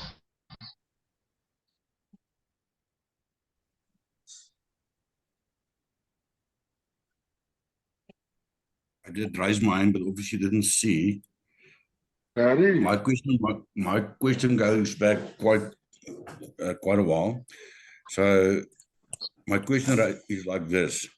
So you're dealing with a client with, say, 500 branches or outlets. They don't really know what their CoCs are, and they obviously expect you to do certain work for them, and they want CoCs for whatever work you do there. How do you approach that? Because, I mean, you don't know what the original CoC is. They just want the CoC for the portion you've done. Or maybe you install, like in this case, an inverter with a battery as a backup. But they only want a CoC for that portion. How do you go about it? Is it legal? Is it illegal? Leon, you answered it before, you can answer it again.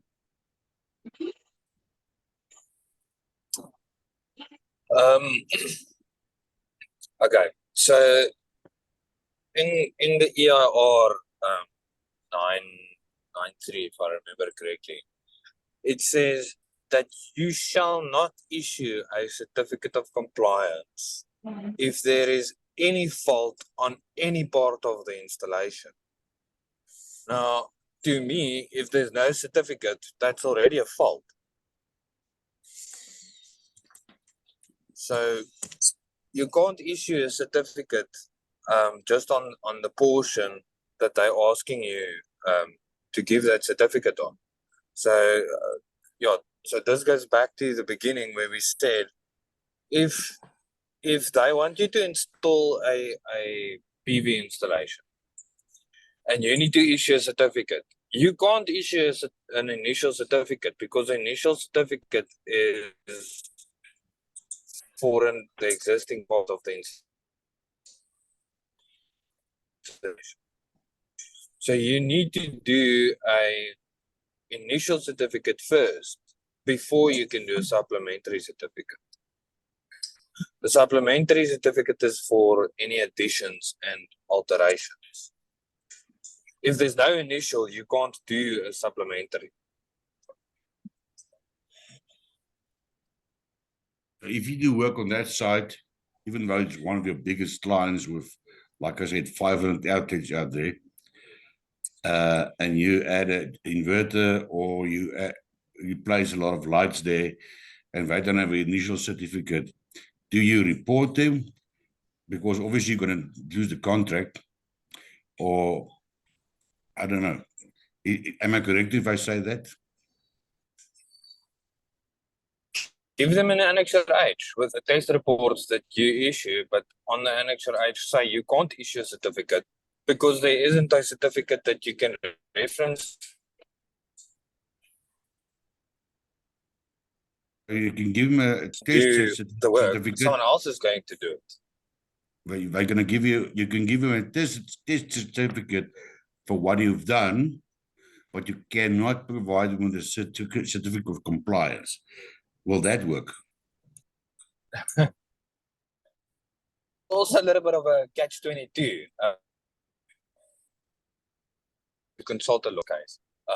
Because the regulation also says that you shall issue a certificate for at least the work that you've done.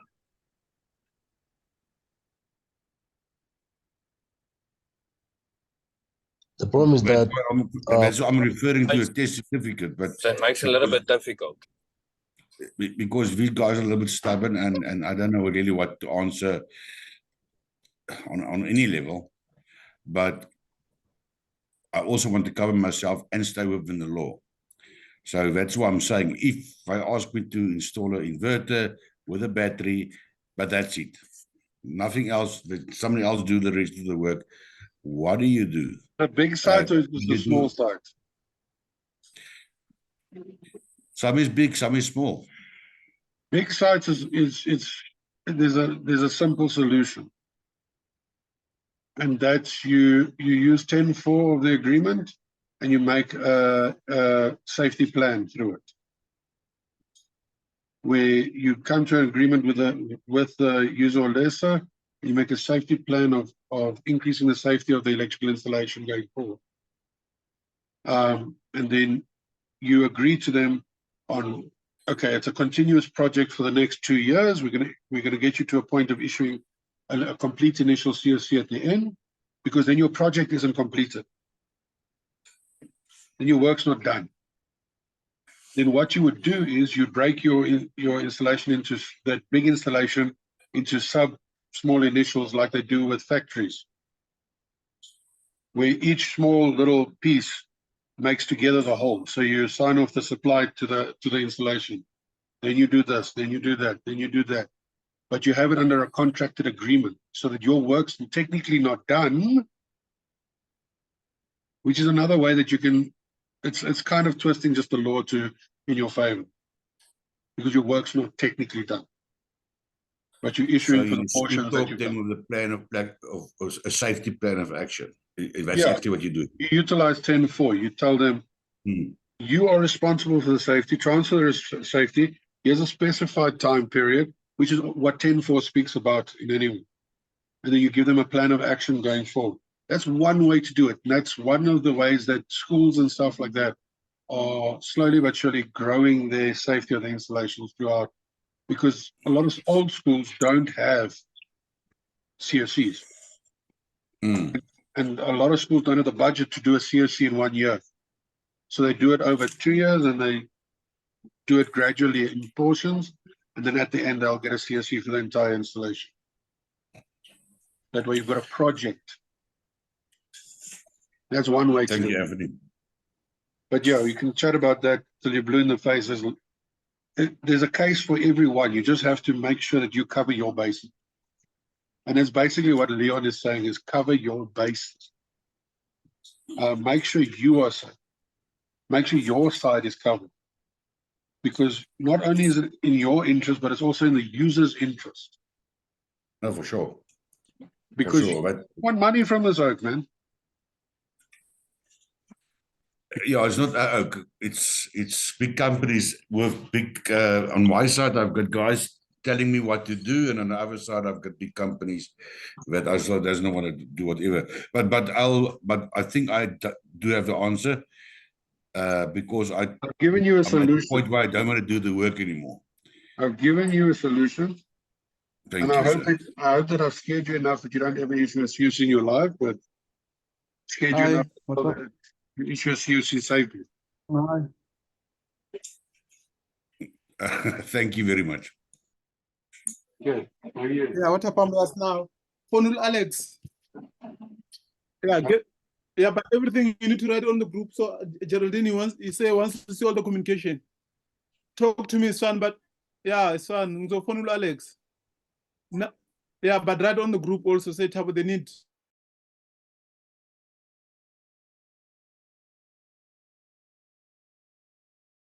Okay. Is there any other questions that we can close off and I can tell you? So this recording, just before we close off and take the last question, we're going to take one more question. I think Jogs has his hand up now for quite a long time. So the recording I will make available on the drive for the cover to cover guys. So they'll be able to get it at their normal place. But for everyone else, I'll be uploading it to Vimeo so that you guys can have access to it and review it as you guys require. The various WhatsApp groups and stuff like that. There's a lot of WhatsApp groups. There's a lot of stuff like that. We'll share the link and the password to the various groups that were invited to this event. Gentlemen, can you hear me? Yeah, you. Hello? Yes. Firstly, thank you for offering up the last 5 hours of your Saturday. Really, really appreciate it. At the end of the day, would it be possible to formulate maybe a document or a video or something like that with the tough question? I think everyone on this group today is attending and is capable of filling out a compliance certificate. Otherwise, there wouldn't really be much of a reason to be here. Obviously, having done their unit standards and whatnot. So I think it's more the nitty gritty and the tough questions are the ones that one would want to be covering. And, you know, for example, if you had to take let's go with a small factory with 5-meter high roofs and 3-phase supply 600 amps or something like that. Now to go do a compliance certificate in there, if you had to go get a random guy from any old electrical contracting company, they walk in and they do it for, let's call it 2,000 Rand. They're in and out within 3-4 hours. The thing is, the way I was trained under unit standards, it was a matter of you have to disconnect every single ballast on your light fittings, which would require cherry pickers, scaffoldings, that things. Open every socket outlet, open every language, to size and compatibility and you know, that sort of thing. Is one not backing themselves into a corner where you're not going to get any work at the end of the day if you do a compliance certificate absolutely correctly to the T? And I think that's the big question that a lot of us are actually wondering about, because I've spoken to a number of electrical contractors and they're quite happy to do it, but Yes, thank you. The short answer to that is quantity versus quality. Absolutely, but And my clients I know are contractors going that to go for charge, the lowest price, probably. I know contractors that charge 6 grand for a COC, and I know contractors that charge 400 rand for a COC inspection. Both get No, work. no, exactly. Both get work. But the contractor that charges his fair share for his Right. inspection fee never loses money. And it's a preemptive thing, and it's the thing that I've always taught everybody. Okay. Charge for your time. The average cost of a CNC, it should not be 400 bucks because your liability behind it. Exactly. No, absolutely agreed. Yeah. And that narrative will only change with education. Yes, absolutely. But clients aren't educated in the field. That's the issue that I have. 100%. Is that a client doesn't necessarily know that, so they'll go for the cheapest quote at the bottom of the pile type of thing. And then the other question I have, I was grilled by Overberg Municipality not too long ago regarding a COC I did for them. I ticked the TNS box instead of TNCS as I could not determine where the cable was even coming from. So I had done that, which automatically put up flags for them. Western Cape, all installations need to be TNCS at the moment. So they saw it and spotted it from a mile away. But in the same breath, the guy picked up that my PSC reading was tested with an instrument. So he immediately said on a 1,200 odd amp supply that I obviously was not capable of measuring it with an instrument and it needed to be calculated or derived from supply as with the tick boxes on the COC. Now, the issue that I have with that is you guys now flagged today that I'm not going to necessarily get that information from the supplier. So one would have to calculate it. But if you don't know where the cable runs, one of the calculation points in there is the length of the cable. I mean, they could have coiled up 100 meters underneath the driveway because generally they'll bury it under tar or asphalt or whatever it might be. You're never really going to know what's happening there. So how do you actually calculate your PSC if you can't get it from supplier and you can't measure it? For the calculation is the lack of information. Yes. So, anyways, yeah. So I thought I'd just bring that up. It's some of the tough points that people sometimes face, and it really can be difficult at times. No, it definitely is. But the questions that you have brought up is specific arguments that have been around forever. What the argument around cost? Do you buy a P series or do you buy a Hilux? Both do the same job, but you pay for quality. And a lot of clients I see pay for quality. So you need to charge for the clients you want, not the clients you have always. Sure. You must also not. It's scary though. It's very scary. But it is cock scary because just like you almost with your last words that you guys said, probably be the last time anyone signs off a COC. And I can tell you, when Overberg Municipality contacted me, that was something that definitely throws a spanner in the works when you're having someone actually grilling you over something you've signed off, and not maliciously, but something just out of purely mistake. So yeah, I think. But what I'm getting at though is it would be great to have a course or something that bites into the difficult questions, the ones, you know, aside from filling your name in and where you sign on the dotted line, that type of thing, on the COCs so you want to have a themselves. Q&A session?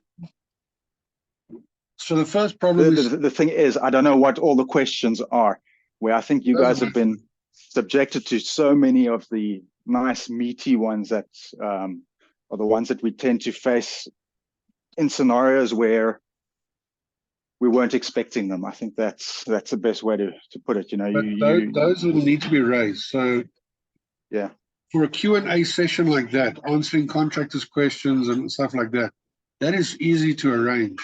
But the thing that we need is the questions. So if you start gathering questions and sending them through to myself and Leon, and we can probably arrange a session like that quite easily.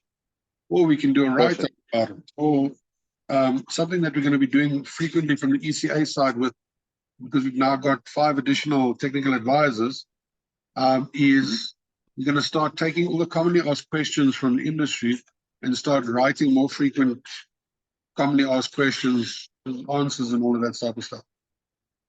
So if you've got the questions, send them through. We gladly answer them. But yeah, but the key is we need the questions asked in order to answer them. There is gaps in the EIR, I admit that. Anybody who's ever read the EIR will see it. Because the EIR changes language halfway through as well, where it's once sections and repairs and all sorts of stuff. It doesn't make 100%, but the reality is you have to operate with it under a reasonable approach as well. Sure. Then would you guys mind explaining who the ECA is and what they actually do? Because I was always under the impression they're more of a union neutralizer for labor relations and that sort of thing, with the ability for you guys for guys to ask questions should they be in trouble or whatnot. Which is not exactly something as myself as an individual. I operate a single person business. I'm actually industrial automation where I do PLC work, that type of thing. Obviously trying to always better myself, but joining the ECA, even though I'm a registered contractor, would it even be necessary if I haven't got staff? I've looked at it before. Our main function is the labor relations governance, because we are a bloody a union. We're a party union to the bargaining council, but we do have a lot of various categories of membership, and you would fall under one of the categories where you do not have employees. And we've got a lot of members who are under that because they simply want the technical assistance and technical advice. So the ECA as a whole, it's one of its core functions is that labor relations, because we're the only registered labor relations body for contractors. And we need the support in order to continue doing that, 100%. But the additional functions of the ECA is you as a member get additional other services as well, like your technical advice, contractual advice. I mean, if you're stuck on a site and you need guidance or whatever, I've met many contractors on site and assisted them with guidance. If users complain about a contractor, we can sit as a mediatory or as an assistant party to that complaint.